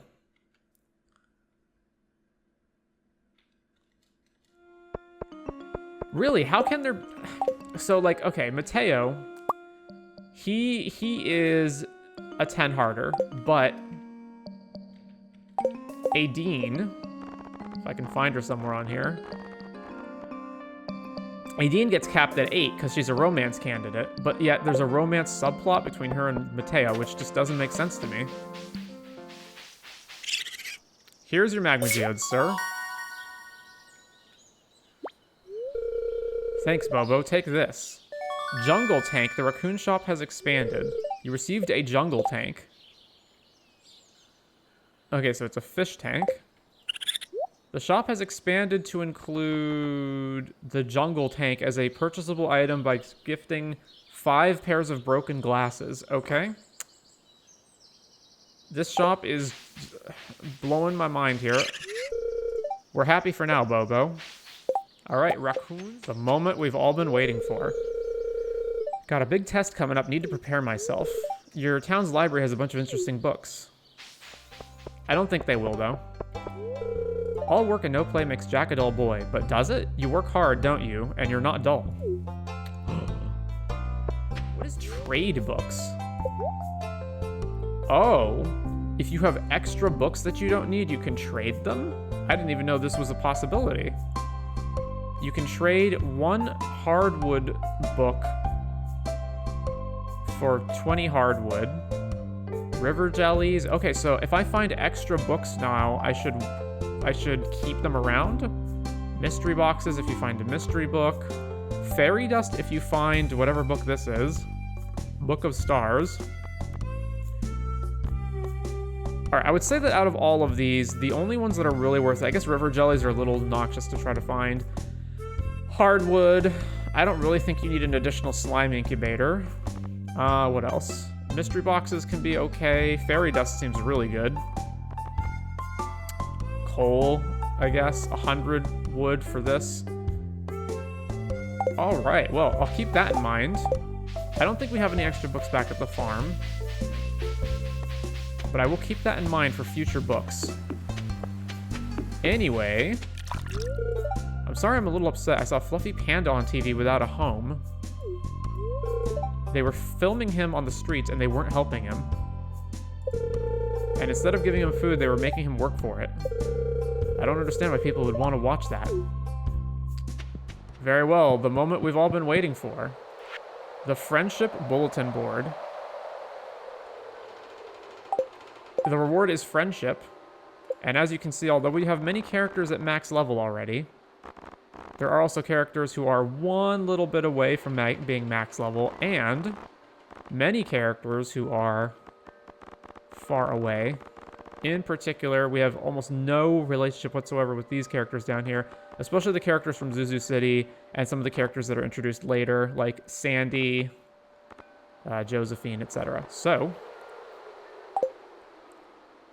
from the top going clockwise, we've got the Chef's Bundle. We shall complete it with the Maki Roll. Reward, pink cake. Next up, the fodder bundle. Apples. Reward. A heater. The enchanter's bundle.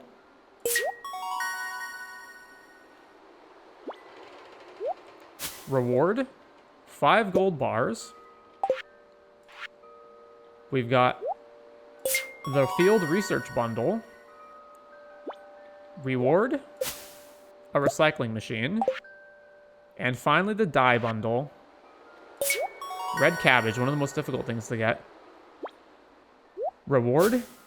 A seed maker.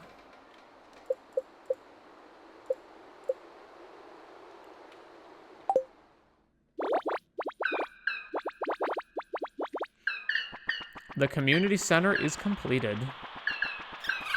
The last bundle, farewell.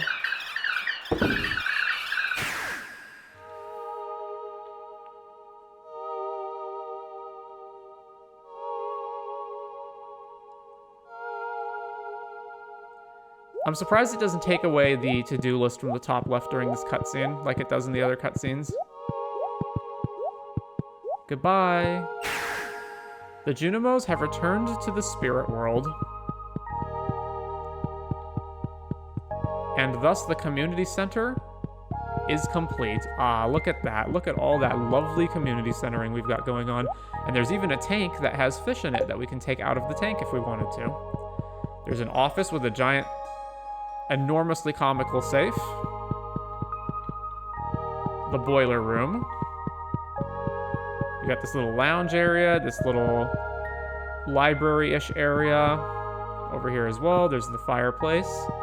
And we've got the pantry, a kitchen area that we can cook stuff in, and then the little arts and crafts place. By golly, it is done.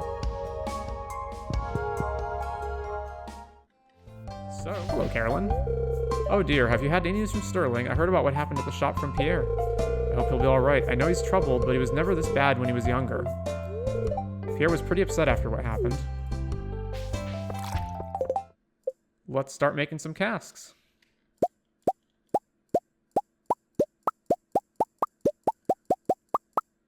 I'm thinking probably 100.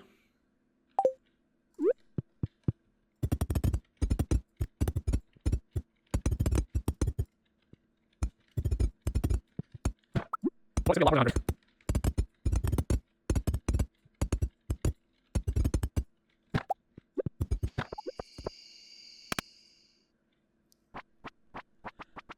Oh, it's a Krobus Mateo cutscene. Who goes?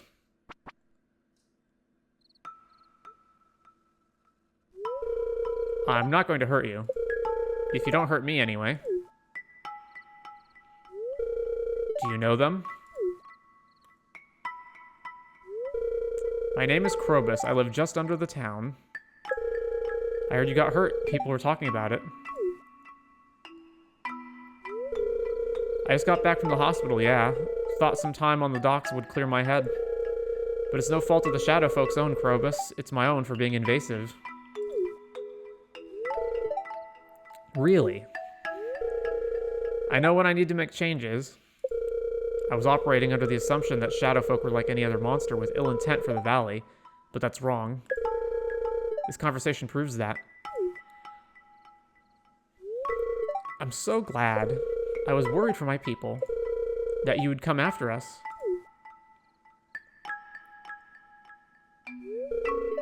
I would never. Krobus, would you consider sitting down with me sometime and telling me more about you and your kind? We only have books, and the accounts within them clearly don't paint an accurate picture of Shadow Folk. You'd like to interview me? I'd love that. You said you live just below, right? Yes, in the sewers. I'll come find you then. Just give me a few days to start getting back to routine. Of course. Oh, I didn't get your name. Mateo. It was good to meet you, Krobus. Good to meet you, too. I'm going to get going, though, so you and the farmer can catch up. We can hang out another time.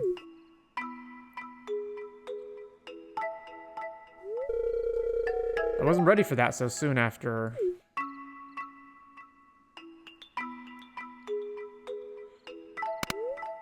How's my face looking? Is it as bad as I think it is? All you need now is a cape, mask, and musical aptitude, Platonic.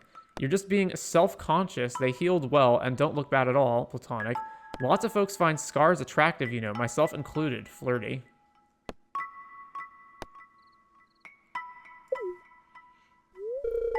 The first thing I thought when I looked in the mirror was, oh, I should move into the basement of an opera house.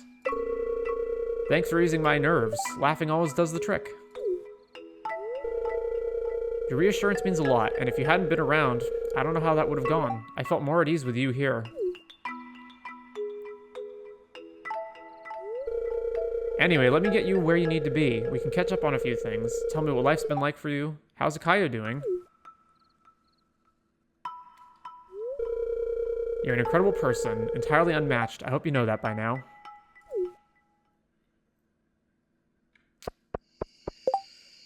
So, important question. Who is hotter, Mateo or Sebastian? Alright, casket up. Man, I'm gonna run out of hardwood.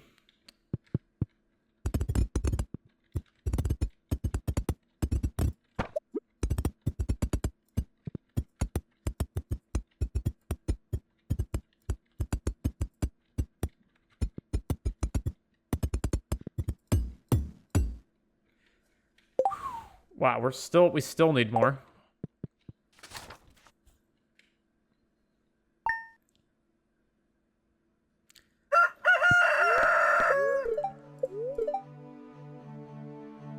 Don't forget your weapon special attack. Uh-huh.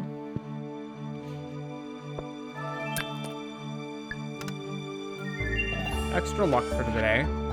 Everyone around town has been talking about your great generosity lately. Apparently, packages have been appearing in people's houses containing items they posted about years ago on the community center bulletin, and the packages are all addressed from your farm. Thanks for going out of your way to do something like that. All of us in town are delighted. 10 p.m. to 10:30 p.m., The Village. The Village? I don't know what that means. Alright, let's get all this cauliflower. Whoa, a giant cauliflower. This is literally the first time I've grown a giant crop. Do I have to chop this down with an axe? Indeed I do.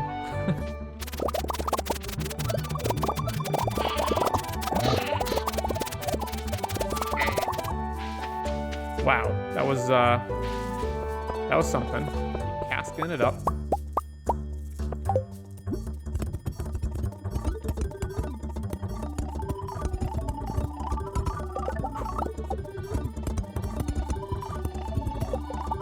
Wood. We actually ran out of wood. We gotta go get some more wood. One more. Alright, I think that's good enough. Heading on into town. Going to see what we got cutscene wise. Hup. Kiwi come to find friend. Kiwi has questions. Answer yes. Kiwi want to know. Only few question. Kiwi very busy too. Kiwi watch human before. Human see and talk with other Junimo maybe. Kiwi is Junimo too, but Kiwi different. Shoo, much different. She, other Junimo, like what? Say what? Think what? Where other Junimo? And what do Junimo do?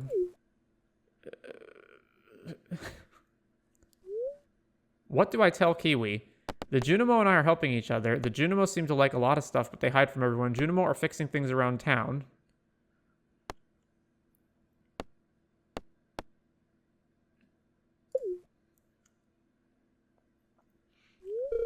She, Kiwi now know. Kiwi now go. Thank you for answer, friend.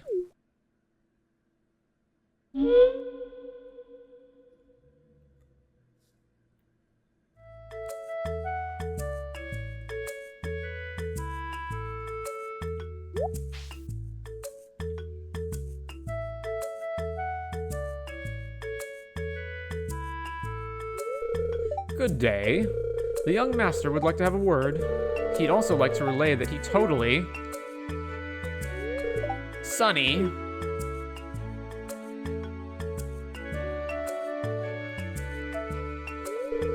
Farmer, I mean... Ami, would you happen to have some free time today?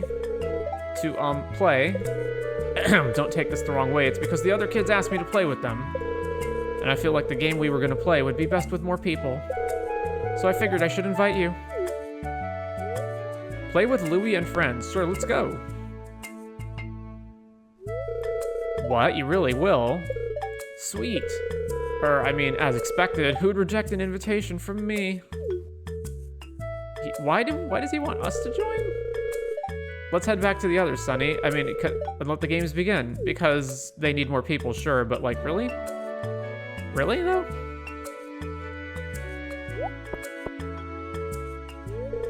Whoa, you really went and fetched on me. You're being cool now, Louie. Yep. Hey, Louie's right. More people equals more fun. Hi.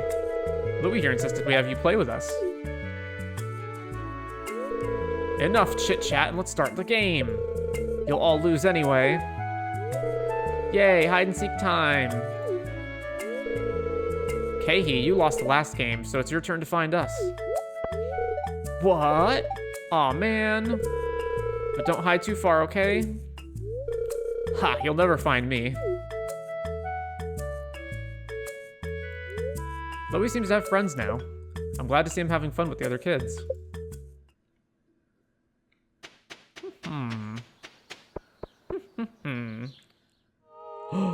The community center.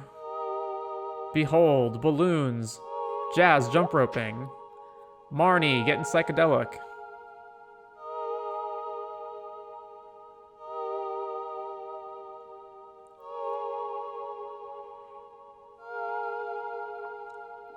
Gus and Pam in the kitchen, the ladies and Pierre in the library. Penny? Or no, Robin in the arts and crafts room? And Emily. Susan and Andy hanging out. George and Evelyn by the fireplace. Lewis standing around. Clint looking at the bulletin board. Obviously, Willie would be at the fish tank. Demetrius in the office.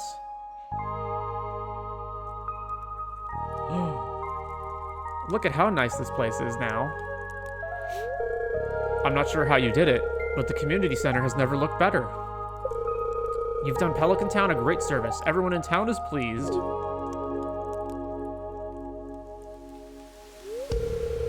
As a way of saying thank you, I'd like to present you with this town's greatest honor, the Stardew Hero Award. You've earned it. Stardew Hero Trophy! You received a Stardew Hero Trophy. Grumble, grumble. Who's that? Sales have been plummeting. Where have all my customers gone?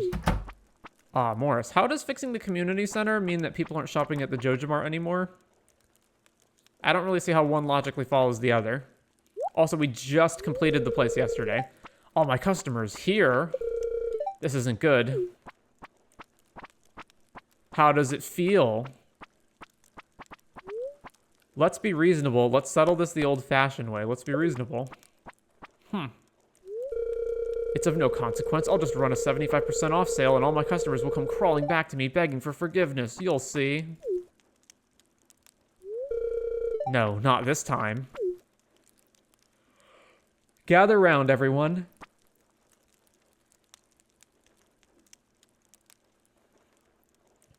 Also, this is everybody in town. Where's everyone? Like, Sophia isn't here, for example. I remember when I first moved to Pelican Town, this building was active and vibrant. We worked together to make the town a better place. There was a real sense of community. This isn't even everyone in town. George, you always used to do the crossword puzzle while sipping coffee in the community kitchen, remember? Grumble, grumble, the good old days. Emily, you wove that custom banner for the Stardew Valley Fair. I remember you working on that for years. Isn't the place... Don't we hold festivals and whatnot all the time? And, like, how is this community center the linchpin of the area? Willie, remember when your little crab experiment got out of hand? That I do. We showed up one morning and the place was crawling with them. But Gus saved the day with a brilliant idea, a crab leg feast for the entire valley. I still dream of that garlic butter. Why is Pierre making this speech instead of Lewis? You see, everyone, our community is what makes Pelican Town special. When JojaMart came to town, we lost sight of that. But now, thanks to Ami, we have a second chance. I'm asking that you join me in boycotting JojaMart. We have the power to reclaim our old way of life. Who's with me? That doesn't work. I've lived here too long to see this town go to ruin. You can count on me. I mean, you can use local government to force out a business, but you can't get everyone in the entire community to collectively boycott a business. No, this wasn't supposed to happen. I'm done for.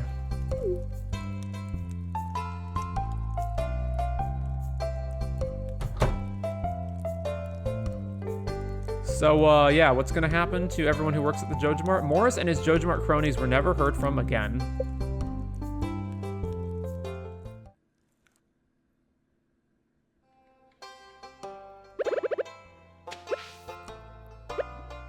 Hello, Floor.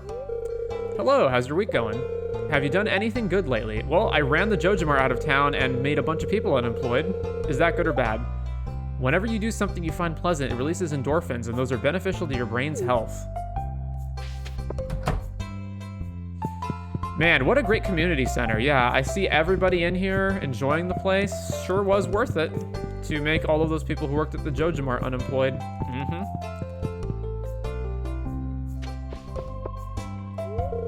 Hey, keep up the good work. I know you'll make everyone proud. I'll tell you a secret. My name Sam is short for Samson. Most people don't know that, so keep it on mute. This season looks lovely as ever. But not as lovely as you. Penny has requested I speak with the children, perhaps even tutor them. I find myself aquiver with nerves. I am not used to a junior audience. Here's the leaks. It's lovely to have the old community center back. We have so many memories from the old place, from the old days. It's a special place. Lillianne Sheridan, now there's a name I haven't heard in years. Do I remember her? Of course I do. Ain't nothing wrong with my memory. She was an odd one, always scribbling away in a notebook or whatnot. Many of the lads had their eye on her. Not me, of course, even then. The only one for me was my Evelyn. Not sure what happened. Figure she must have left when the old man died. Folks were always coming and going. Where am I gonna put my trophy? Where am I gonna put my trophy? I'll put it right here next to my arcade machine. Oh, how are you? Sorry, I was just surprised. I mean, you surprised me. I guess I was lost in my thoughts. Anyway, what's up? Good to see you again. I'm glad you're not sick of me yet. Haha. I checked up on Mateo as soon as they got back to town. They've recovered brilliantly considering how bad the damage was. I'm no adventurer, but I feel like that sort of encounter would have ended much more poorly for an ordinary person. The earth is breathing easier now Joja have departed. The earth? Indeed, I too can breathe more easily. It is a wonder you survived. They are so long, my dear. There is beauty to be found anywhere, even within those sterile walls. In a kind word spoken, a joke or a smile shared. Oh, your unfailing ability to see the best in people will always impress me, Miss Jessie. It's one of the many things I admire about you.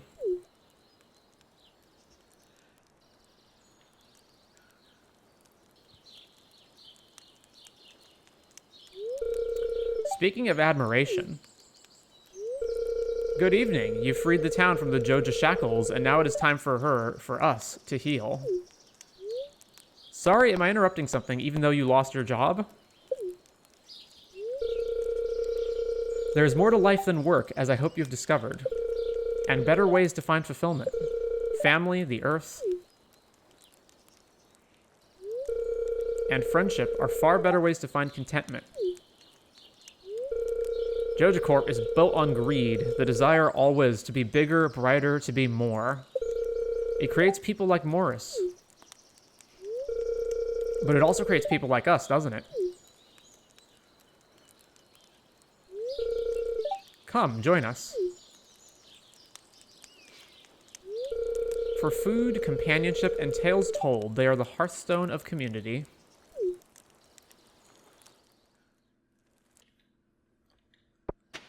Oh.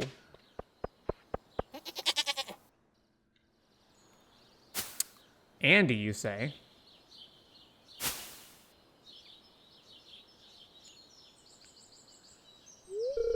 Hey there, farmer. You caught me in midst of foraging. Lots of the good stuff today. Rain helps them pop up. I enjoy looking for forage in the forest. If I could, I'd make this my full-time job. Not much money in foraging, though. I'd be no better off than that Linus fella. I, for one, enjoy sleeping in a heated house with a fridge.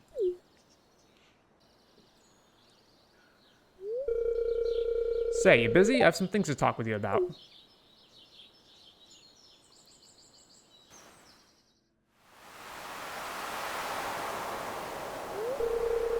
Things are tough when you're all on your own, farmer. I don't have many people I'd call close friends in my life. You know, I tried talking Mayor Lewis into letting the other farmers and I take over your grandpa's farm. It was good land being left to spoil. There was nothing Lewis could do about it. Your grandpa still owned the deed to their land. You showed up out of nowhere and took it over. Been doing a yoba darn good job, too. Where are we exactly right now? What I'm trying to say is... I'm proud of you. I won't lie, I used to be jealous of you. You only started farm work recently, relatively speaking. I've been doing this all my life and I haven't amounted to much. At first, I thought you'd move out of the valley because you couldn't handle the farm work. City kid, going from that office job to farming and his radical change in lifestyle. But you didn't. You kept at it, kept improving and showing me I was wrong. I can tell you're passionate about farming as best you can. You've brought more commerce to the valley with the publicity of Torque Farm. All the farmers are selling more as a result. I suppose what I'm really trying to say there is... Thank you. Man, those statues in the water are so distracting. Thank you for inspiring me to be a better person and giving Fairhaven Farm more business. It's helped my life more than you know.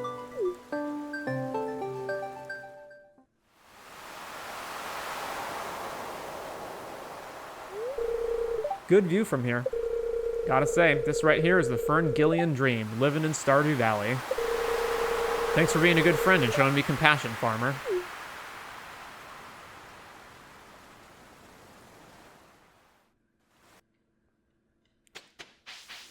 Oh, more raccoon babies. We're happy for now, Bobo. I do like Sterling's nails. It takes confidence in a man to pain them, you know? I assume they mean paint them. Did you hear about that scandal Sterling made at Pierre's? That's so not cute. Haley's too involved with her camera to notice you. And the Adventurers Guild.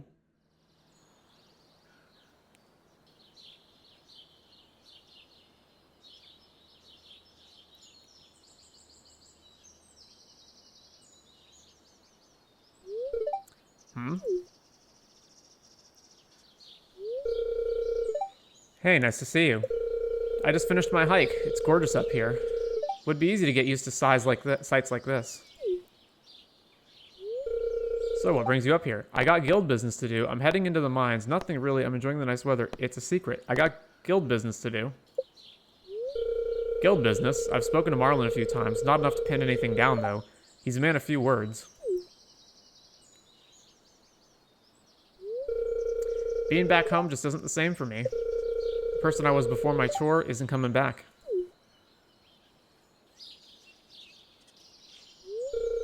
I think what would really help is if I found something to focus on so my mind doesn't wander so much. A new hobby, maybe. Making more friends or finding a new appreciation for something. I've tried hiking and getting back into watching sports, but nothing's cutting it for me. I have a question for you. You think the guild is worth checking out? Yes, it is. No, I wouldn't bother. Yes, it is. The adventuring scene has gotten more lively since my tour. I'll consider it.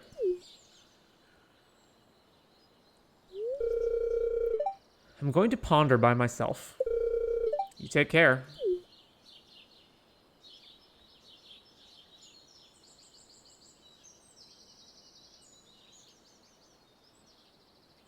Another one? Well, time to head back.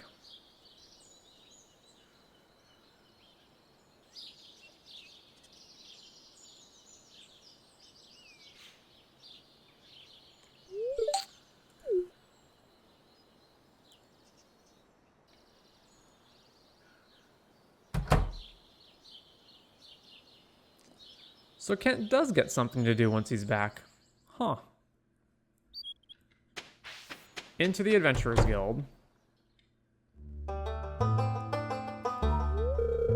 Afraid the answer's still no, Gunther. I can't be held responsible should anything happen down there. I hope you understand. I will respect your decision. Thank you for your time.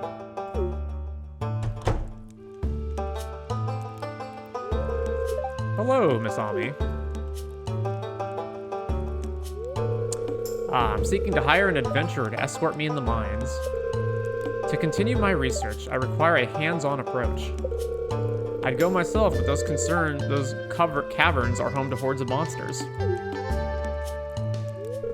Perhaps Ami would oblige with your request.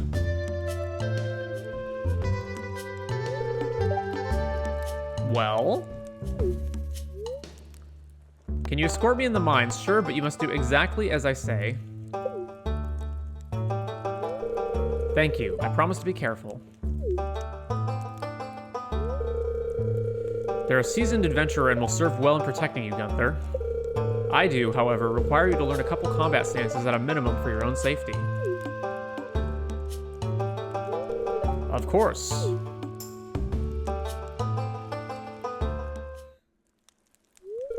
Marlin is going to run down some things with me. Meet me in front of the Adventurer Guild building tomorrow before the museum opens for the day.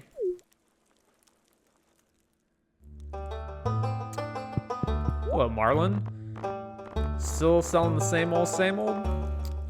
Looks like it. The crab shell ring. The top of the ring is made from enchanted crab shell, plus 5 defense, and a hard hat.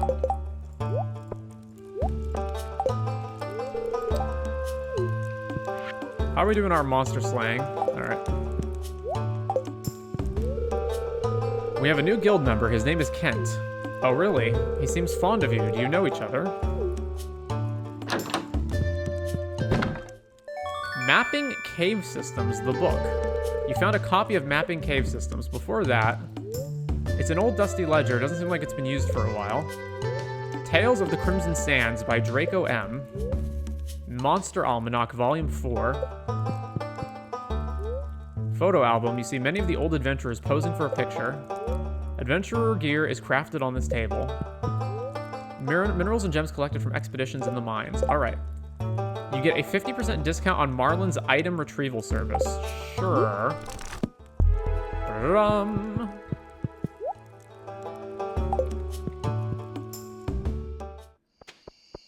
Oh, by the way, so this is what the Jojamart looks like now. Oh, hello, Electo. What do you think of Marlin? I've known him since long before he lost the eye, but we were never exactly close. So this is the Jojamart now, and we will eventually go in here, but apparently not at the moment. So that old building is finally repaired, huh? You're truly something else. First the Junimos revealed themselves to you, then you helped them return home. Your heart is so very pure. Be proud of your accomplishments. Oh, I need to visit the Sprite Spring. Hey, always good to see you. I had a dream about you last night. We had a good time. Don't say that to a woman, guys. Where do you want to manage? Okay, so we can build Junimo huts. It requires 20,000 G, 200 stone, 100 fiber, 9 star fruits. I don't know why star fruits. Earth Obelisk warps you to the mountains. 500,000 gold, 10 iridium bars, and 10 earth crystals. I mean, it's not that difficult to just go to the mountains. Like, it's literally one screen. I guess it would slightly speed up your ability to move around. We'll probably buy this at some point. Water Obelisk warps you to the beach. Desert Obelisk warps you to the desert. 1,000,000 gold required on that one. So these are like super late game things. Gold clock. Prevents debris from appearing on your farm. Keeps fences from decaying. Oh, that's helpful. 10 million G. Scarp obelisk. Warps you to East Scarp. 500,000 G and some other stuff. RSV obelisk. Warps you to Ridgeside. 500... Ridgeside is, like, not that far away. Sure, whatever. Zuzu obelisk. Warps you to Zuzu. And this one requires a prismatic shard. Alright, so the materials themselves are not, like, that big of a deal. It's more like the enormous cost of gold.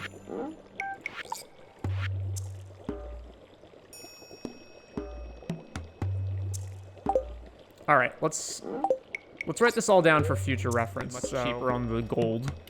300 stone, 100 hardwood, prismatic shard.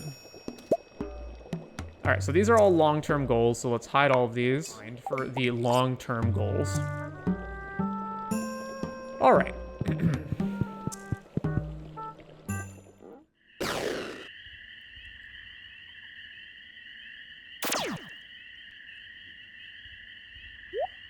She's casting magic. Oh, her skin changed color.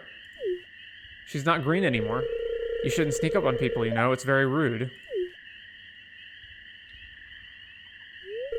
Oh, I'm just trying to turn Raz's tower into a giant pumpkin. You know how it is. I'm not worried he'll hear me. That old dolt could sleep through a hurricane.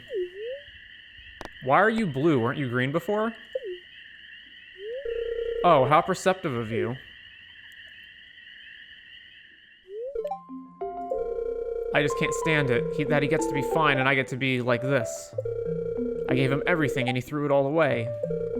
Decades of love and affection, my youth, my beauty, all wasted.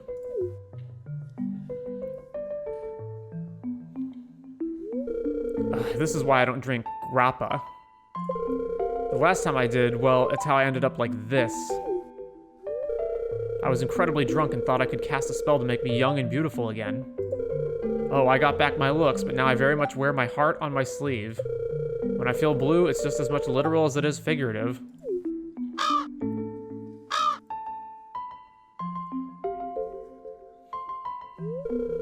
Thank you, little ones. Sorry you had to see this. I'm so embarrassed.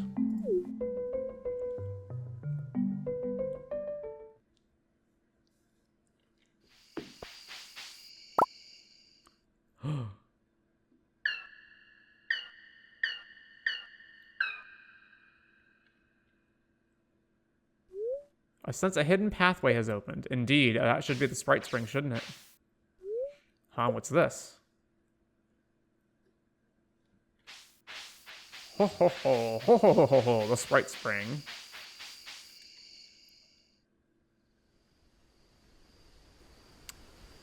Alright, we have already experienced this cutscene before, so we're just gonna skip that. But basically, it's a special spring. You can catch...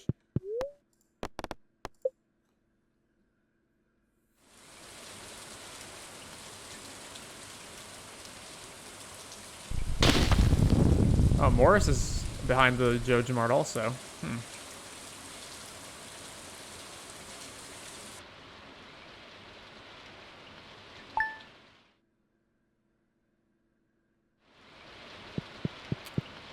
Andy's birthday. Alright, so we don't need to give him anything that special because we only got one more heart to go, so... Sure, algae soup, that's fine.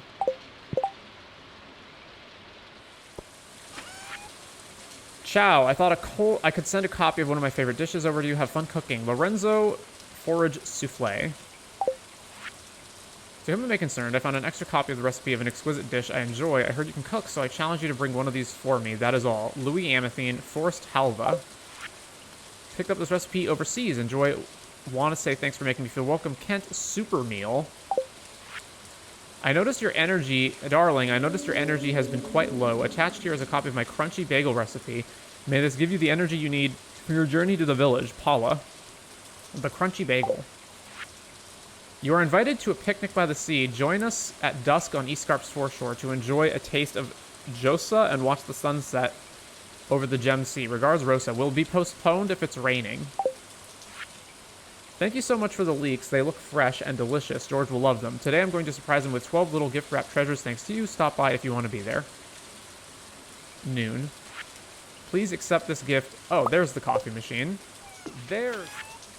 Thanks again for the wonderful gemstones. These will be perfect for my energy realignment. I wanted to thank you with a special gift. I hope you create some wonderful items with it. The sewing machine. I'm not sure how the human message system works, so I asked Wizard to help me write this letter. I hope you're doing okay. I wanted to share this with you. It's notes on how my people build a certain item, the dark sign. The dark sign. There's a dark sign. You need bat wings and bones. Use an item on this to change what's displayed. The item won't be consumed. Pierre's General Store is now open 7 days a week, so he's not closed on Wednesdays anymore. Excellent. I've unlocked the back room of the shop. Come by when you have a chance. There's something I want to show you from Willie Shop. Tomorrow we're all getting together for the flower dance. If you can find a partner, you might even want to participate in the dance. Yeah, okay, so the flower dance tomorrow. Alrighty. Blessing of friendship. And sure. Let's harvest.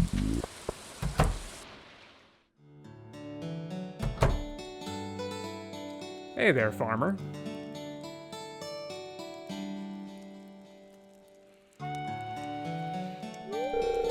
What do you think? Cleaned up the house and bought new furniture. Been using Pierre's seeds instead of Jojo's, and as a result, I've been earning more. Say, want something to eat? Just made a nice farmer's lunch.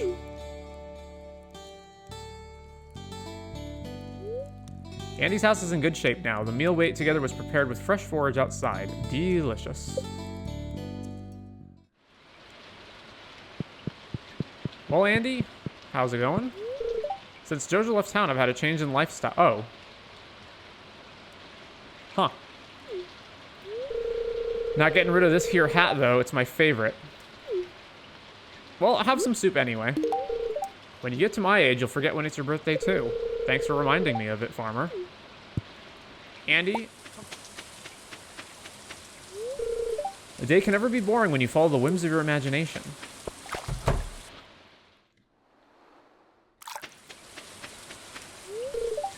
Please excuse the mess in my cabin. I wasn't expecting anyone to enter. I got here for work this morning and found this. I know I hated the place, but now it's gone, and I didn't even have anything to do with it.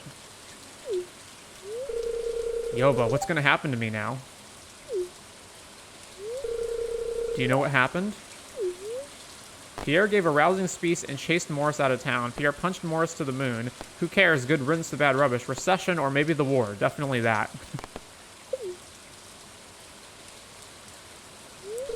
Oh, I should have known it was his fault. Small town values my ass. It's money he's wanted all along.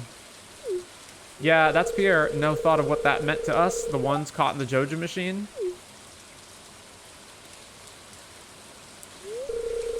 Gonna happen to me. Oh, I suppose someone will come, someone official. They'll take me back to the city. Because she's here on probation, so yeah. Move me to another Jojo Mart or throw me in a workhouse or something.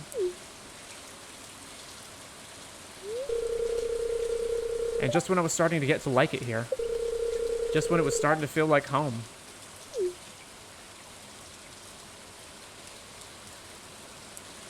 Juliet? I'm not going to let anyone take you anywhere, Juliet. Not unless you want to go, of course. Really? Really?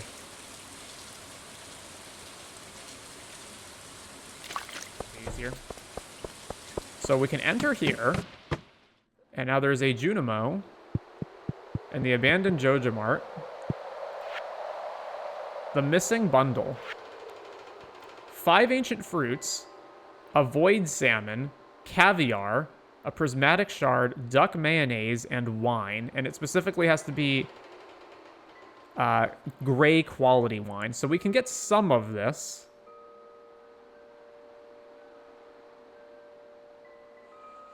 So the main things that we're missing are the caviar and the void salmon. All right, well.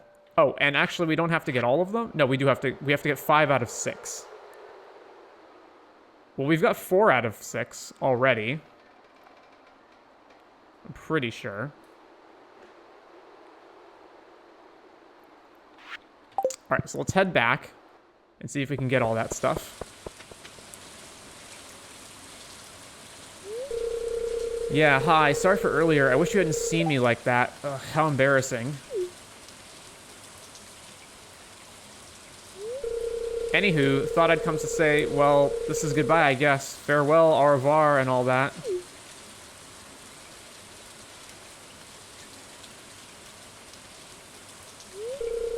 Oh, your face. You'd actually miss me, wouldn't you? Ha, well, psych, I'm not leaving. Jesse talked to my warden, my old man, and Mayor Lewis, and they agreed to transfer my contract to community service. Yep, that's right. I'm here to service this community. So, see you around, farmer, and don't go littering or loitering, okay?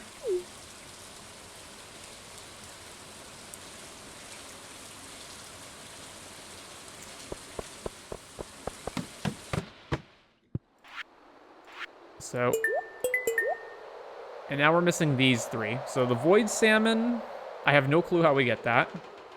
Wine, at least of this quality, and caviar.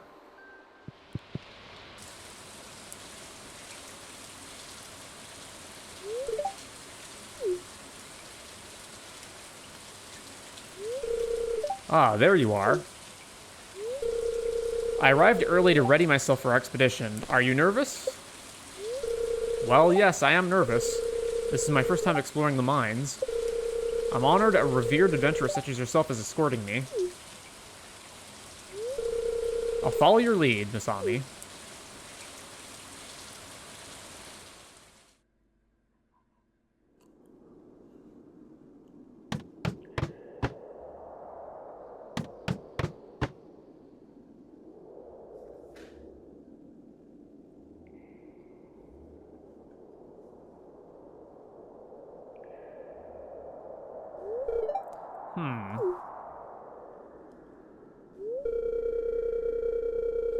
This equipment was abandoned when miners hit a void spirit nest decades ago. Shortly after, the Adventurer Guild was established here. This floor won't aid in my research. We need to find a cavern undisturbed by human activity.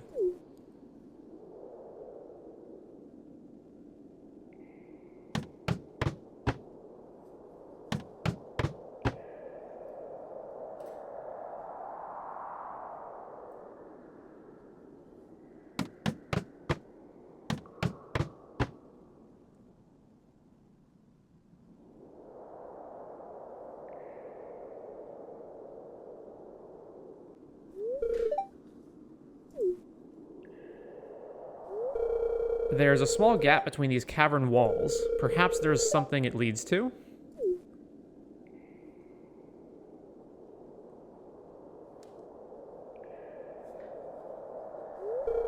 What should I say? Stay close to me or let me go in first?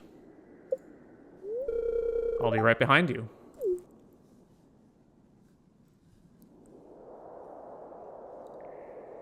Well, that's an ancient sword, an artifact trove, and then I'm not sure about the other three.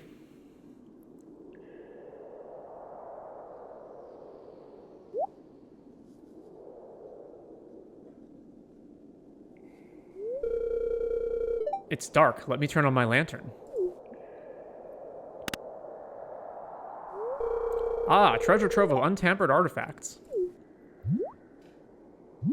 Oh no, an evil slime. That we killed barehanded somehow. Thank you for protecting me. I prefer them petrified. This is quite the find we stumbled onto. I'll start excavating now. The sooner I'm done, the sooner we can leave these perilous caverns.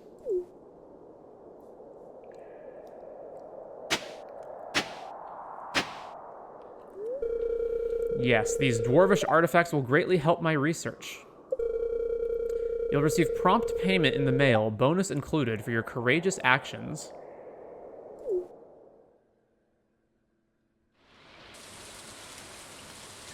We don't have that much time to fish.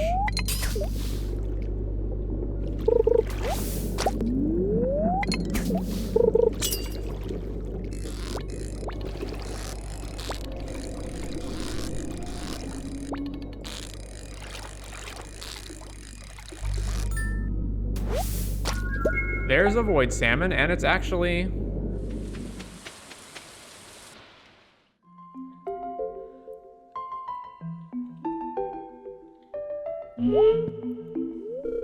Oh, hello. I wasn't expecting you to drop by today. The plants are doing absolutely wonderful. You simply must come see the potted ones.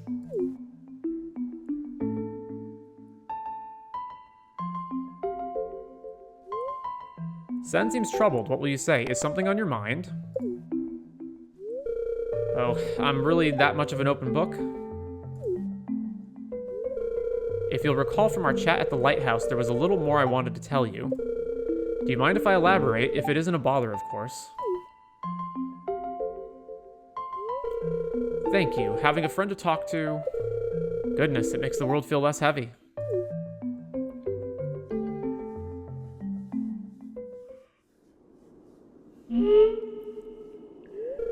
So, this is your choice. There is no convincing you against this fool's errand, is there? There isn't. I need to see the world for myself. I'm sorry. Bah. Even now, you still wander off and refuse to listen to me. One day, Sentrez, you will heed my warnings. The surface world is a vile and inhospitable place for us shadows. And maybe you're right. Maybe I will come back here crying and admit you were right all along. I need to know the truth for myself. There's a whole world out there that we know nothing about. To say there's no potential out there, it feels closed-minded.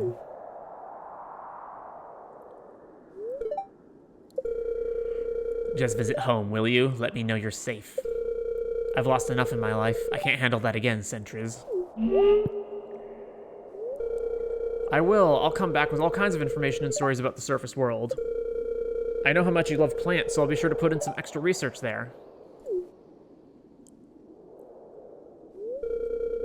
Get out of here already. Stop drawing this out with your shatter.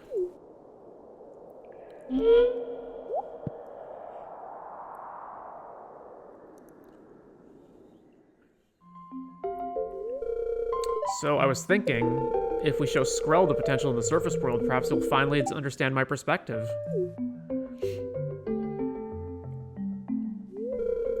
I know this is a sudden request, but would you be willing to meet my family? I want to show them that not every human is evil and wants to bring us harm.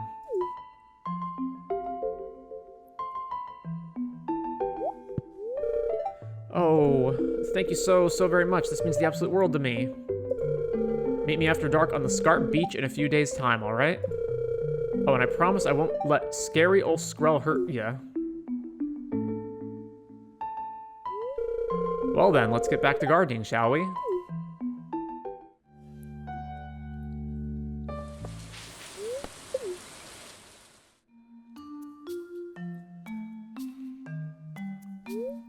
Who could have made a mess like this?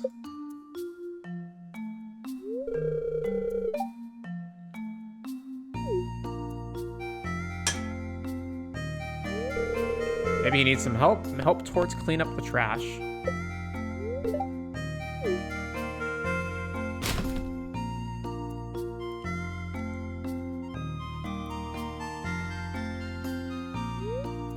It took a while, but we finally cleaned up all the trash. Whew.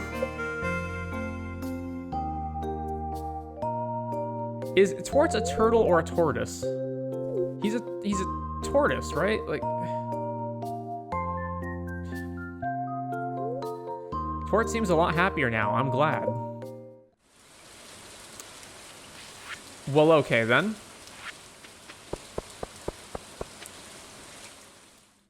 Here we go.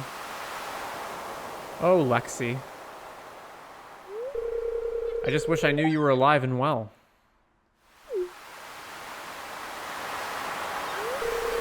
Good evening. I didn't expect to see you out in this weather. Then again, I suppose a farmer's work is never done, is it? Even when our plants don't need to be watered.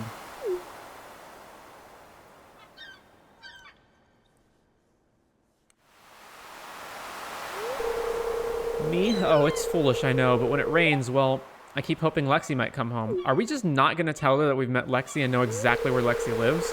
You may have heard the tales of the strange creature, possibly one of the merfolk, glimpsed off the edge of the wharf.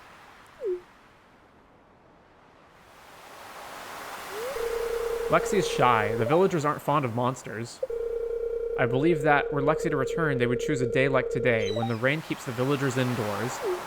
What are you talking about? The villagers have... yeah. Lexi always liked my singing, so I sing to them. Perhaps I think the music might guide them home. I mean, I guess technically the monsters all hide themselves, but, you know... Would you join your voice with mine? Perhaps the two of us singing in harmony might make Lexi less afraid.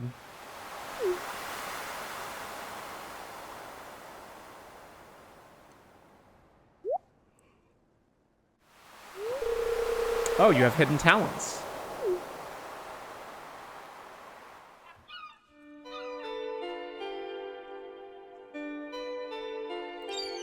The mermaid song?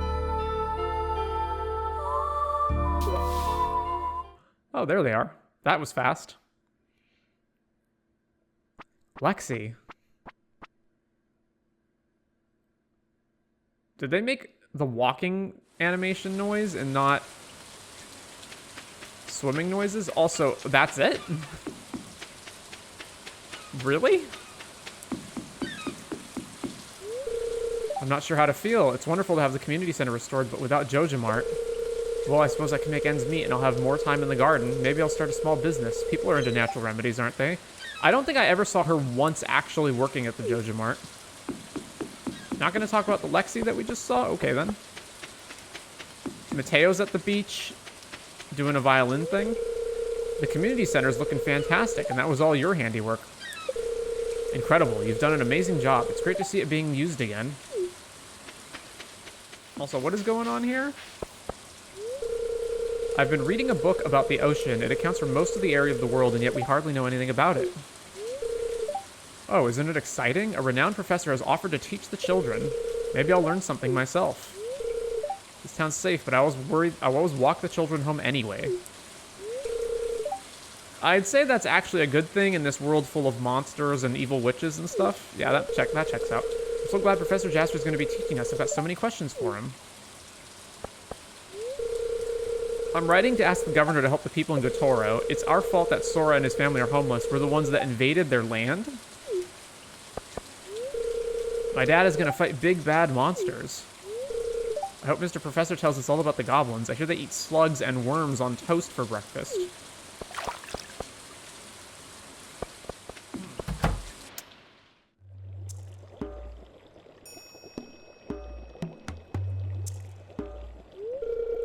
I sensed you would come here today. I've been waiting for you to arrive.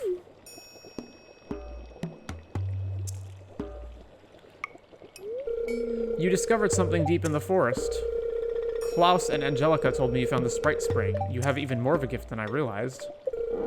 From the moment you stepped into the valley, I sensed your magical potential, but you continue to surprise me. On clear nights, Angelica flies over the valley among the stars, showering farms below with magic, encouraging crops to grow.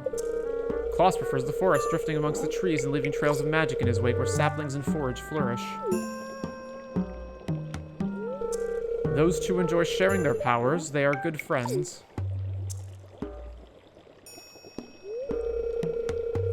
That is all. I must return to my meditation.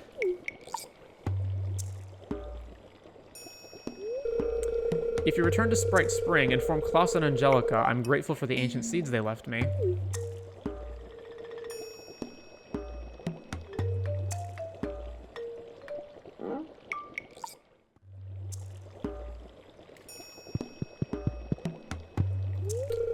Shadowfolk are unique, otherworldly people. I have been attempting to keep peace between them and the dwarves.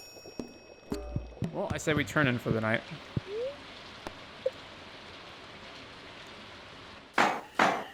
The boat has been repaired.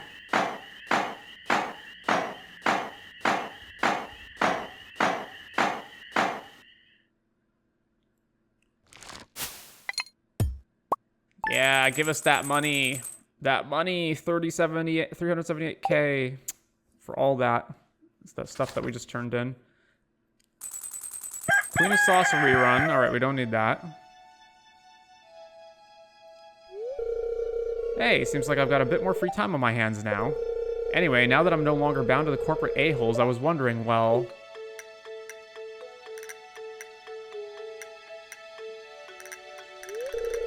do you want to celebrate my liberation with me? Absolutely. Yeah, it's a date. You don't have to answer right now, but if you want to take me up on my generous offer, meet me at the beach in the evening. We can watch the sunset like total romantic saps. Is it happening? Are we in, dudes? Are we in, bros? Oh, and could you bring a bottle of wine? Doesn't matter the vintage. Well, see you later.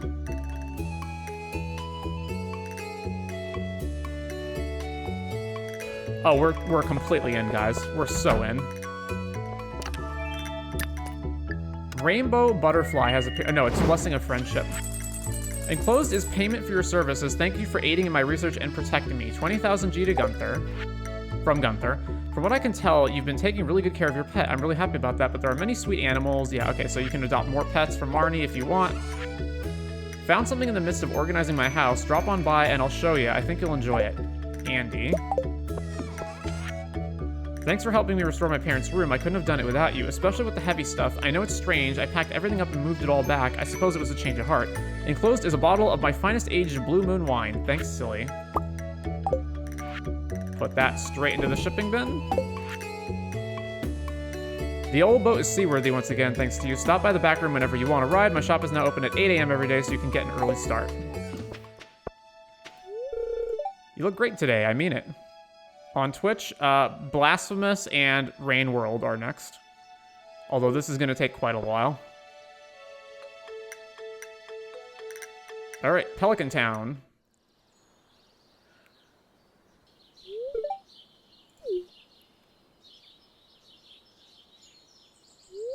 Oh, hi. No one told me.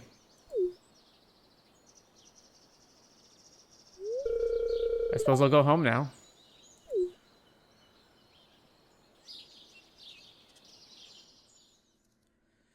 Yeah, we unemployed multiple people who worked in the town by getting the Joja Mart closed down. What a hero we are. I went to town yesterday and Haley said I was glowing. I started talking about... yeah, okay, we've heard this dialogue before. All right, to the Amathine Mansion.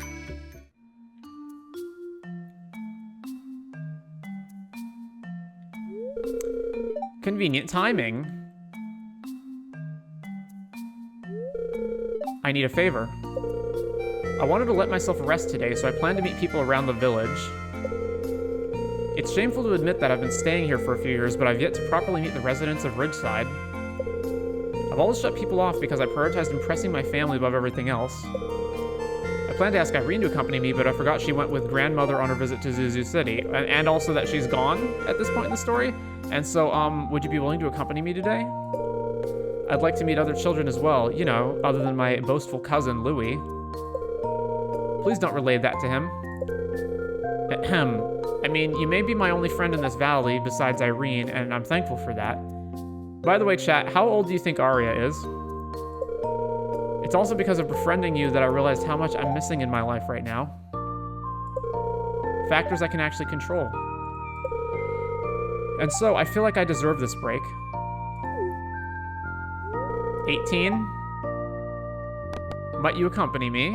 Of course. Are you guessing? Why are you guessing that? Really? I'm very grateful. Why is that your guess? I admit I'm quite nervous.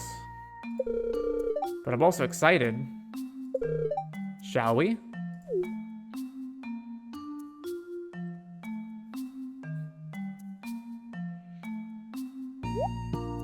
Your outfit is fabulous.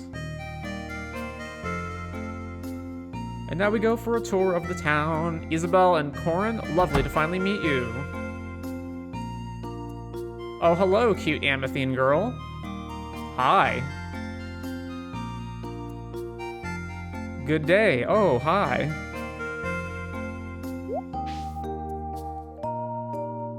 New friend. Ooh, friend. Also doesn't seem like a well-experienced person.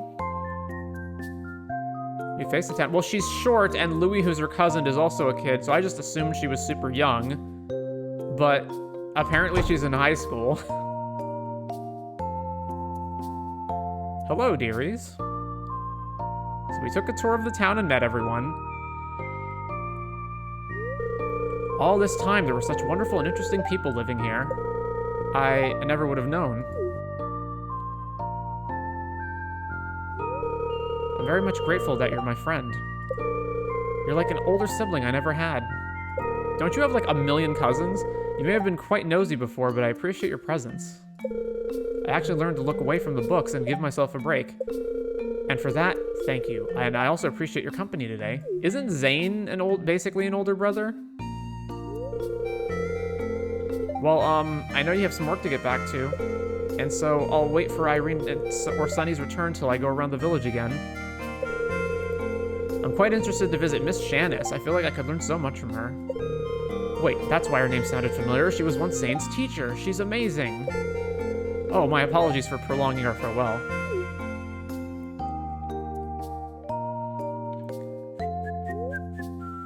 Arya seems to be enjoying herself now.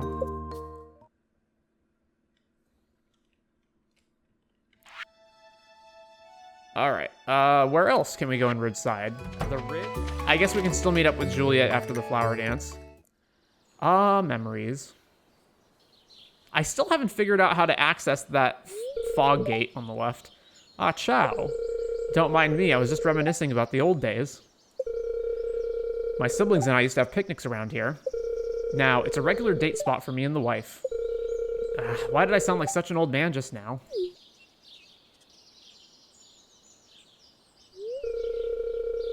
Ha, but I guess it's true, though. Time flies by so fast, huh? 1 second, my little brother and sister were, well, so little. Then the next second, they're experiencing the world all on their own. Having their own careers, problems, adventures, and even their own wallets. Mamma mia, I just can't believe I'm so Italian. Mi dispiace. Is that how you pronounce it? Sorry, all of a sudden I was just venting away. But you're easy to talk to. I appreciate that. You're a good friend, close to family even. Well, at least for me. I hope I am to you as well.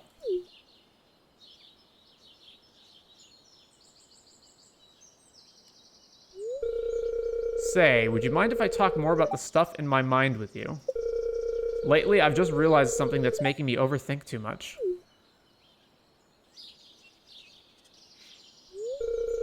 You see, ever since our papa and mama suddenly passed away, I was left alone to take care of my little siblings.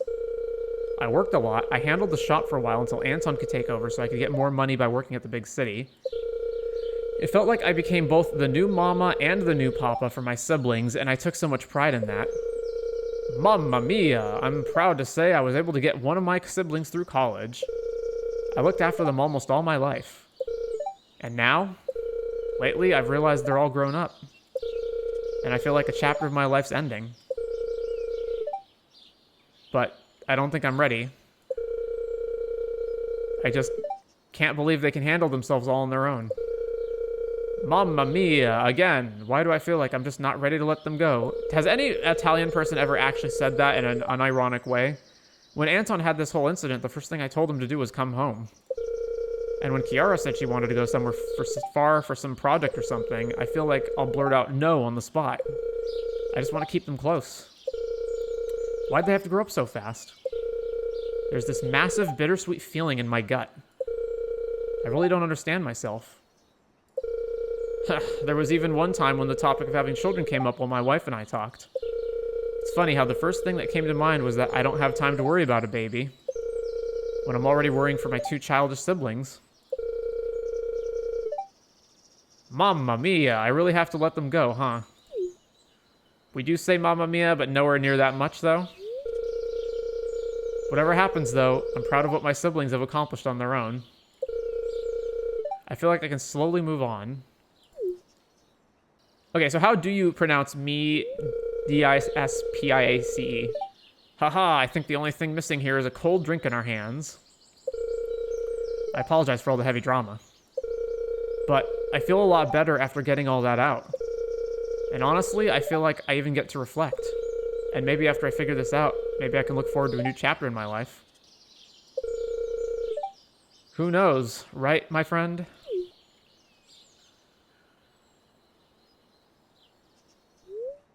Lorenzo seems to be feeling better after venting his worries. How am I supposed to write that? Okay, hang on. Let's see some examples. Mi dispiace per... Mi dispiace. Mi dispiace. Okay. What does mi dispiace mean? I'm sorry in Italian. Of all the MTG content creators I follow, you're the only one who doesn't appear in front of a camera. Any particular reason you can share? So I think appearing in front of a camera has 3 purposes. 2 of them are for the audience, and 1 of them is for the content creator themselves. So for a content creator, appearing in front of the camera could be for vanity, ego boosting, like, hey, look at me. Or it could just be you want to like raise your brand, raise your notoriety, like, hey, this is what I look like, so if you see me in person, you know who I am. I don't particularly care about any of that. The second 2 reasons are for audiences. So one is, I think a webcam where you see the person's face can be helpful for one of 2 ways. Either the person's physical appearance enhances the content in some way, such as they are really unique looking, maybe. So I guess something like, Ninja. You've got crazy blue hair or whatever, like, just a very iconic look to you, to where, oh, it's that guy, it's that streamer who looks like that. The second of them or it could just be like, maybe you're an attractive person, so obviously, you're attractive, so by default it adds to the experience. Hey, here's this streamer. I'm gonna watch them because they're attractive, or maybe not because only they're attractive, but it enhances. It's just another bonus point in favor of their stream. The other one would be the person is very outwardly expressive. The kind of thing that happens in React content, right? The person is very much. They show a lot of big emotional expressions. They look at the whoa, I can't believe that happened face, or they just have a lot of. They're very emotive, right? For me, I'm just very plain and ordinary looking. I would rate my appearance like 5 out of 10, maybe even 4 out of 10, and there's nothing about me that's particularly distinctive or memorable. I just look like an average guy. So I don't think that part of it adds to the stream. And the second part is I'm also not very outwardly emotive. I don't know whether that comes across from my voice, but I tend to be very reserved. I don't show a lot of facial expressions, even if I'm feeling a lot. I've been told multiple times in person by people that I basically have a poker face and they can't read what I'm feeling or thinking. So I don't think it enhances it. There's also the additional little thing of it's just a pain to have to set up a webcam and make sure that that's all functioning and working properly. Now, if I thought that the webcam would enhance the experience, I would bite the bullet and just be like, okay, well, this is something I have to do to make the stream better. But since I don't think it's going to help, that's why I don't bother with it. So those are the reasons. Hey, cousin, if you could change something about this area for the better, what would it be? I assume you mean cousin figuratively? Like, hey, bud, hey, bro? Kiara makes several notes to herself. Thanks for explaining your point of view. Yeah, like, if I thought that I was really attractive, or that I had a really unique, interesting look, or that I was a very expressive, outwardly emotive person, and that me being on camera would improve the stream in some way, like it would improve the experience of the viewer, then I would do it, but I don't think that's the case. Ezekiel's been busy these days, so Corin's been around more often. I find it irritating that some people think my pal isn't taking care of Corin. They don't know what hardships and trials that man has been through. Cut him some slack. Where are you guys heading? I'm in the mood for something sweet today, like chocolate. Or maybe a smoothie.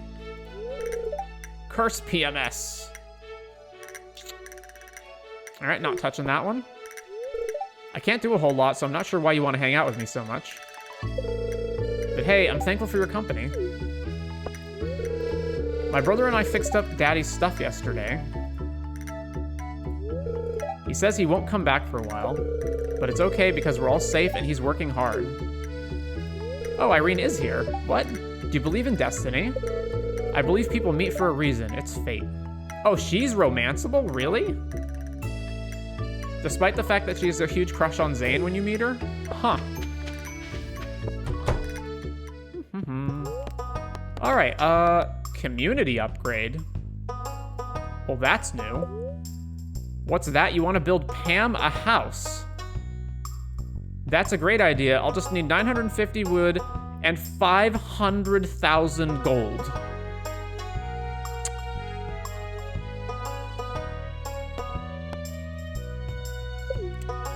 I will do that eventually, but not now. Make house. We can't even go to Andy's right now. I can't believe that the way to the flower dance is across a rickety wooden plank over a death chasm. Can you believe that?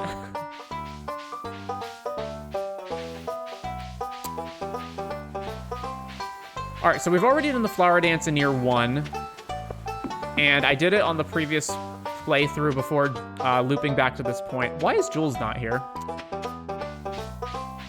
So I'm pretty sure we can just go ahead and...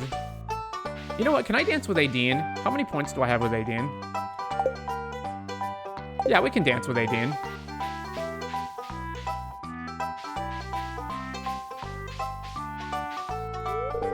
As rustic as this dance may be, well, I would be disinclined to refuse a potential suitor.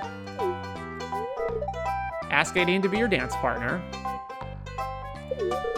You want to be my partner for the flower dance? Okay, I'd love to.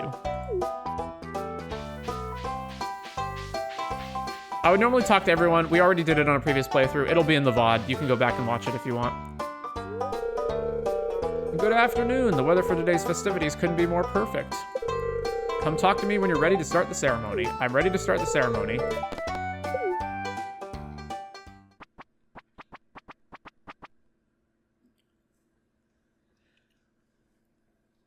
What? Is that Aideen? But she's in a... Is that Aideen? Isn't... Okay, that's Haley, so that's not Haley. But she's in, like, a flower dance outfit? Huh.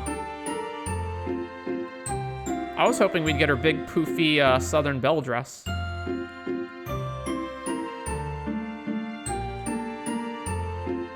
This is the kind of game that makes you question your life choices. They look so happy. The worst part is I have first-person experience with people from village or small town, and they seem indeed happier. I have no experience with people from, like, I've never lived in a small town, but I think there's something to be said for, again, this could be completely off base.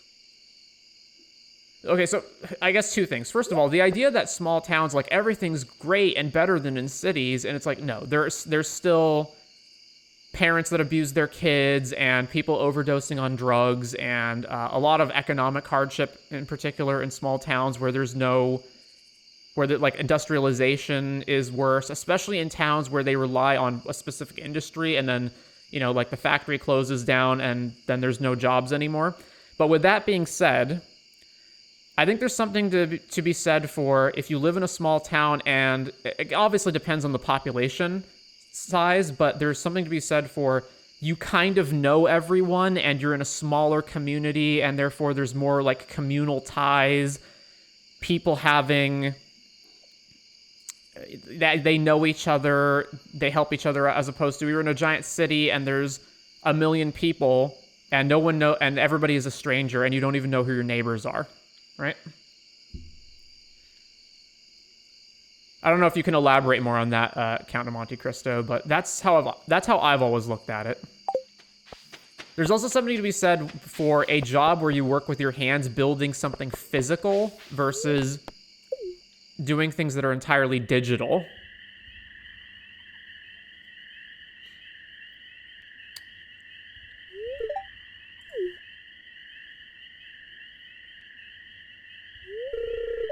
No, stay there. I'm not ready.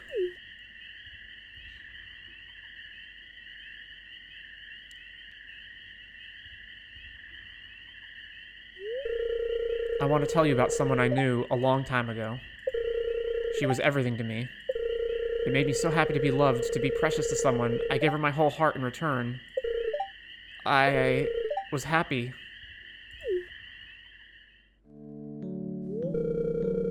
She promised me everything, and I was a sucker who believed it all.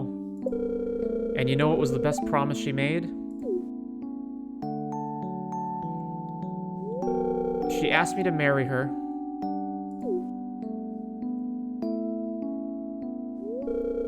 The day of the ceremony, everything felt like a dream. Except...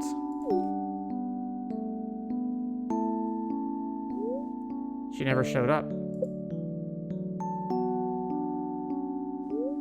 I waited at the altar, and waited, and waited, as people went home one by one. Some angry, some sad, some just hugged me. I just stood there. I don't know why. Okay, have we confirmed that she didn't, like, die in a car crash on the way or something? And that's when I realized.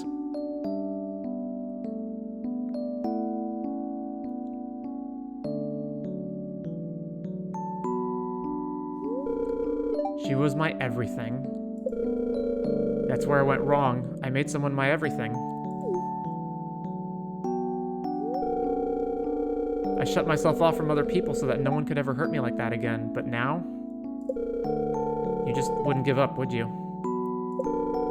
You just had to keep pestering me, hanging around me. You just had to be there.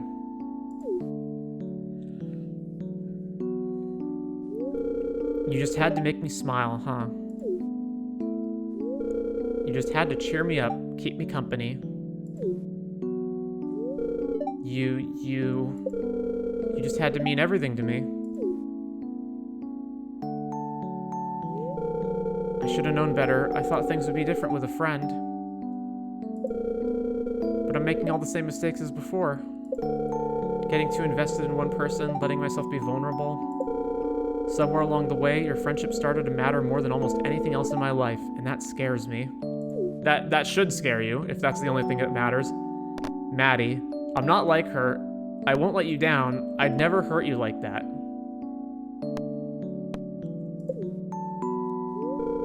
How can I risk believing that? Reassure her or leave her alone. Reassure her. I think you should go.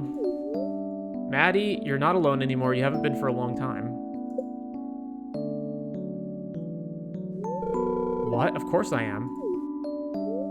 You're an amazing person, and even though you try to push everyone away, people still want to be in your life. Because you're kind. You're principled. No, you're smart. You're caring. You work hard to make a difference. People see that. They want to know you. They're just waiting for you to let them in. That can't be true, because if it were, then why did she leave me? Whatever her reasons, that was on her, not you. We still haven't actually confirmed. She threw away what you had together, but you don't have to let her ruin your future happiness, too. You deserve to be able to love and rely on people. You deserve all of the good that comes from that. I really care about you, Maddie. I'm not going anywhere. So, let me be your friend, okay? Do we 100% confirm that she left her and then didn't, like, something horrible happened on the way to the wedding? Should I? This kind of stuff is just too sweet for me. I might die of diabetes.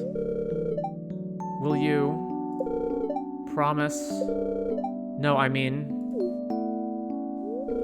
will you stay?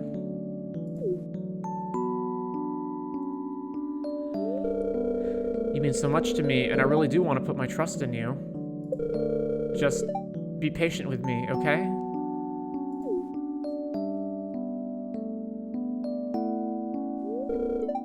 Thank you.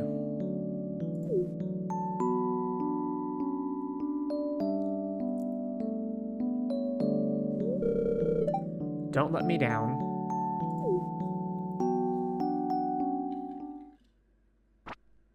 Oh, another one. And that one time when Kimpboy here helped my brother when he got stuck up a tree. Man, what a tonal shift. It was when Olga threw the frisbee too high and it got stuck there, right?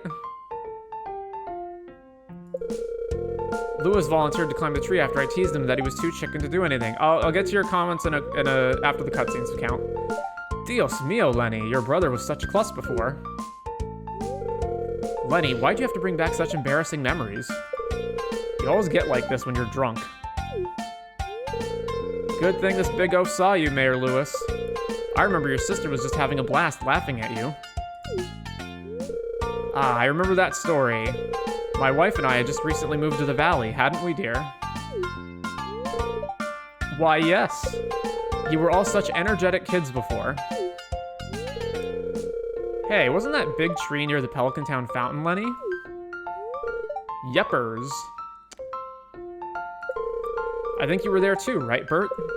I remember you were pushing your cousin Carolyn on the swing in the playground. In the playground? Well, that explains why Olga threw the frisbee too hard. She was distracted looking at Bert. Hey, no, I wasn't. But yes, I really appreciated this big oaf helping me out. You were like everyone's big brother, Kimps. I remember that time you bought me a new fishing rod when I broke my favorite one when we were kids. And that time you helped me out when I accidentally broke the farmer's grandpa's shovel. You gave me all your allowance. I was really surprised. Whose cutscene is this? Aw, shucks, you're all too kind. I would guess Lenny's. You were such a helpful young boy, Kimpoy. You helped us unpack when we first arrived here, too. My husband and I were in a very fragile state at that time, and that little gesture made us feel so welcome here. Ah, that time when you pushed me to run for mayor when I was anxious about it, too. You're a great friend, Kimpoy. You guys are, making me feel really embarrassed. I didn't know I was so involved in your lives. I apologize if I stepped out of line before.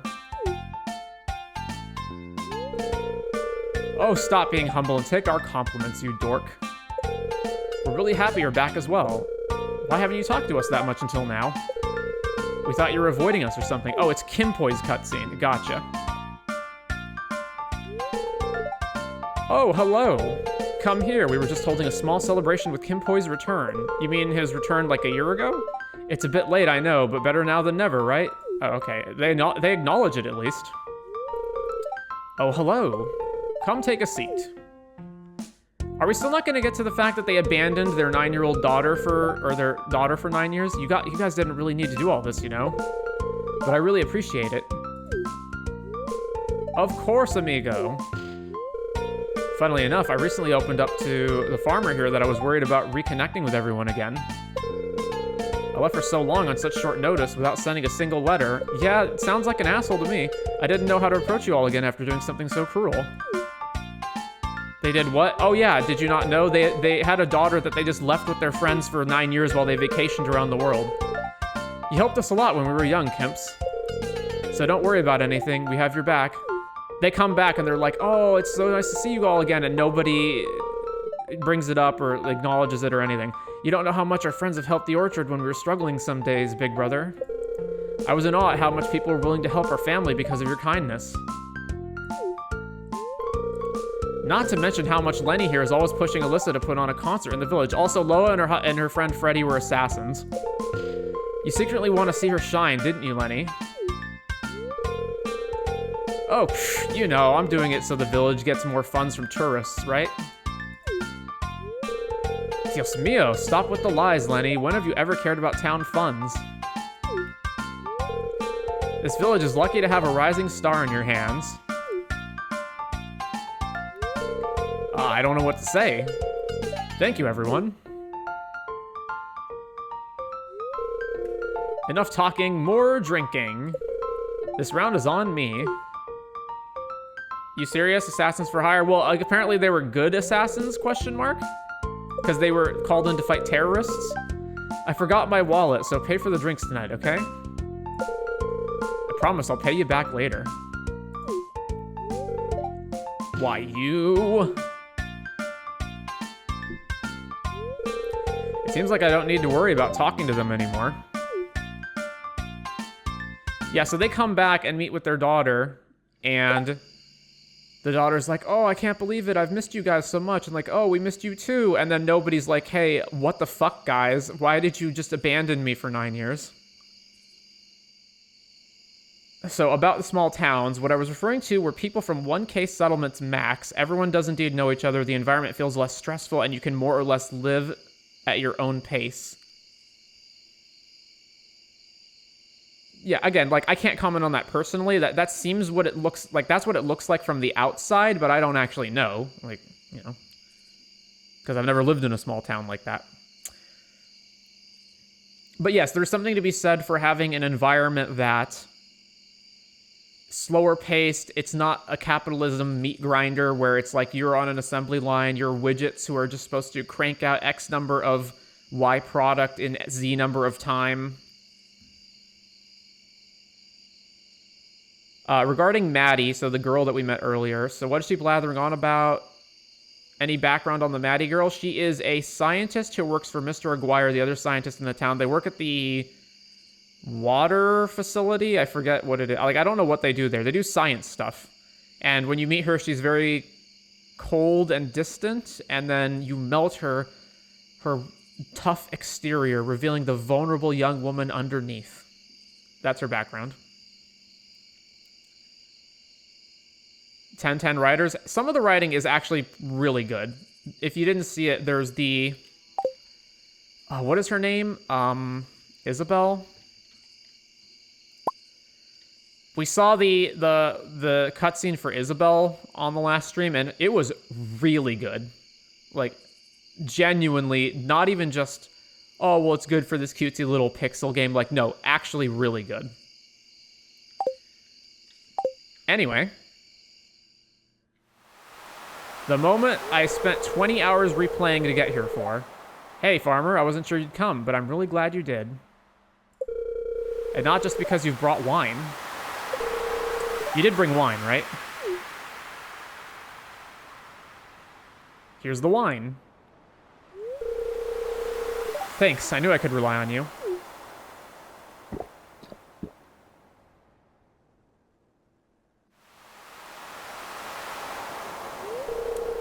There's something I've been meaning to talk to you about.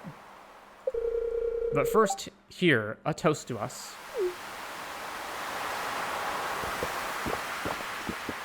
Did you have to replay the game to get to this point again? Yes. Because if you go with the JoJo route, which I did in the previous playthrough, then this locks out her romance arc. So I had to replay 20 hours, even cheating, to get here. You know, I'm not a good person, that I've messed up and done some dumbass stuff and hurt people that I cared about.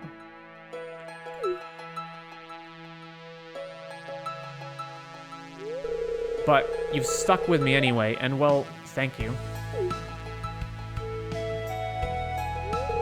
Look, I got you something, and I know it's a dumb tradition, and you're probably gonna say no, but... Are you trying to romance everybody? No, I'm trying to romance select characters. I want you to have it anyway, okay? She gave me a bouquet. The only character who actually asks you out, instead of you having to ask them out. So, what do you say? Do you want me to be your girlfriend? Yes, absolutely. This is awkward, I'd rather stay friends. No, why would I want to date you? I'm flattered, but also married, so no. But I'm not married, so yes. You do? I mean, of course you do. Hey, just so you know, it's not official until you give me one back. Now let's drink your excellent wine and watch the sunset. What do you think?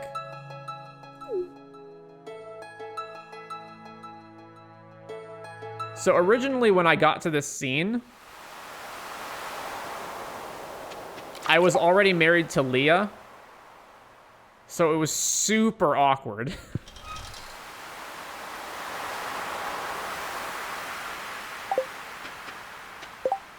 Also, I didn't have a dating multiple people mod at the time, and therefore I couldn't say yes.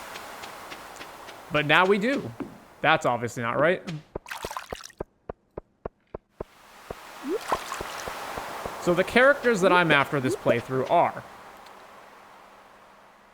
Leah is the best vanilla girl? Absolutely. It's actually objectively the correct choice to pick Leah. She's the only actual adult who doesn't have a bunch of bullshit going on, who feels like a responsible person, who actually has, like, a steady income, even if, yeah, she's a struggling artist, but, like, you know. So my plan is basically... So we got Julia is going to be our girlfriend. Then Leah Obviously, we're dating her as well. She's the head wife. She's the boss lady of the house because she's the one who has got all of her shit together. And then potential other options. We have to see how all of their plot lines play out. Shiko is a very strong third contender so far. Also, Sydney. Sydney's made some strides. Some of the other characters are maybe... Like, Aspen's pretty cute, but we do need to see the full breadth of their cutscenes before we can make final choices on that front. Love this part. Here. So, when you see these grayed out hearts here, this means this is a character that you're able to date, and their hearts will not progress beyond 8 hearts until you start dating them. However, what that means is... So for other characters, for example, like, Louis, the kid, obviously you can't date him. 10 hearts. People who are married. There's just various characters in the game who are not dateable. And for those characters, you can get them all the way up to 10 hearts, and you can see all of their cutscenes. But for these characters who are dateable, you have to date them in order to see all of their cutscenes. Well, I was like, screw that. Why do I want to do... I want to just see all their cutscenes, period, regardless of whether I'm dating them. But I also don't want to have to, like... Just because I can date everybody doesn't mean I want to do that. So... I wanted to use the platonic partners and friendships, which basically allows you to have friendship with them instead of dating them, but I'm not sure how that works because I haven't actually tested it yet. I'm also not sure if it functions outside of all of the vanilla characters, because this applies to all the vanilla characters, but not to... Like, I don't know if it applies to all the other characters from the expansions. Why do some say locked? I don't know. I think... What that means is that there's something that you have to trigger before their cutscenes will progress any further. Anyway, we should get a cutscene on the hike trail. Oh yeah, the traveling cart appears in Ridgeside as well. I forget when it does, though. Oh, it's a Paula cutscene. By the way, there's a ghost living here. Who's there? At least I think. I haven't met them. Oh my god, look in the bottom right. That is totally a ghost. What are you doing here this late? I mean, who am I to ask that, huh?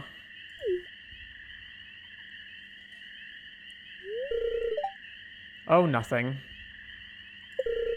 I just couldn't sleep and I thought some fresh air could help.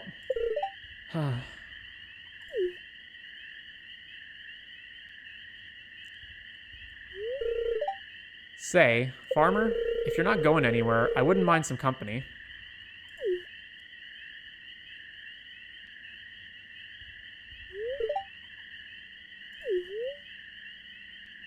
Paula glances at you before staring back at the open grass fields. As you scan the view, a gentle breeze blows from behind. Oh, that was it? That was it.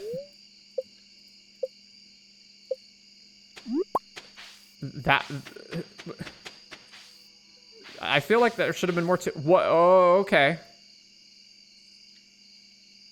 Oh, okay. Huh? Who are you? You managed to spot me, huh? Maybe you're who he meant. Hey, return here tomorrow night sometime. I want to meet you properly. Okay, we back away now. Back away now.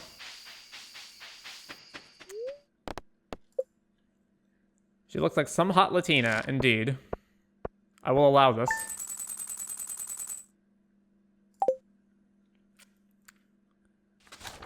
I guess we know your type then, Count.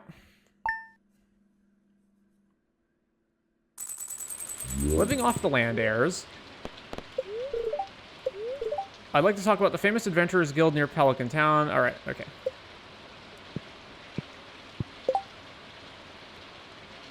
The locking function in the menu is amazing. What are you referring to? Faves are redheads? We are of one mind, Count. Why do you think I'm a redhead in the game right now? All right. Have a yellow outline. Oh yeah. So, This is convenient inventory. It lets you just, whatever chests are nearby, I've set it to be 10 tiles near us, which is the maximum you can set it, unfortunately. I wish you could apply it to just everything on the screen, but anything that is nearby that has the item, that has a copy of that item already in the chest, it will just auto-stack it into the chest, and then you can hold down the Alt button and click these so that these will not be auto-deposited.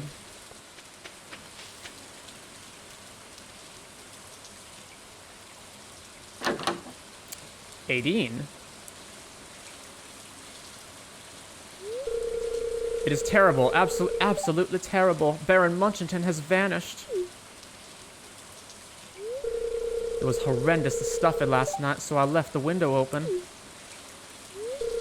He must have snuck out. Oh, my poor sweet boy. There are so many fiendish things out here. And he failed to come home for breakfast. He'll be home when he's hungry. Something probably ate him. That is what I thought too, but he did not.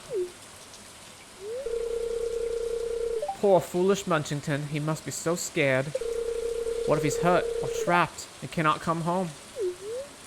I'll help you find him. He's a cat. He'll come home when he's ready. I'll help you find him. Is that supposed to be a southern accent? It is supposed to be a Southern Belle accent, and I'm not doing it too well. I knew you were to be relied upon. Where is he most likely to be?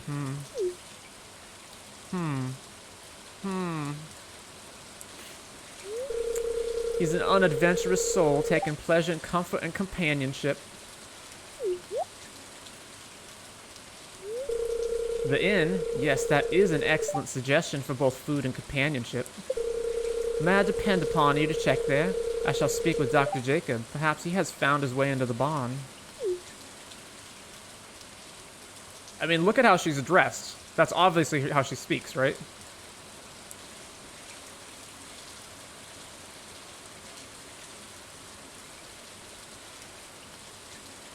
I can't give unique voices to everybody, so I try when I can. Also, her cat is enormous. Like, I don't understand how this is a cat. Poor Baron Munchington looks like he's had a rough night.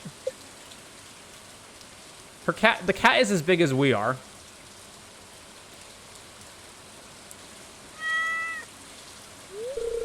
Oh, you poor baby. Look at your little face. You're all covered in scratches.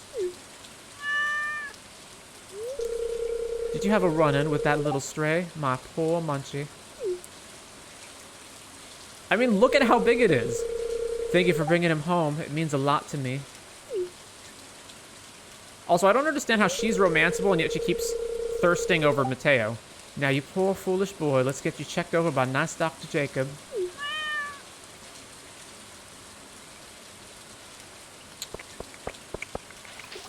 Candy was the slaver played by Leonardo. Oh, I heard the name Candy and I just assumed it was a woman. Yeah, of course. Someone's at the door. Dr. Jacob. You've got to help me. It's Happy. He's hurt. I was cleaning his pen and he broke out of his crate and knocked over my bucket and got soaked in cleaning product, and I know he's a slime and people say they're pests, but Happy's not a monster and he's really important to me. Please say you can help him, please. I'll take good care of him, Miss Victoria. I promise. I'll take him into my surgery right away and start with getting him rehydrated.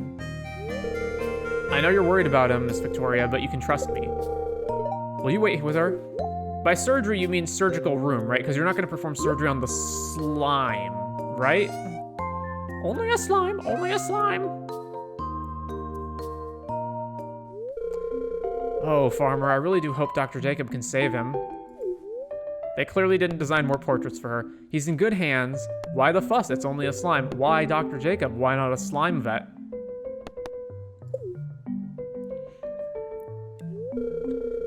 Thanks. I know Dr. Jacob will do his best, but slime biology is kind of unusual.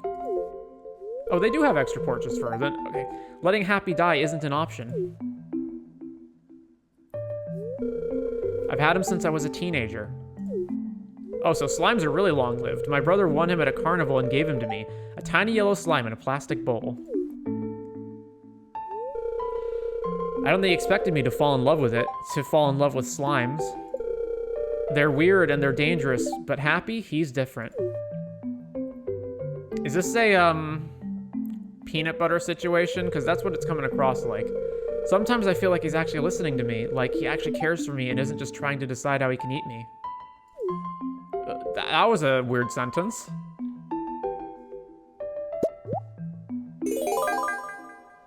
The Junimo fixed him. The other slime breeders, they say it's ridiculous that slimes aren't sapient, that they're barely sentient. But Happy is special. The Junimo fixed him. Happy is ready to see you now. Fun fact, the male slimes have flower antennae and the females don't. Squish. The slime got a portrait.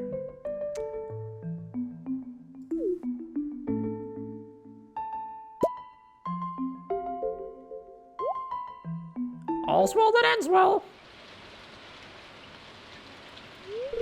Doing a bit of research on the history around here. I grew up in Chestervale, but I can write to my mother if you like. What do you mean a peanut butter situation? You know. You know what I mean. Don't act like you don't know.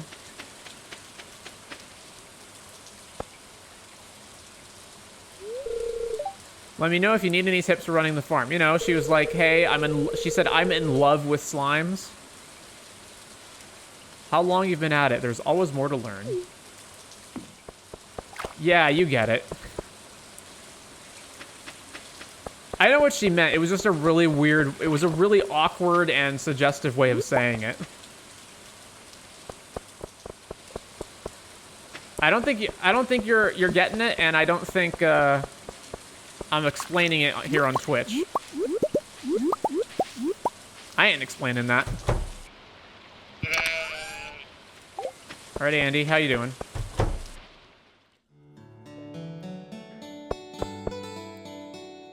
Is he drinking? Hey, farmer, see you got that there letter of mine. I know Andy for sure has to have a southern accent, and it's the one that I can't do at all. Just wanted to show you something I think you'd appreciate. Found him while cleaning my house.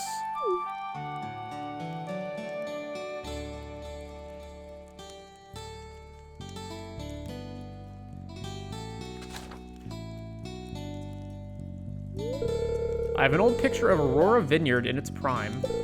Here, take a look. Alright, how good or bad is this photo gonna be? Oh, okay. I thought it wasn't gonna be pixel art, but... Or it wasn't gonna be the typical pixel art. Pretty good, though. Okay, I'm good. We can move on now.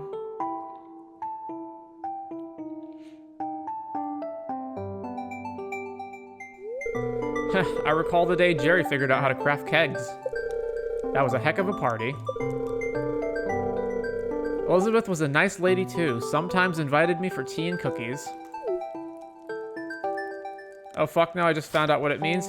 Google at your own risk, count. Also got here a picture of Stardust Farm. Stardust Farm? Where is this? Oh, this is where the hat mouse is now.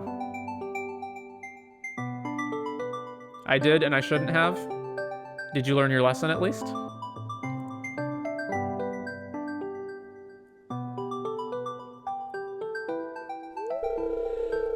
Alexa was a sweet girl, always wore those bright yellow dresses on a sunny day, and she had an unfortunate name.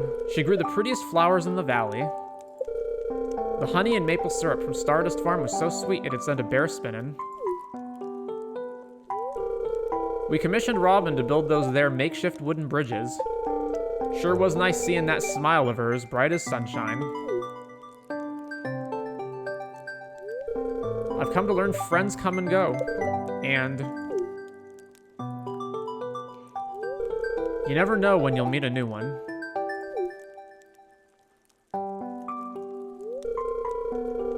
Hey, let's grab some farmer's lunch. I got fresh forage to go with it.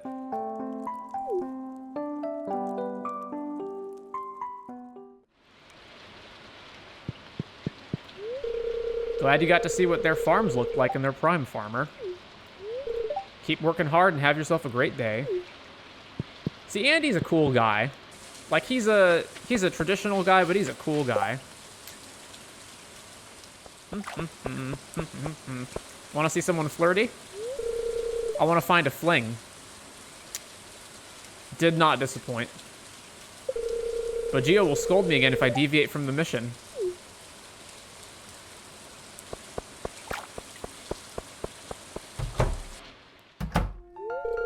Got it, Dad. Make sure you turn off the gas after cooking. Hiya. Good to see you. Perfect timing.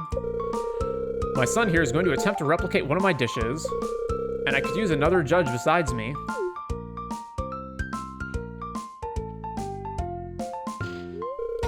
Okay, the farmer here is willing to be a fellow taste tester, Kehi. They'll sit here by the table, and I'll supervise you while you cook. Got it? Okay, Dad, I can't wait. Let's go. Food poisoning in 3, 2, 1.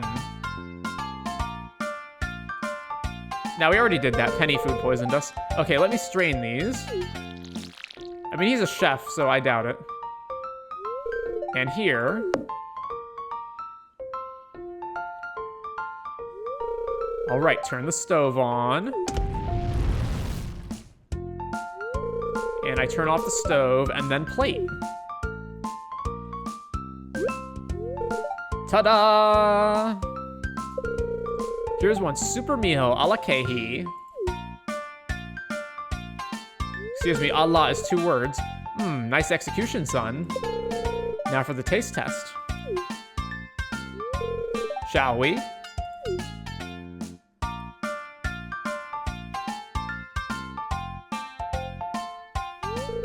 Whoa, really? You can eat in total silence? Great job, son. I think this might even surpass mine. Looks like you even put your own little twist on it. That's some real chef instincts there. Whoa, thanks, Dad. I'm so glad that worked out. I even remembered to turn off the stove after use. Whoa, I'm proud of you, son.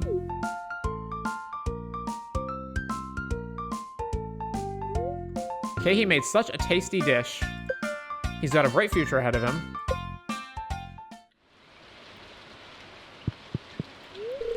Whew, I did good. How many more parts do you have, Kehi? 2 more. Alright, I think that's...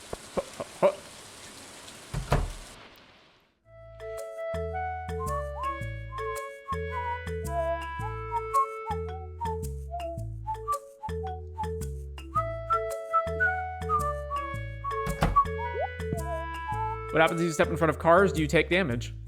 Oh, thank you, but I'm so bored. Hey! It's been a slow day. I've already rotated all the stock, and there haven't been any special orders to take care of. If you have a slow day versus a busy day, slow days are worse. It gets boring here when I'm by myself. Should I just close up shop and go home for the day? That's not up to you, man. It's not like there's anyone here. You don't own the store, dude. No, you have a job to do. Geez, okay, boss. You know, maybe I shouldn't be complaining so much. The pay could be worse, and I get a fair bit of alone time. Yeah, like, just bring a book to work or something, and just read while it's empty. But I don't want to be doing this for my whole life. But what do I want to do? What can I actually make of my life?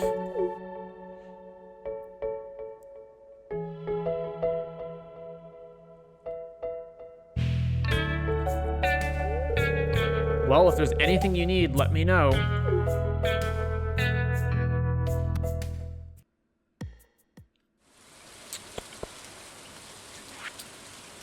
Uh-huh. The Gen Z nihilism. Not unwarranted. Late. Alright, well.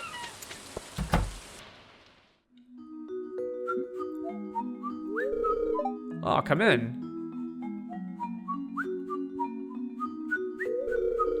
Welcome to my humble, well, shack. This is my writing desk. It's where I spend most of my time.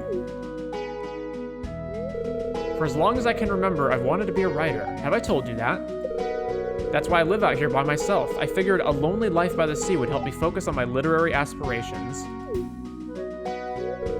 Everyone back home said I was nuts, that I could never make it as a writer. Can you believe it? They said for every successful author, there's 1,000 who fail miserably. Such pessimism, it's sickening. No, it's not pessimism, it's realism, dude. I can see it in your eyes. You believe in me. You've got that spark. No, not at all. Now that's inspiring. That's what I'm looking for. You know, Jasper has a bunch of books in the library. Same with Rodney. A question, what kind of books do you like? Mystery, romance, sci-fi? I would have never guessed. I suppose even those of the earthiest professions sometimes have their heads in the stars. I'll remember that. Well, enough talk about me. You probably know a lot about plants, don't you? Look at how, like, nothing there is in this shack. Would you mind taking a look at this rose here? I'm afraid it's not doing so well. There are two tables, a nightstand, a bed, and a piano with a piano bench, and that's all that's in here. His shack, like, he doesn't have a refrigerator. There's no bathroom here, by the way. Can we point that out? Does he just walk outside and piss and poop in the ocean?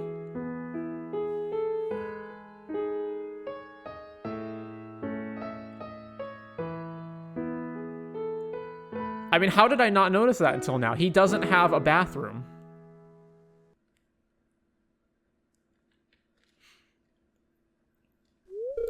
I thought someone was there.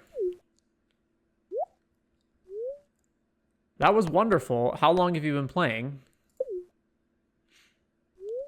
Oh, I'm not sure. I've been dabbling in piano since I was a kid. I'm not very good, but it's fun.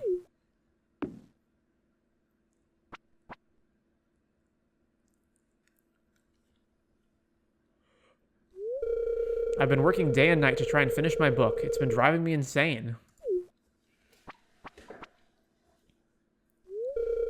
An occasional tune is the only recreation I allow myself. Are you trying to romance him as well? Fuck no. There's just too much work to do, and my bank account's starting to run dry. He sucks. Sometimes I wish I could just throw it all away and become a farmer like you. It's just as hard to be a farmer, you know. Come to live on the farm, I could use the extra help. You're right, that was an insensitive thing to say. It's kind of shocking how bad the male romance options are. What I meant is that I'd like to get away from this dark, musty prison and experience a little bit of real life, that's all. The only good one in vanilla is Sebastian. Sorry, I'm complaining like this. I just need someone to talk to now and then.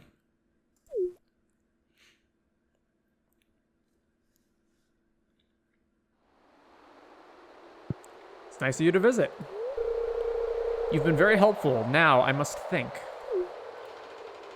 No, but seriously, dude, you don't have a bathroom.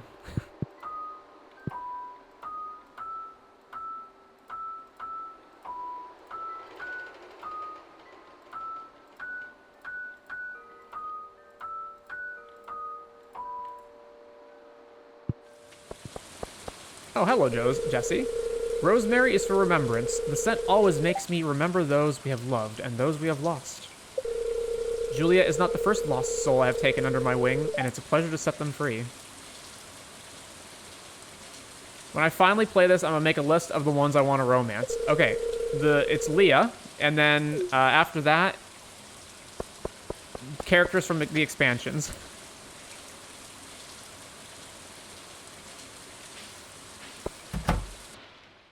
Here we go. So Penny is here. Oh, I've read this paragraph 6 times already. Did you hear my dad join the Adventurer Guild? Are there MILFs you can romance as well? Funny you should say that. Does she count?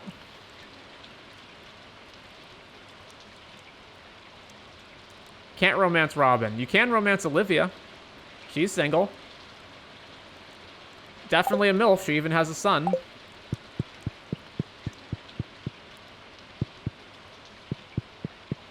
This is another one of the mods that makes the characters actually show up to the community center instead of,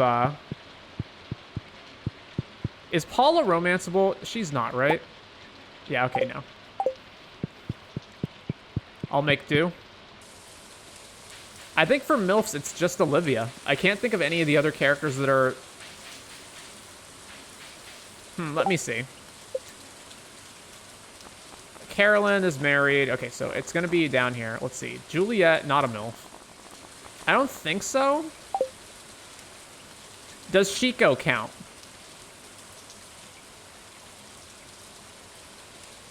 I think she's probably too young for that, but she's close. Oh, there you are. Well, I guess that's it then. I've been liberated from the Joja shackles.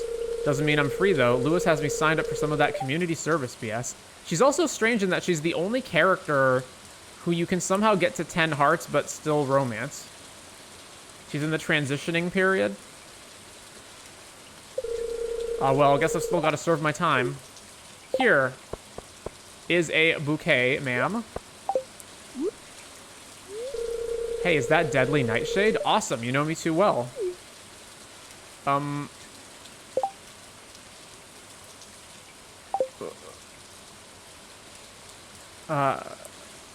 Excuse me?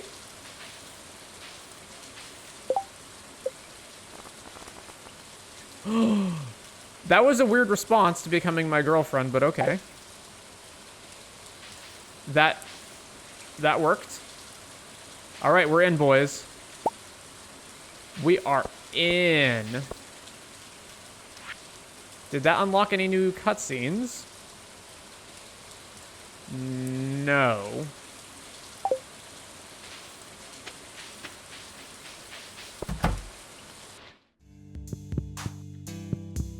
What do those icons in the top right mean? I remember the running icon was linked to coffee. Oh, this is my statue of the Dwarf King. I have greater chance to find coal. This is my blessing of waters. The first 3 fish you hook today will be much easier. This is speed up. This is always here because of the cheat menu activated. Because I have max speed. Because the normal movement speed is total agony. Here's normal movement speed. All right. Here's cheaty movement speed. Level 5 movement.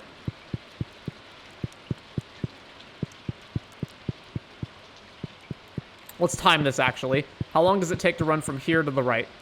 1, 2, 3, 4, 5, 6. And here's regular movement speed. 1, 2, 3, 4, 5, 6, 7, 8, 9, 10.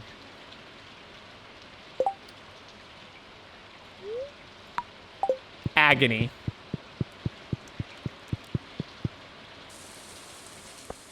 All these mods do make the vanilla game seem incomplete. Yes. The vanilla game is so much less without them. It's not just the quality of life upgrades, which I think are mandatory to enjoy the game. It is also the expansions. The big expansions being Stardew Valley Expanded, Scarp, and Ridgeside.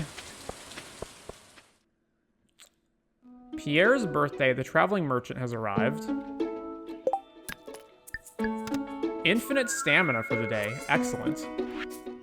I'm going to give you this advice because I like you and I want you to stay in Pelican Town. If there comes a day that you want to ask someone to spend their life with you, you'll need to give them a mermaid's pendant or a handmade friendship bracelet. Don't worry, everyone in Pelican Town will understand the meaning of your gift. It's an ancient tradition in this region. Good luck.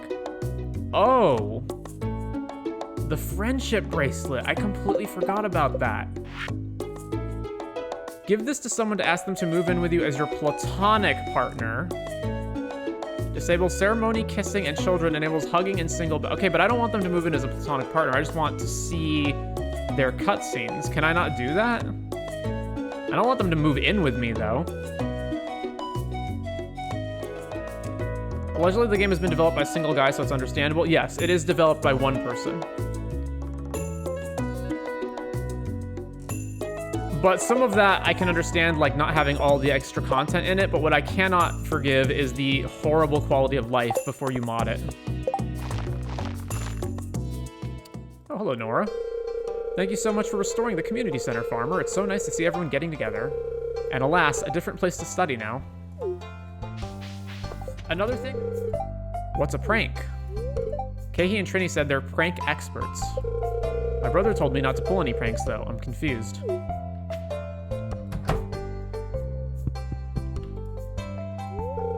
I was talking to Elliot recently about his writing, and gosh, is he ostentatious. So dramatic. I prefer friends that are a bit more down to earth, like you.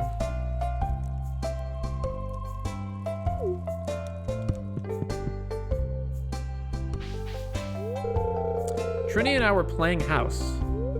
She got mad at me when I said I wanted to be the cook instead of the daddy. But being a dad is boring. Being a cook is much more fun.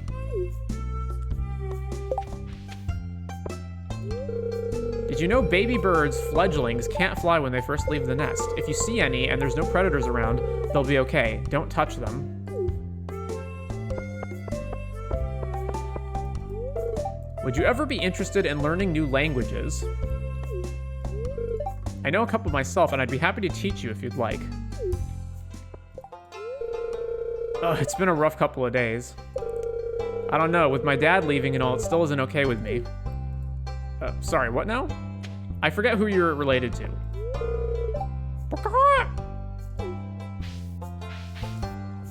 The thing with Sophia is she just feels like such a pandering character where it's like, oh, she's a girl, but she likes manga and cosplay and anime, and she's just like you, lonely loser guy, who also likes all of those things. Isn't she so relatable and your dream girl? And it's like, oh, please. If I get that vibe, I just discount the character. Oh, what a lovely little building and such a traditional design. I mean, Sophia's a good character. It's just that aspect of her irks me. You rarely see libraries like this in the city anymore. They've all become communications hubs, so busy but soulless.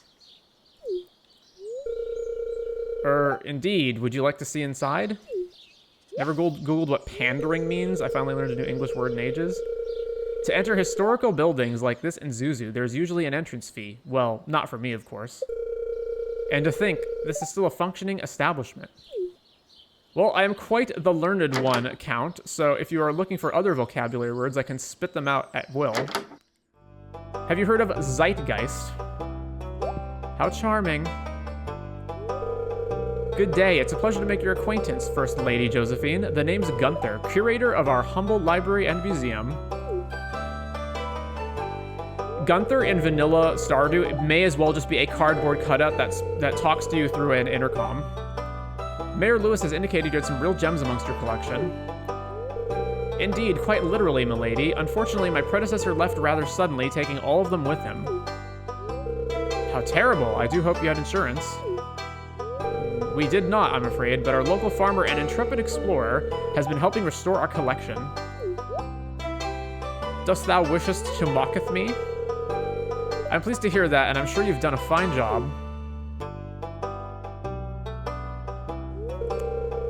Now, if you'll head this way, milady, I'll show you the collection. Of course, I ne'er will have ever done that to you, Count. For you are a count of lofty position. A commoner such as myself would never dare to tread upon your reputation. I'm impressed. I never would have expected such a magnificent collection in such a dear wee village. I have no idea how you get the rest of the collection that I'm still missing, other than just randomly digging it up. Well, it is true, milady, that Pelican Town has a rich and fascinating history, from dinosaurs to ancient technology.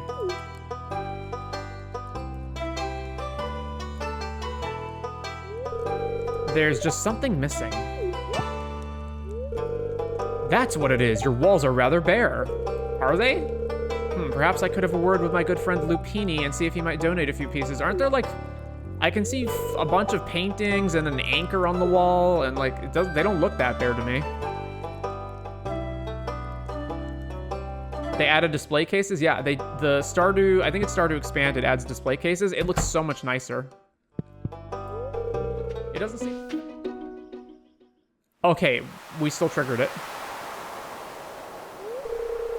You live like this? Oh, come on. You sleep in a bunk bed. Fair enough. Point. Our business isn't a very lucrative one, is it? Regardless, we have a lot of work that needs doing. Hey, good to see you. Very good, actually. The hand of an experienced agriculturalist will do us well. Marla and I are looking to expand the Adventurers Guild and build a branch here on the beach. Not only that, but East Scarp could use a special order board as well. It would be a great service to the town. Would you be able to gather some materials for us? Yeah, of course. Gotta do my part as a fellow guild member, after all. Thanks. I knew you wouldn't let us down. It would help manage the costs, and neither Marlon nor I are particularly versed at that sort of thing. Goddamn, Mateo's so hot. Thanks, kid. Glad I could count on you. I'll leave you two to work out the details. You've made a fine team thus far.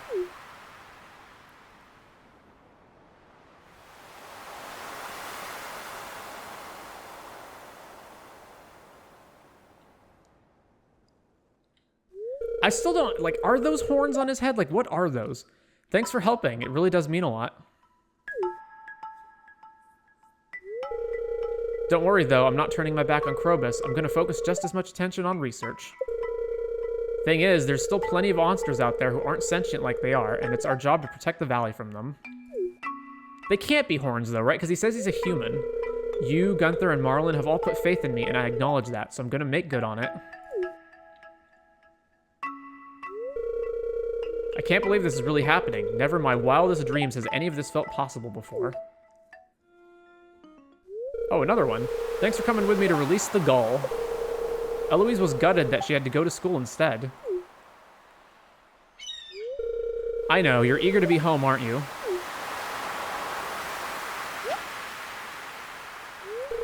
Now, Dr. Jacob said your wing might be stiff for a while, okay? Oliver, I don't think it understands you. It's a seagull. Also, watch out for any of those rock crabs. They're seriously bad news. Got that? Lexi in the water. Friend Gull, you are okay.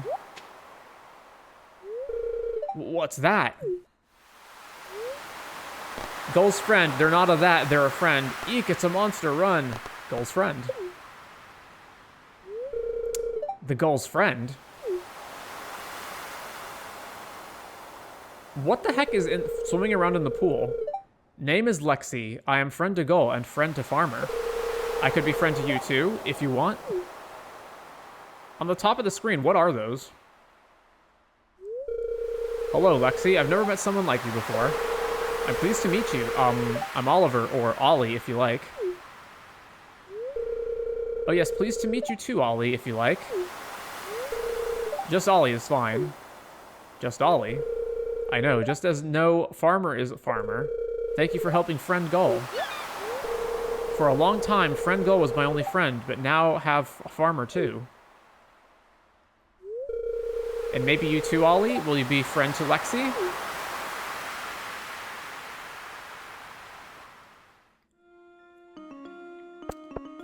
That was quite the many cutscenes. What about the blacksmith? Love the guy, always alone and sad. Clint is such a nice guy loser, and there's one mod that I found that it makes him like a buff lumberjack, and instead of looking like a sad, depressed fat guy, he looks like he's off of a romance novel cover, but I believe all of his dialogue stays the same.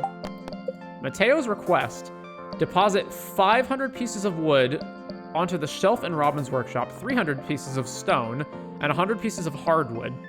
We can do that. We got that. It would be really cool if you could choose your profession at the beginning of the game: farmer, fisherman, adventurer, supermarket employee. Well, but then wouldn't that lock you out of picking other paths? Also, you do get professions. I am a tiller, an artisan, a miner, a blacksmith, a gatherer, a botanist, a fisher, an angler, a fighter, and a brute.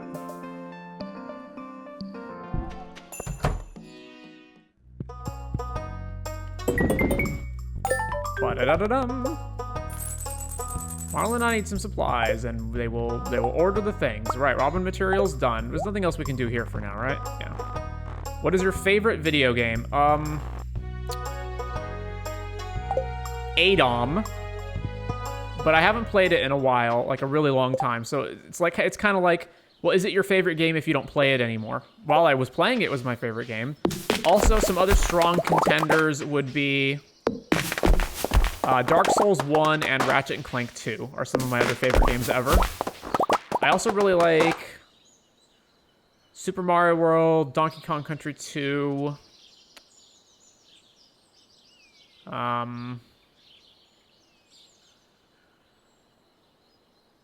Halo 1 was really good. Say again, the first one, ADOM, A-D-O-M. It's a free ASCII roguelike developed by Thomas Biskup, and it's been in development since the 90s. It's the only game I've ever played that actually feels like it's endlessly replayable. You know, a lot of procedural games, whatever those are, Binding of Isaac, Gungeon, Noida, that are allegedly like, oh, you can play the game forever because it always procedurally generates a map. ADOM to me feels like a game that is actually infinitely playable. Because the other ones, they always have that issue of like eventually, well, you've kind of seen and done everything and it's sort of the same thing over and over. ADOM feels like it is actually a game where if you were on a desert island, stranded, you could play it forever and never get bored. ADOM. Ancient Domains of Mystery. From 1994.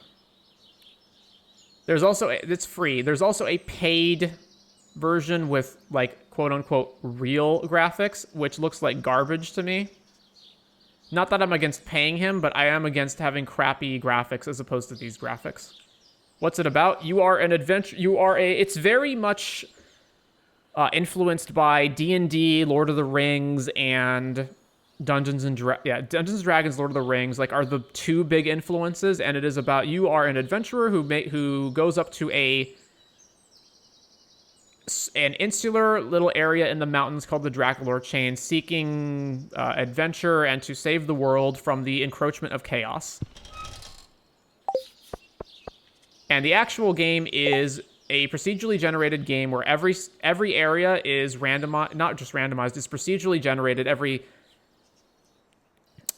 level, enemy, items, etc. There are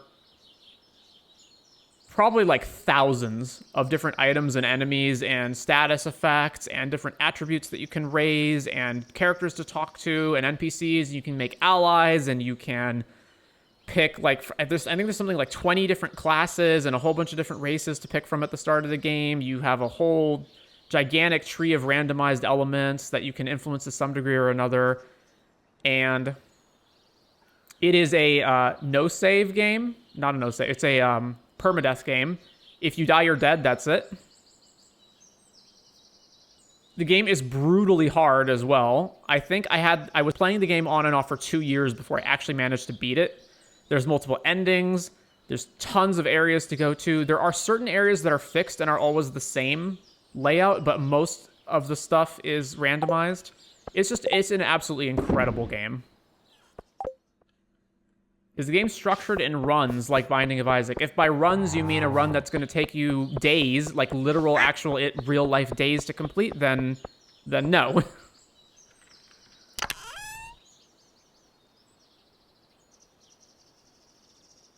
You cannot sit down and bang out a playthrough of ADOM in an hour. It will literally take you like a week to beat it, if everything goes right.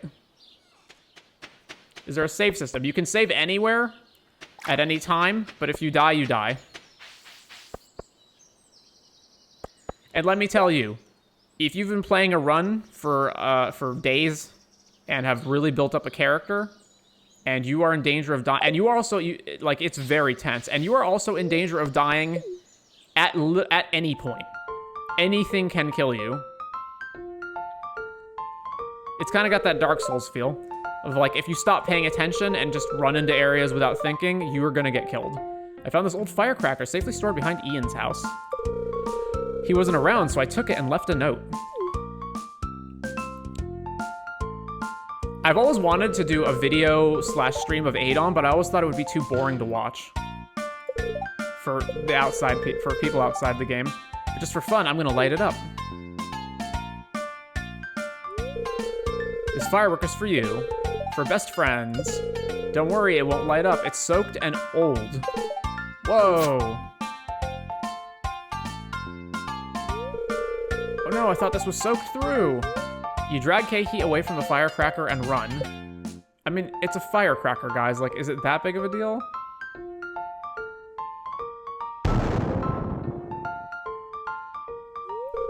What was that? My, that's one big explosion. It reminds me of those long-forgotten MS-DOS games I used to play on my dad's PC 15 years ago.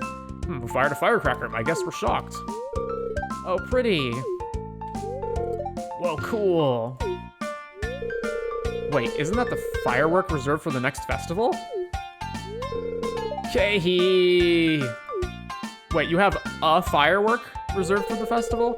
Oh no, I'm in such big trouble. You have a festival where you're gonna set off firework. You're gonna set off a firework and firework.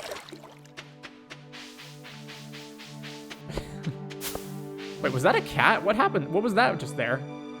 That slithered away in the bushes. As you know, I often work with Rasmodius. He is an old friend of mine. Perhaps rival is a better word. All right.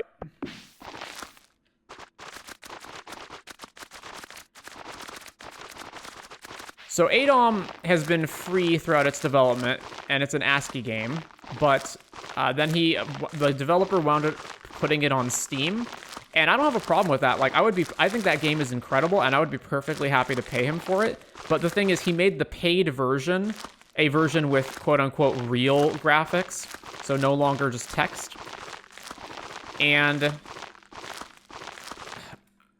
Wow, really? That wasn't enough? Okay, hang on. We got to get more deluxe speed grow. And I felt like he did that. Maybe he felt pressured, like, oh, the game has to have real graphics if I'm going to sell it. When really, I think the real graphics that he wound up giving it make the game just look so much worse. So I never bothered getting the paid version. Are you kidding me, dude? You just left heaps. Anyway, so... Claire and Martin, who are now unemployed. It was busy today, huh? Haven't seen it like that in a while. Okay, I guess this cutscene is occurring out of order. It was, yes. Honestly, I'm exhausted. I feel like I could fall asleep on the ride home. Uh-huh. Do you have any link where I can play it? I found one, but apparently I can't save.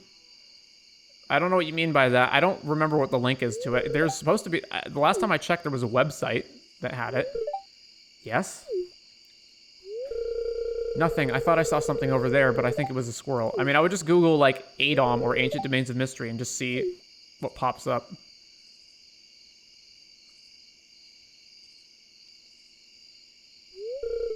It's being played on the browser? You should be able to download a file for it.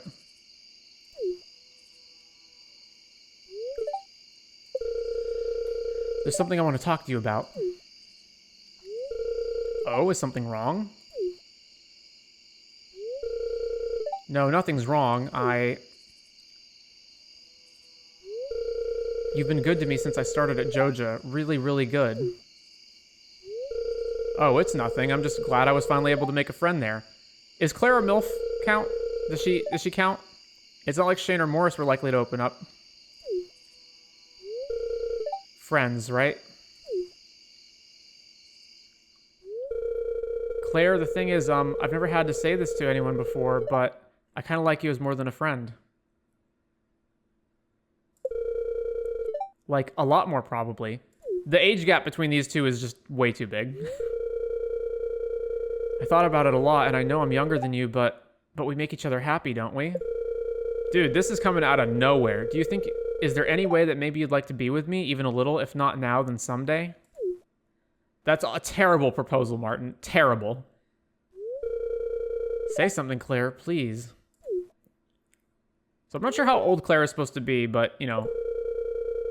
Oh, Martin, I'm glad you said so. Oh, no. Is she actually going to reciprocate? Does that mean... No, no, Martin, listen to me. You've got a whole life ahead of you, especially now that you're seeing more of the world. I'm your friend, and I'll always be your friend, but it wouldn't be fair for me to promise more. You have so much ahead of you and so much to learn, and over the next few years, you're going to change so much.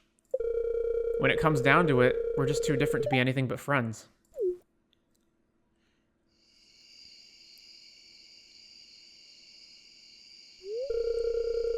Martin, it doesn't mean I don't care about you. I really do. I love spending time together, the little jokes we make between shifts, riding the bus home together.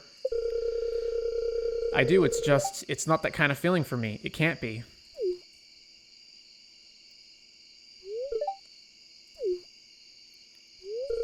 Martin, are you okay? I'll be fine. I'm going to go for a little walk to give you some space. I'll be back before the bus gets here, okay?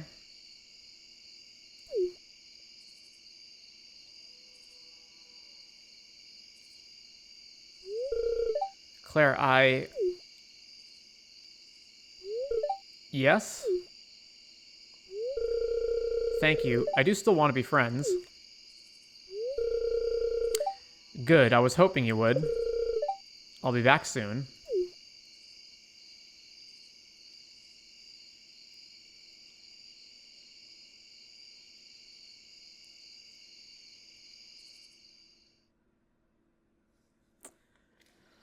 Oof, that was just painful. That was absolutely painful.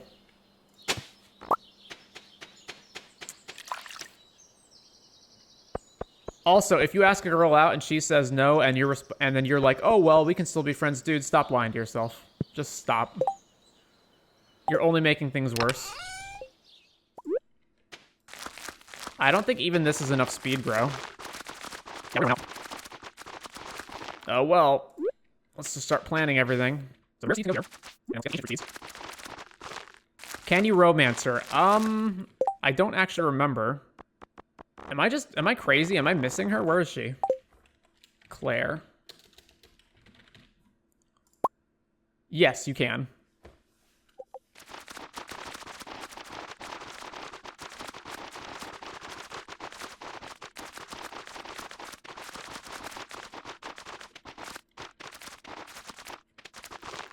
All right, how much more speed? Oh, wow, we actually ran out of seeds. How much more speed grow do we need? 1, 2, 3, 4, 5, 6, 7, 8, 9, 10, 11, 12, 13 or so. So let's buy 15 speed grow. Good.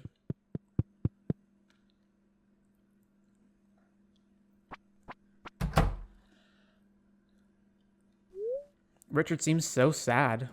I better go check on him. The balcony is a dangerous place. I would just say get all of them. I haven't done Zuzu enough to say whether it's worth it or not in terms of characters, but in terms of gameplay, it's been worth it so far. I think it's time to end.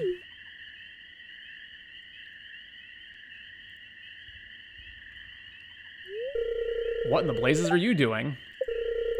Why are you screaming out my name and sprinting towards me with ferocious intent?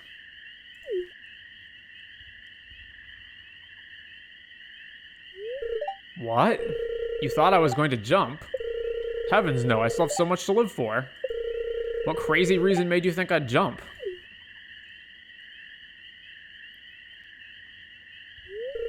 Oh, you heard me talk about the end? Wahahaha, my, you make me laugh. Wahahaha, you must have misunderstood. You see, I was talking about my late wife Yisa's grandmother. You're a good friend. I think I can tell you about it. Everyone in the game, their parents are dead or abandoned them or they're widows. Yeah. My wife, Angelica, oh, she was such an amazing soul, I tell you. She had an attitude just like my granddaughter, only a lot more assertive. But she was the kindest and had the warmest welcoming voice and presence. It was her who really spearheaded the idea of managing a hotel here in the village. We were just young teens when she had already planned out this cabin hotel, the location, design, everything. She was amazing, the love of my life, I say. And I miss her dearly. She was sick for some time before she passed away a few years ago. She asked me to make a promise. She said that when she finally passes, she wants me to spread her ashes around the ridge. She said she wants that because this whole place has given her everything in life, and this place is where she wants to be even after death. And well, ever since she passed, I still have not fulfilled my promise to her. I couldn't bring myself to do so. For so long, I have not found enough strength to let her go.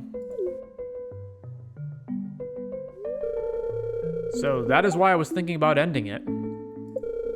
Ending my petty selfishness and fulfilling the promise I made to my beloved all those years ago. The reason? I saw my granddaughter grow up. I saw other youngsters grow up. I saw everything grow up and move along with time. And you, my friend, and your kindness towards me has affected my view of the world. So thank you, my good friend. Because of everyone around me, I don't feel so alone anymore. And I think it's time to let go, I say. It's time to grow up as well, even for me. And I know that all she ever wanted was for me to be happy.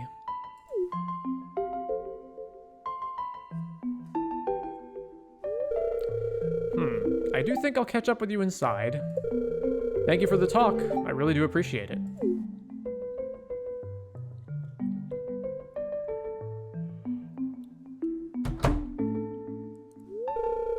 Goodbye, my love.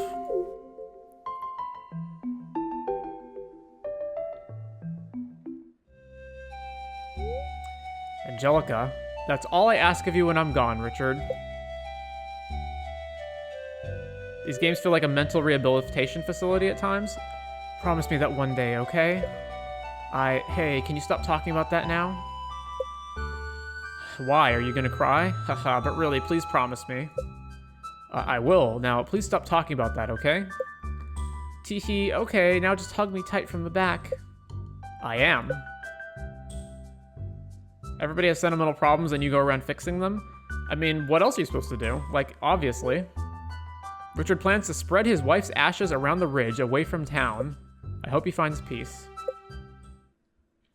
I just wish the characters were more, like, initially interesting so that you had more of a motivation to see the end of all their storylines.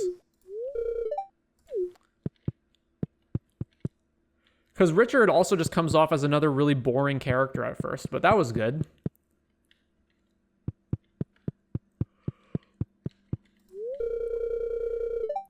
Thank you, you're a great friend.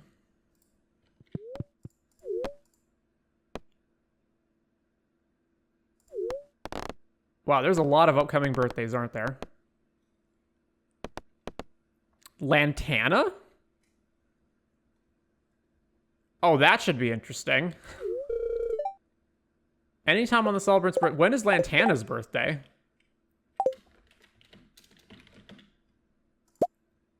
Summer 2. All right. Hotel.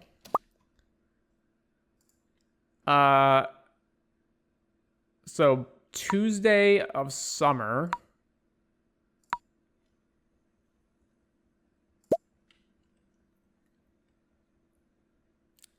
Give me a sword and shield and I'll cleanse the valley from the foul beasts that infest it. Enough with the sentimental BS. Oh, we'll eventually get back to fighting, but for right now...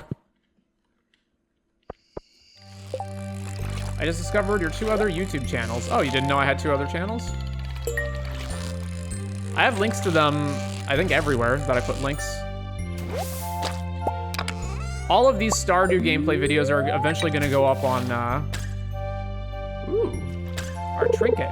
Are eventually going to go up on the VODs one. Wait, are they continuing to attack me while I'm fishing? I didn't know that could happen. You've accomplished so much. I've set up a means of getting into my tower at the railroad. Let's see if you can find it. Railroad tower. I had a friend, good morning. I had a friend who owned a brewery back in the Fern Islands. Best booze that side of the Salish Sea. Here's the recipe for their special bourbon. It's a well-kept secret. Sincerely, Mateo, the Salish bourbon recipe. Looking at the channel gives me that Joseph Anderson vibe. I don't know if you know him. I do know him. Joseph Anderson is my favorite streamer and one of my favorite video makers, and he was the main source of inspiration behind it. I guess we'll find out next time you're here. Scarp.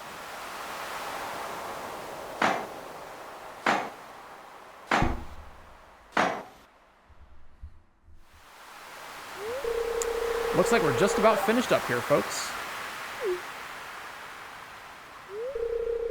It looks incredible, Robin. You did fantastic. Oh, farmer.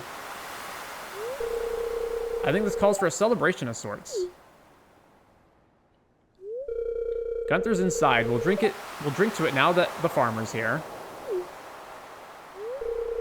As for the order board, I'll start getting quests posted up. There's plenty of stuff to clear down in the Skull Cave and on Ginger Island. Oh. It's a quest board? Look at you, slipping so easily into your new role. I'll make you proud, Marlin. I'll make everyone proud. Sounds like you already have, Mateo. Everyone keeps saying it, so it's about time I start believing it myself. Let's save the sentimental stuff for the party, aye? Yeah, speaking of, let's not keep Gunther waiting.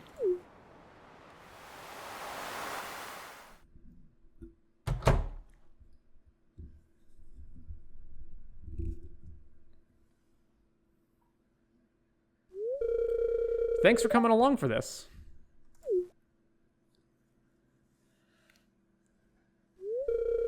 It would seem you have a knack for timing. I've just finished setting up the ledger. There was some legwork to be done getting the guild license to handle artifacts, but with Marlin's blessing, it came much easier. The Coastal Guild branch is hereby authorized to exchange recovered artifacts for other pieces of archaeological faculty.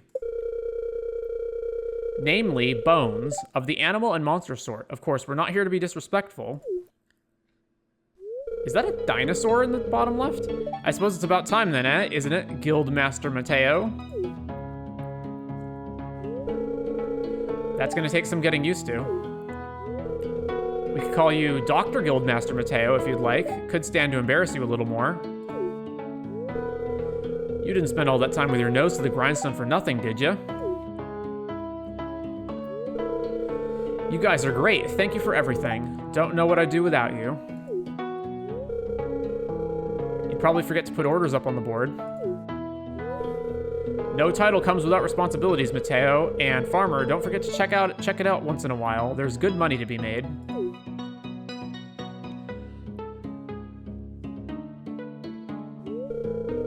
Here's to us. Look at how far we've come. Hear, hear.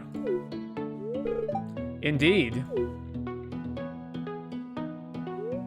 You spend some time in the guild with Marlin, Gunther, and Mateo. After some good times and some bad laughs, the former two head off.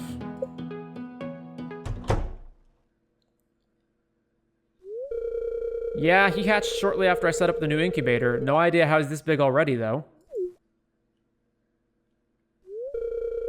Listen, I know I've said it a lot. You're probably sick of it, but thank you. This is everything I've ever dreamed of, you know? I feel fulfilled for the first time in so long. I can finally contribute to Scarp in a big way, make a difference, help people, be a leader, that sort of thing. Is that a Dungeons and Dragons game laid out on the table with like the Dungeon Master wall paint thing? Emeritus, no fire in the house. Arrgh.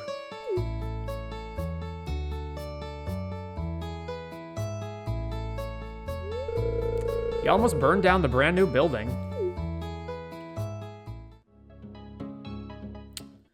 Interesting. Oh, his little shack is... Oh, that's a TARDIS situation if I've ever seen one. Look at the insane difference in here.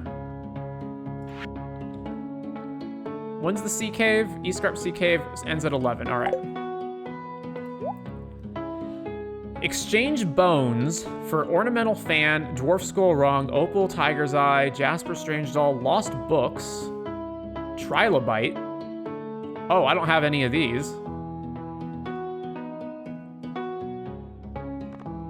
Ancient Seed, Dread Starfish, Ancient Drum. Well, I don't have these ones.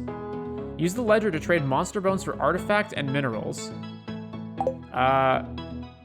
Mateo House, 100 bones. How many Pepper Rexes is Mateo planning to hatch? A Stuffy as snuggled as often as it's nibbled on. A Stuffy?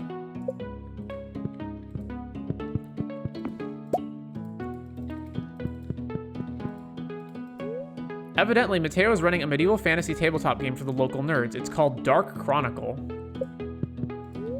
The door is locked. Mateo might still be working on whatever's downstairs. What do you mean downstairs? We're on a raised wooden platform on the beach. A well-cared-for altar. On closer inspection, it looks like a pile of props from Journey of the Prairie King, but they're way too authentic for that.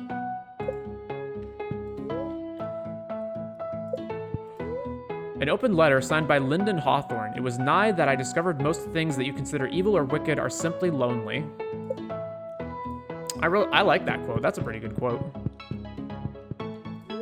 A symbol of the Coastal Adventurers Guild, a brilliant shield, hands proudly over a chest of adventuring supplies. These fairy roses are surprisingly well cared for.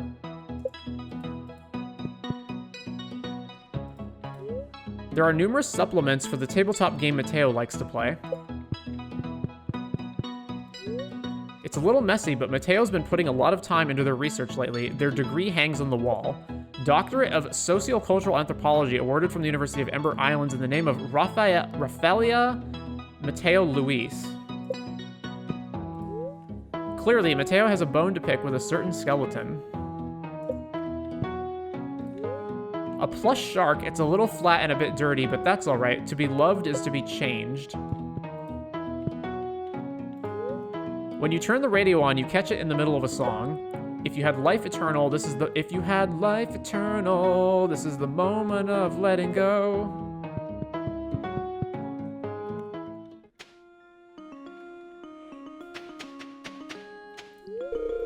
Emeritus is busily guarding the guild from the crab menace. You give him an affectionate pap for his hard work.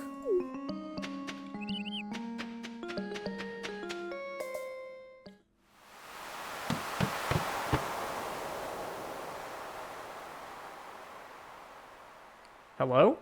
Lexi, are you here? Hello? Oh, holy Yoba, you scared me. Sorry, so sorry. I do not mean to scare you. Just excited to see a new friend, yes? Ollie, you are not mad, are you? Oh, his little head things change colors. No, I'm not mad, Lexi. I came to visit you.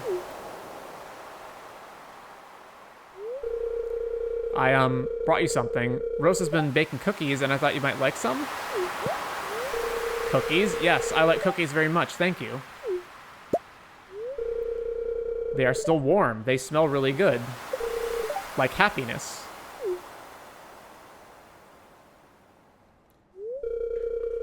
But I have nothing to exchange for them. That's okay, they're a gift. But I want to give gift to you, Ollie friend.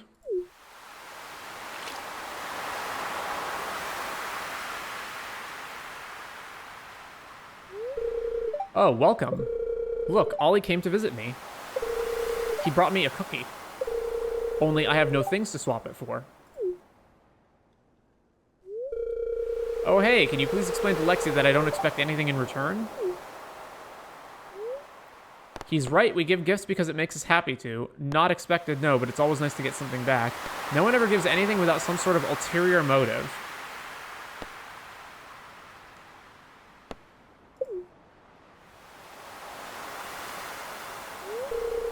See? Making my friends happy makes me happy too.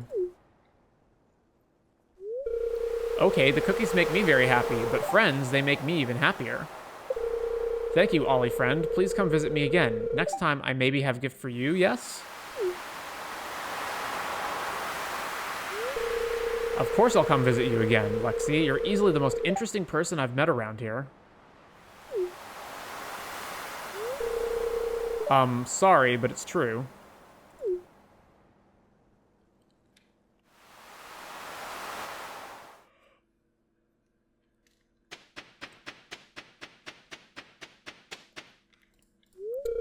Friend Gull wonders if you have any chips. The ocean gives many gifts. You want to trade for gifts from bountiful earth? A thick, smoky scent catches in your throat, making you cough. How do I trade the gifts? How do I trade the gifts, though? Do I trade for them here, or what? No? The battered and broken doll. Yeah, okay. Well, I don't know how. Oh, please not touch that. Was gift from mother. Okay, I officially don't know how I'm supposed to trade with him.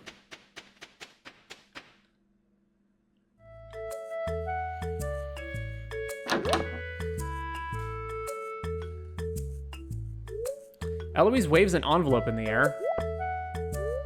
I'm so happy to see you, farmer. Guess what? Sora wrote me. He's okay. But that's not all. He says he's now living in a little town on the coast. A little village like us, and there's proper water, and they're growing crops and everything. Oh, I'm so happy. I'm gonna write back right away. I know. I'll send him some seeds.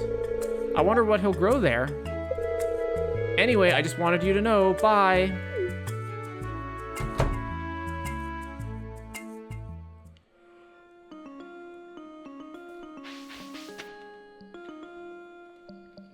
That can't be the end of it, right? There's gonna be more.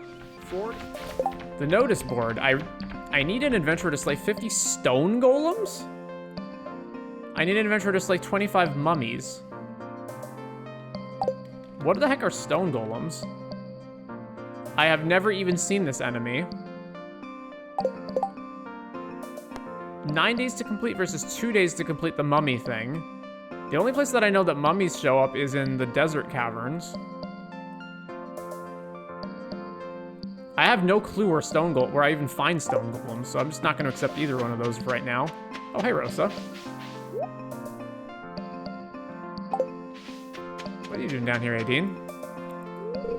The spring flowers are such a delight. The cheerful colors never fail to make me smile. I go into town sometimes, but the groups here, they're so tight-knit. It's easy to feel like a stranger, don't you find? Yeah, I've been on the receiving end of cliques. Shane asked if Eloise wanted to come visit the chicks they've hatched. She's delighted, of course. She and Jazz have decided to throw a birthday party for them. I'm not sure what that entails, but if it involves silly hats... Oh, who am I kidding? I'm in. We ain't that different, Shane and me. We're both one step from the abyss. Only he dulls his with booze, and I dull mine with, well, you know. Anyhow, you didn't come here to help me air my dirty laundry, did you? Did you just? Huh? Hey, there we go. I was like, hey, we're dating now, right? The Ridge. Oh, this is finally resuming. What are you doing here? I assume you know the people who reside in this cabin?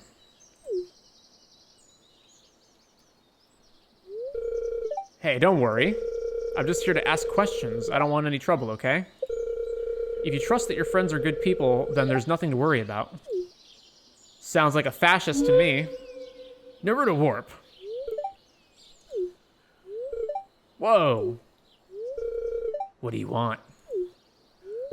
Look, man, I don't want any trouble. My name is Bryle, a security specialist and affiliate of the Zuzu's City Police Force. I'm just here to ask some This is private property. Leave. Acting suspicious won't help you, ninja dude. I'll leave after you answer some questions.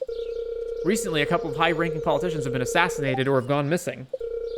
And we have leads that the suspects all wear red scarves like some cult fashion statement. Something similar to what you're wearing there. But I'm not someone who just assume out of the blue and think you're one of them. So again, I'm just here to ask some questions. Just answer them truthfully and I'll stop bothering you depending on your answers.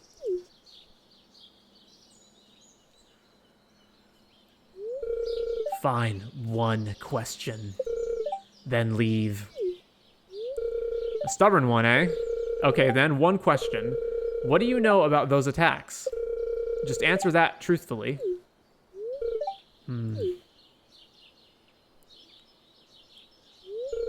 All I know is that you are threading too close on something you shouldn't be involved in. Mind your own business. Naruto Warp. Hey.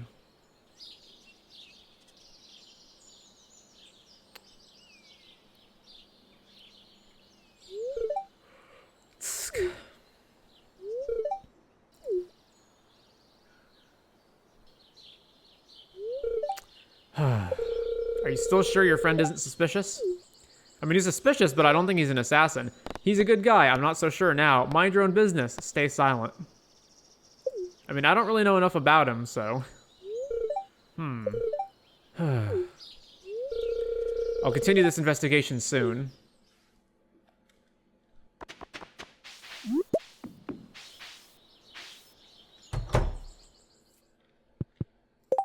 Hints of an underground waterfall can be found in the Ridge Forest. It's rumored to bless the ones who value love.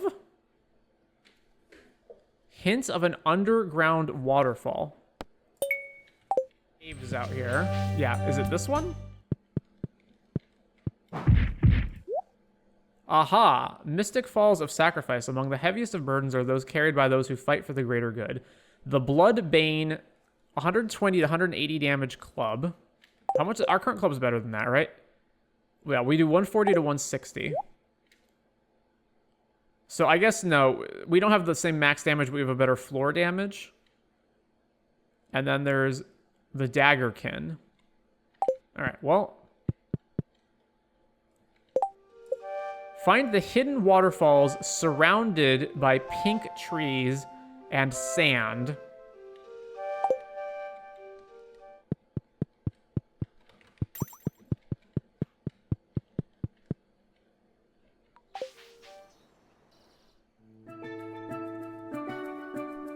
What's going on here? Good evening. I'm so glad you could join our gathering. You may not reside here in East Scarp, but we do consider you a part of our community.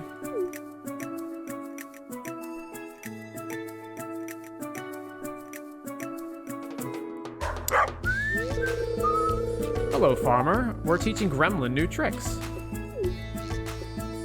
Well, tricks are for kids. I wish we had a puppy of our own. We'll have to see.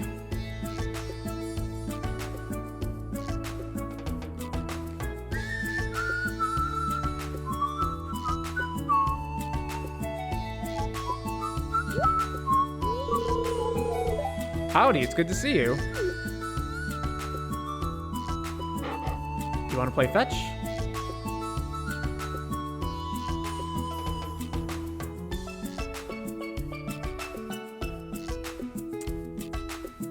Man, this is really awkward. Why is it so slow? I just meant to invite a couple of friends, but Jules insisted on inviting everyone. Sorry, not sorry. There's coffee and cookies and baklava. Oh, and I finally mastered it.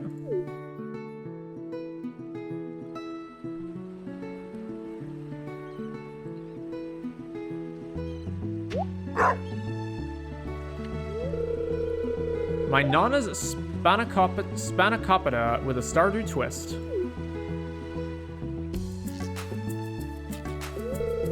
What do you think? It looks delicious. Thanks, that means a lot coming from you.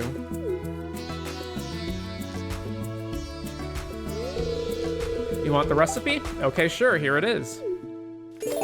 You have learned how to cook Rosa's spanakopita. Okay, who wants to eat? That sounds delightful. Me. All right. If you don't want to do it, Mom, just tell them no. Don't use me as your get out of life card.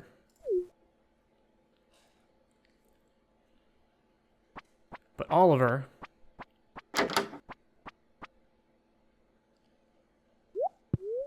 Oh, farmer, sneaking around again, I see. He's got us pegged. We can't deny that. I'm kidding, but Mom's being totally unreasonable, I think. Yeah, I'll tell you about it. Come with me. Sad music. So you know I was sick as a kid, right? Well, it was pretty bad. We were in and out of hospital for years. I almost died, I guess. But I'm fine now. I've been in remission for 7 years, which is, you know, basically cured. But Mom still treats me like I'm that sickly kid. And now she's turning down an awesome opportunity and blaming it on me.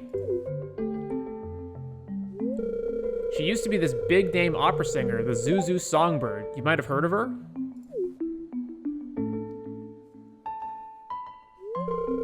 She gave it all up when I got sick, but she still practices, sings every morning and stuff. Now, her old producer's pushing her for a reunion concert. And she's saying no, which is cool, whatever, it's her life. Except that she's telling him it's because of me.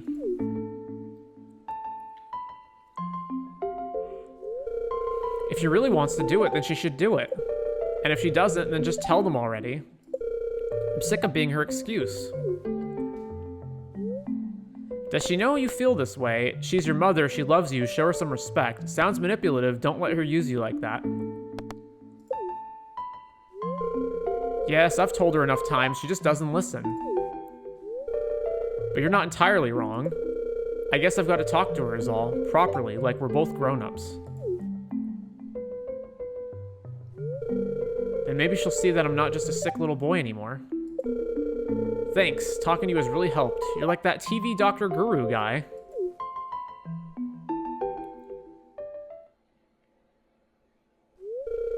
Yes, I'm totally positive it wasn't a person in costume. It was. They are an absolutely bona fide cryptid. If a photograph isn't enough for you to believe me, well, I don't know what else to do. Oh, he's talking about Lexi? Okay, fine. I'll talk to you later. Yeah, how is cryptozoology even if like the same thing in this world if there are actual goblins and dwarves and whatnot? What are you doing here? I heard everything. You're selling Lexi out. Who were you talking to about Lexi? Let's not assume. Friend. Okay, fine. I showed my friend Kennedy a photo of me and Lexi, but she doesn't believe they're real. Like, I'd go to a ton of work to get someone to dress in a mega realistic costume just to prank my friends. That's all, okay? And you shouldn't be listening at doors anyway.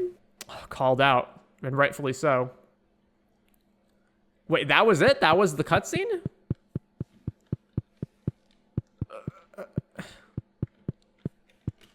Skip ahead to 8 and go to the town. The shadows.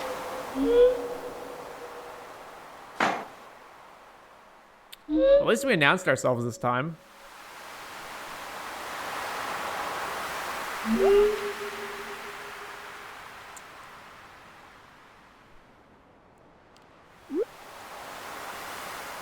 Sen gave us a strange bun to give to them. We got a strange bun.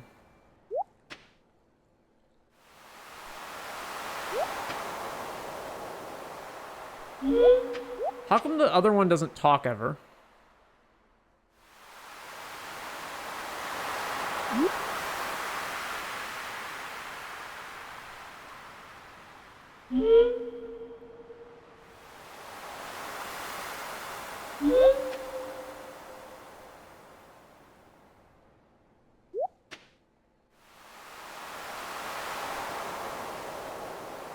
And we made friends.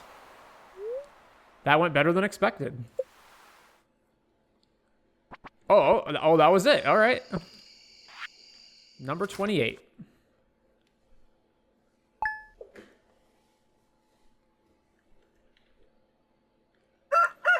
Queen of Sauce airs today.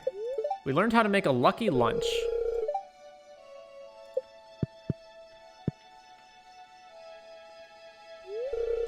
Hey there, I wanted to drop by and tell you I just started working as a farmhand for some local farmers in the valley. You'll be catching me around here more often. Also, you should totally visit me in Grampleton. There's a kiosk at the railroad station. My address is 106 Pondwood Road. Swing by sometime. Alrighty. Magical friendship and geode chances up. I made Jacob some cookies as a thank you for saving Happy's life. Here, you can help me taste test them. Oh, I paid him too, of course. This is just a little extra. Nice. Can we warp there? No. What is this thing? Oh. Oh.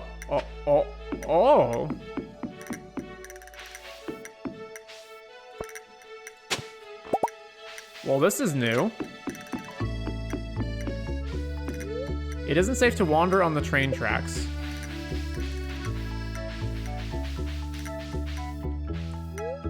Pondwood Suburbs train station. Cosmetic trees only, alright. Oh. It's the Pondwood bulletin board. There's a bunch of activities and advertisements listed. 103, 104, 105, 106, 107, 108, 101, 100 train station. I'm sorry, is this a whole other town? I'm a little nervous starting these new jobs. I wonder what Susan and Andy are like. I'm sorry, is this a whole new town?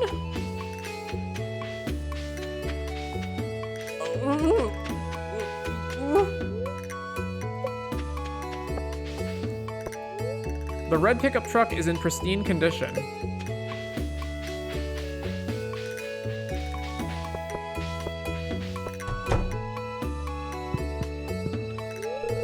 Hank, hey, you're that farmer friend of Scarlett's. My name's Hank. Welcome to Pondwood.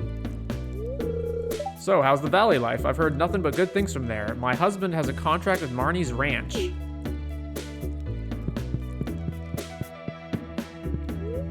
The mahogany table has fine craftsmanship. There's a bunch of goat milk and goat cheese in here. Someone must like this stuff. I shouldn't enter the garage without permission. Livin' Off the Land by Peter M. Is this the Livin' Off the Land guy? You warm yourself by the fire. It's a picture of the Pondwood suburbs back when it was first built. Scarlett's small sewing machine. The bunny plushie has many patches. It looks old. A pile of plushies. The shelves are filled to the brim with an elaborate manga collection dating back many years. The radio is plastered with anime stickers. The drawer is locked.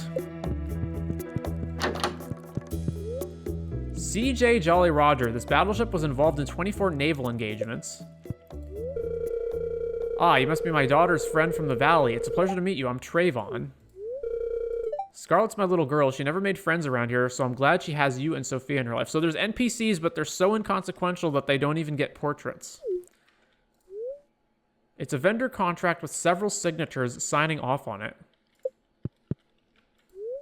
There's a bottle of truffle oil in the drawer, among other things. Okay. Which house was Scarlett's? I don't actually remember. All right, let's explore this way. Oh, we literally can't go over here. Okay. Let's explore. Is this like future mods to add stuff in or what? Let's go this way. Okay, I can't go that way either.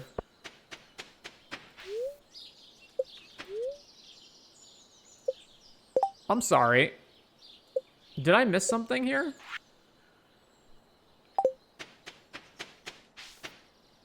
There's a house that we can't interact with at all. Okay, well. I mean, there doesn't seem to be anything to do up there, so. I guess we're going back. Okay, but that's the railroad tower. Was that the railroad tower? Or is the railroad tower something else? Maybe that isn't the railroad tower. And please be open, heaps. Oh, man, he's not here again. Oh, another cutscene. I don't think that's quite right, Miss Lenny. What? Come on, Amathine Prince. I think it's perfect. Ridgeside Village, the village with a view. Now that's a slogan. Whatever you say, Miss Lenny. Although, I would suggest we have a proper meeting with everyone else in the village for this. Oh, right. This will be much more fun to have everyone brainstorm on it. Oh, and speaking of everyone... Hey there. It's so nice of you to visit the village. Why, hello. Mr. Zane here and I were talking about the village slogan. It's lazy, but, well, it has been there for such a long time and no one's bothered to properly change it. It may not be much at first glance, but deciding on a good slogan can help establish this village's character more to tourists and easily convey its theme to the people, which potentially can benefit this town's economy. But I do suggest the village have a proper meeting for it. What do you think? Oh, I know you don't live here, but I've heard so much about all you've accomplished for the sake of the village that it feels like you're already part of this. And so I'm interested in your input as well. I agree. I'll try to find a good time to hold a meeting for this. Thank you so much to the both of you. We can finally start on officiating a proper slogan. I like the slogan. I don't think we need to change the slogan. Yeah, well, I'm interested where this all goes. Right? The village with a view, I like it. We don't have to change that. So there's a cave. Oh, did we find it? Okay, we've been here before already, though, so... Aha. So, okay, our weapon does 140 to 160, so what do we got? The Arc Blade, a sword lost in time. Illustrations of various figures are carved in the handle. 80 to 140. The Lovesick. The Military Saber. Battery-powered Battle Hammer. An ancient hammer that appears suspiciously modern in terms of design. A lot about it is still unknown. It packs quite a punch, though. 150 to 180. Requires 50 essence. And it's better than our current weapon, right? 150 to 180? Yeah, it is better than our current weapon. The Battle Dancer's Fan. The Bronze Lance. The Free Lance. Oh, wow, this menu goes on for a while. The Heartbreaker. Oh, that's terrible damage output. Icreon. An Ancient Blade, blah, blah, blah. Labor Force. An Honest Man's Trusty Mace. Observer's Hatchet, that's what we've got now. Is this thing a mace or it's a club? Okay, so that should work the same way. The Sword of Idols. An ancient sword believed to be passed down different generations of heroes and leaders. Better take care of it. The Lucky... So are all of these 50 essence? Okay, they are all. The Lucky Penny. Why would you ever decide to pick up a weapon that is less good than another weapon if they all cost the same? Rumor has it the blade was smelted from several proclaimed lucky pennies from different people. If that were the case, who was motivated to steal so many of these pennies to make a dagger? The Singing Dagger. The blade's mysterious shape creates a whistling tune when swiped. Highly impractical for assassinations. Can also be used as a flute. Not recommended. The Unbroken. An ancient blade. The blade is said to have been wielded by thousands of different users. Okay. So the only one actually good is the one that's better than our current weapon. The battery-powered Battle Hammer.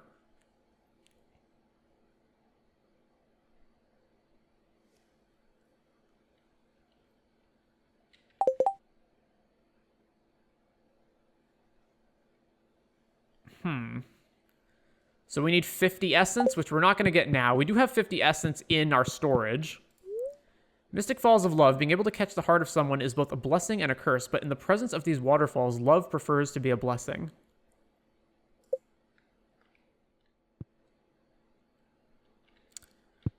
Spreading weeds have caused damage to far. Oh, Brile I definitely need to give a birthday gift to. What is Brile like?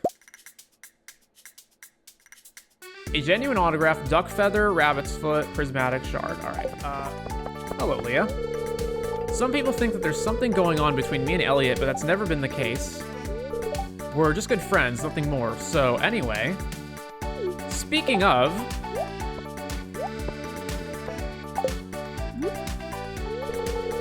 I didn't think you felt this way for me.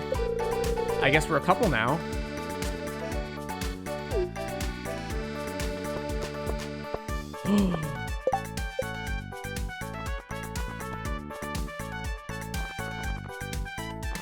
Where's Leah? Boom! 2 girlfriends. We did it.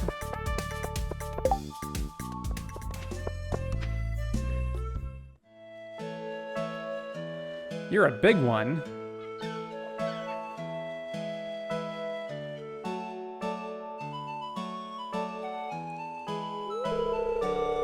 Hi, I'm looking at these starfish in the water.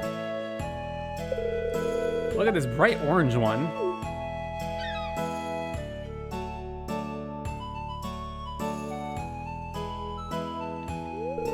You probably came here to pick up some coral or sea urchins, huh? What should I say? They can sell for some quick gold. I saw you by the tide pools, wanted to say hi. I like ocean creatures a lot. These tide pools allow me to get a good close look of all sorts of them. Wooly said you fixed the wooden bridge leading to this part of the beach. I never got the chance to, I never thanked you for that.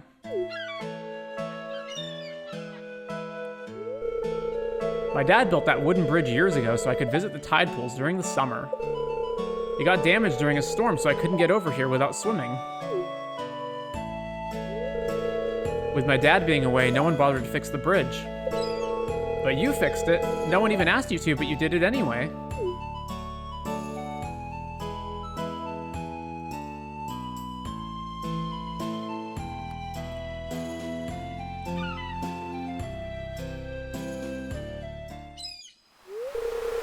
I wish my dad would spend more time with me. Since my dad got home, he isn't the same. Him being away for an entire year was really hard.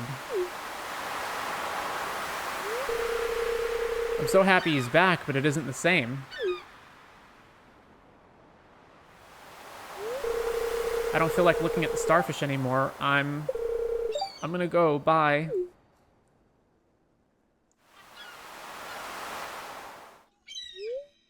I should check on Vincent later today.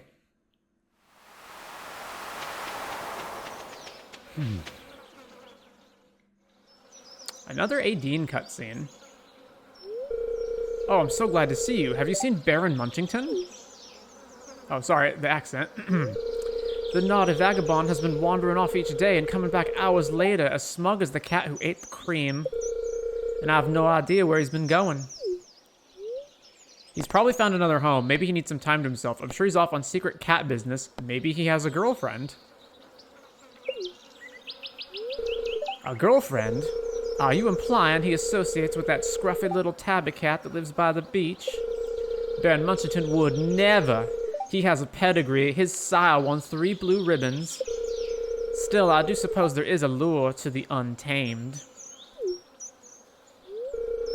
Regardless, I'm heading to the beach to search for him. Would you care to accompany me?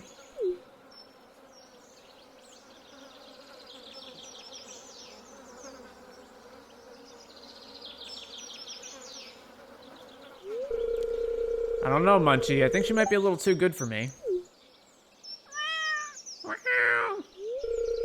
I know, the flowers. I could probably break in and fill the house with them overnight.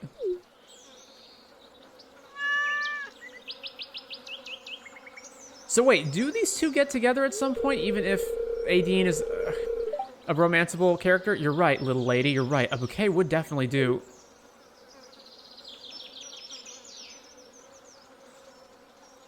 Baron Munchington, good sir. Tell me, whatever are you doing with my cat?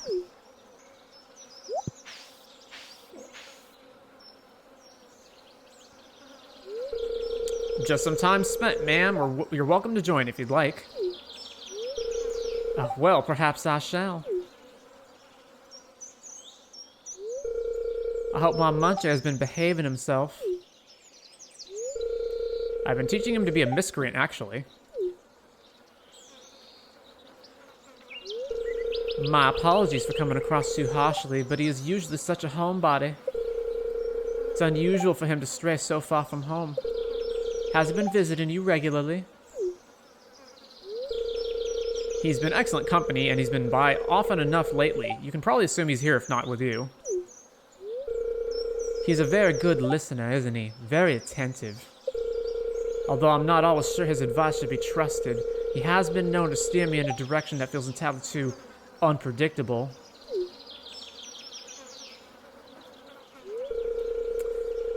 Maybe a little spontaneity will do you some good. Now seems like a good time to leave.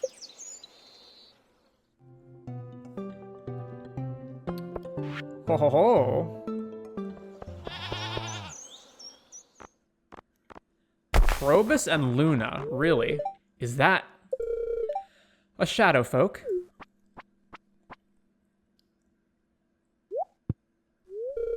Oh no, I've been found!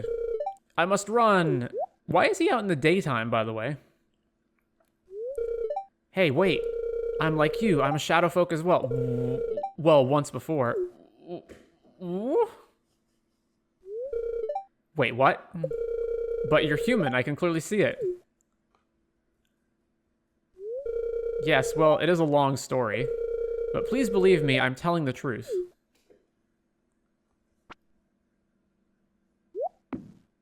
The plot thickens. Why, yes, I do sense the same magic from you like mine. I also feel a hint of ancient magic. Yeah, Mr. Rosmodius mentioned that ancient magic is involved too. Oh, you know the wizard too. He is a good friend, despite being grumpy. He is kind of grumpy sometimes, right? I believe you. By the way, my name's Krobus. I reside in the sewers under town. My name is Luna. Nice to meet you, Mr. Krobus. I reside in the old shack near the wizard's tower. I'm interested in seeing the sewers, though. Oh, you want a tour? Oh, joy. Come on, follow me, Luna. I would also like to ask you lots of things. Like, which tribe do you come from?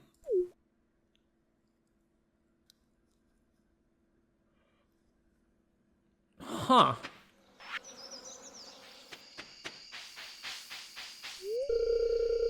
Did you know that Faye hates broken CDs? She finds it absolutely gross. You got this from me. This is wonderful. Did you know player hates generic input? Generic text input is absolutely gross.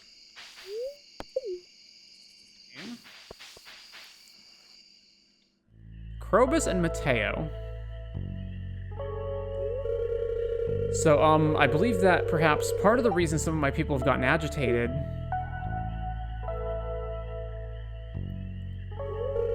is because of the void, a dark magic that tends to embolden what's already there. I don't think it makes anything bad, though. I think it makes you experience the things you're feeling bigger. The shadow folk are so scared all the time because of the war with the dwarves.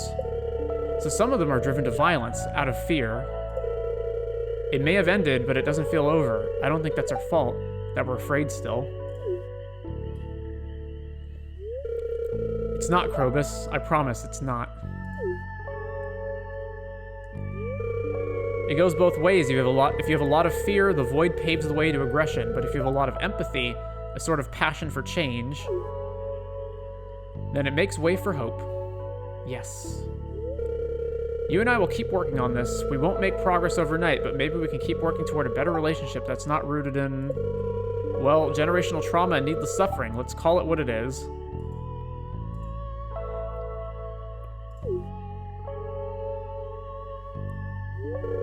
Mateo, I want to go home. I've got some thinking I want to do about everything we talked about.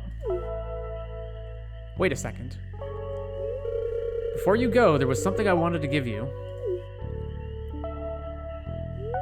Mateo hands Krobus a silver badge lovingly forged in the shape of a shield. Mateo, is this what I think it is? Krobus, do you swear under oath to bridge the gap between humans and monsters, and to do everything in your power to forge new traditions, values, and ideology for the Coastal Adventurers Guild? I do! On behalf of Stardew Valley, I officially induct you as the second Coastal Adventurers Guild member.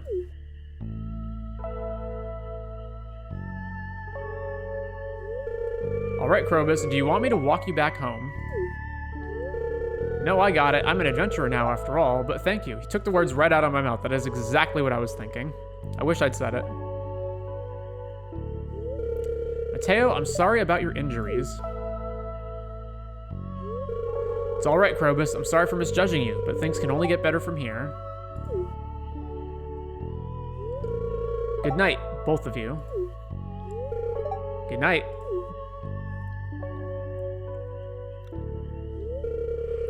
There's a lot of work to be done to mend the relationship between us and the Shadow Folk, but it's work worth doing for sure. Oh, we're not done yet. Oh, I've got a badge for you too. You were the first person I thought of when I started making these. Ba-da-dum! Krobus and I were talking, and the time just flew by. Vulnerability can do that, I guess. Speaking of vulnerability, how have you been? Are you doing all right? I know you're shouldering a lot of people's problems on top of maintaining your farm. Is there anything I can do to help you carry that weight? Actually, there was something I wanted to talk to you about, romantic. Just keep being my friend, Mateo. That's the kind of support I need. Platonic.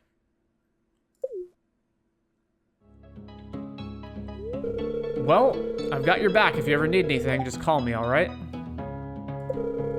There will always be a seat at the table for you in the guild, and Emeritus will be eagerly expecting visits. This feels like an ending. Is this like the end of Mateo's story? Thank you for everything. May your sword always be sharp and your adventures never ending. Huh. Oh, it's an actual item.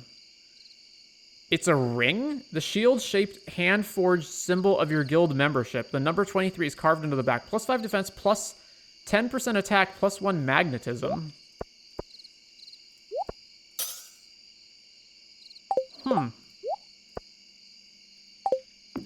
We'll test that magnetism for sure.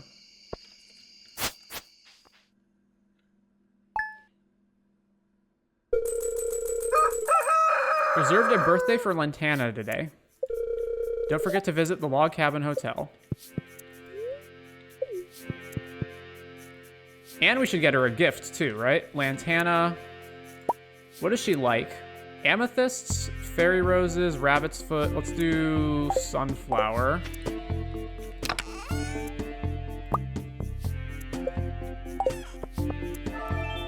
Friendship up. It really would be the most advantageous if I were able to source my flowers locally. Perhaps would you care to plant these?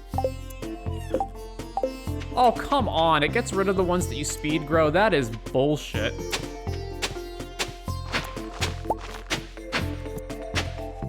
Total bullshit.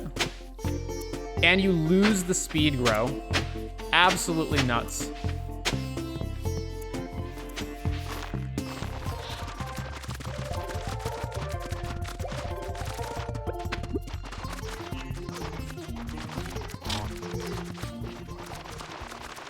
No. Corner. All the other ones. All the other controls.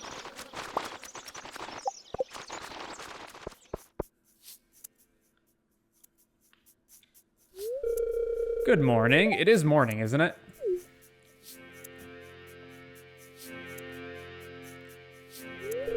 In truth, I'm a little nervous. I received word that I was to visit the clinic today. I'm hoping it is not bad news. I'm sure it's just a routine checkup. Oh no, what if they have to amputate the other leg? I'm sure you're correct, but one cannot help but worry. Well, only one way to find out, I guess. Wish me luck.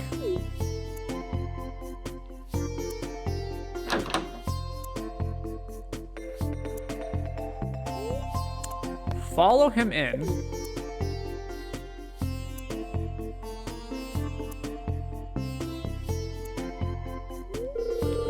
How does that feel? Is it comfortable? Very comfortable. Why, I almost feel like I could dance. It's probably better to try walking first. Why not take it for a test drive?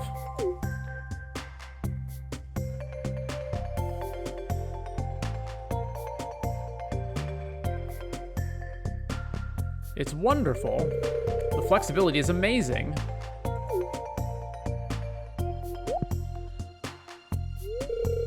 I did not realize you were here too. Look, Mara has made me a new leg. It's quite a feat of engineering, pun intended.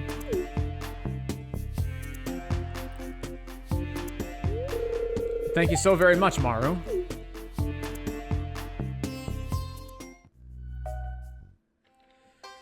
Alrighty.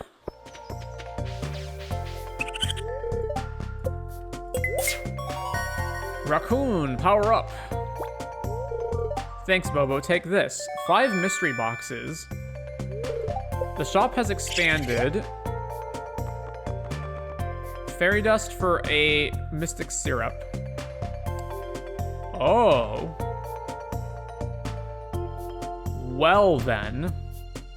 And you can exchange 3 regular mystery boxes for a golden mystery box. I don't know if that's a good exchange.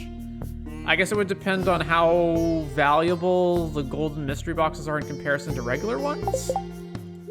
Huh. But mystic syrup for fairy dust sounds pretty good, which means I should be making a huge field of mystic syrup trees.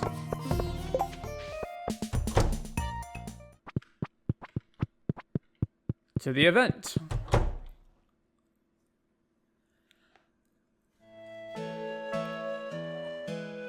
Man, we're inviting everyone, and this is how she's dressed as we're inviting everyone.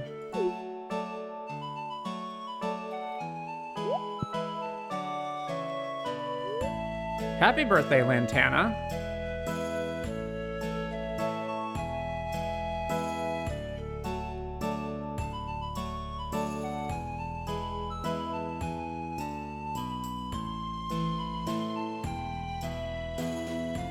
I think these are more endearing when it's for the children.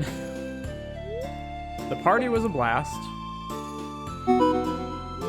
You gained a bunch of friendship points with Mermaid Lantana.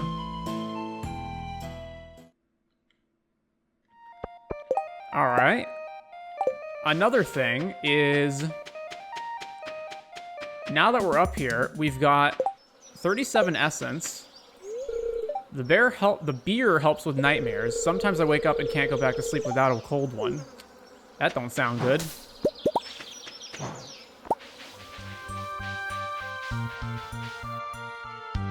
Here we go.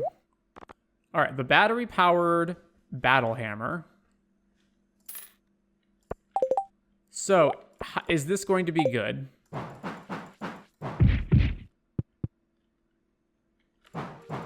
Looks like it.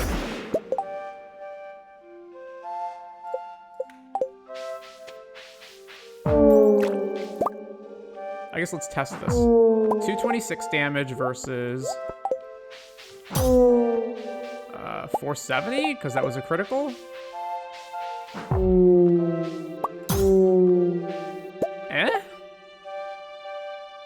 Oh, this one has a plus 25 crit chance. This is a 10 crit chance. So this one does more damage on average, but this has a higher chance of critting. I guess we have to keep A/B testing this.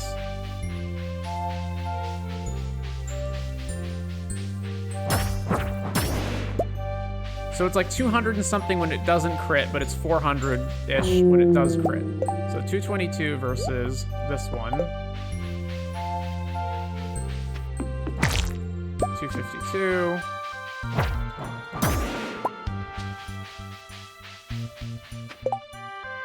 So I would have to do the math on this, I guess, to figure out which one's better.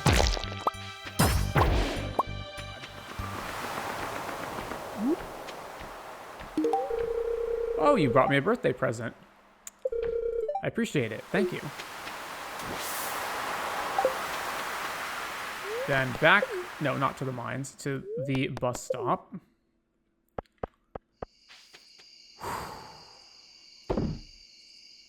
All right. So I'm going to figure out the math on these. And this is going to have to be the end of the stream today. So next time... So much more to do. We still have Ginger Island to go to. We still have...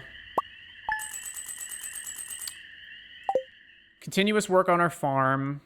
various cutscenes and characters that we still got to advance. Obviously, we don't have everybody at 10 hearts yet, so we still got to do that.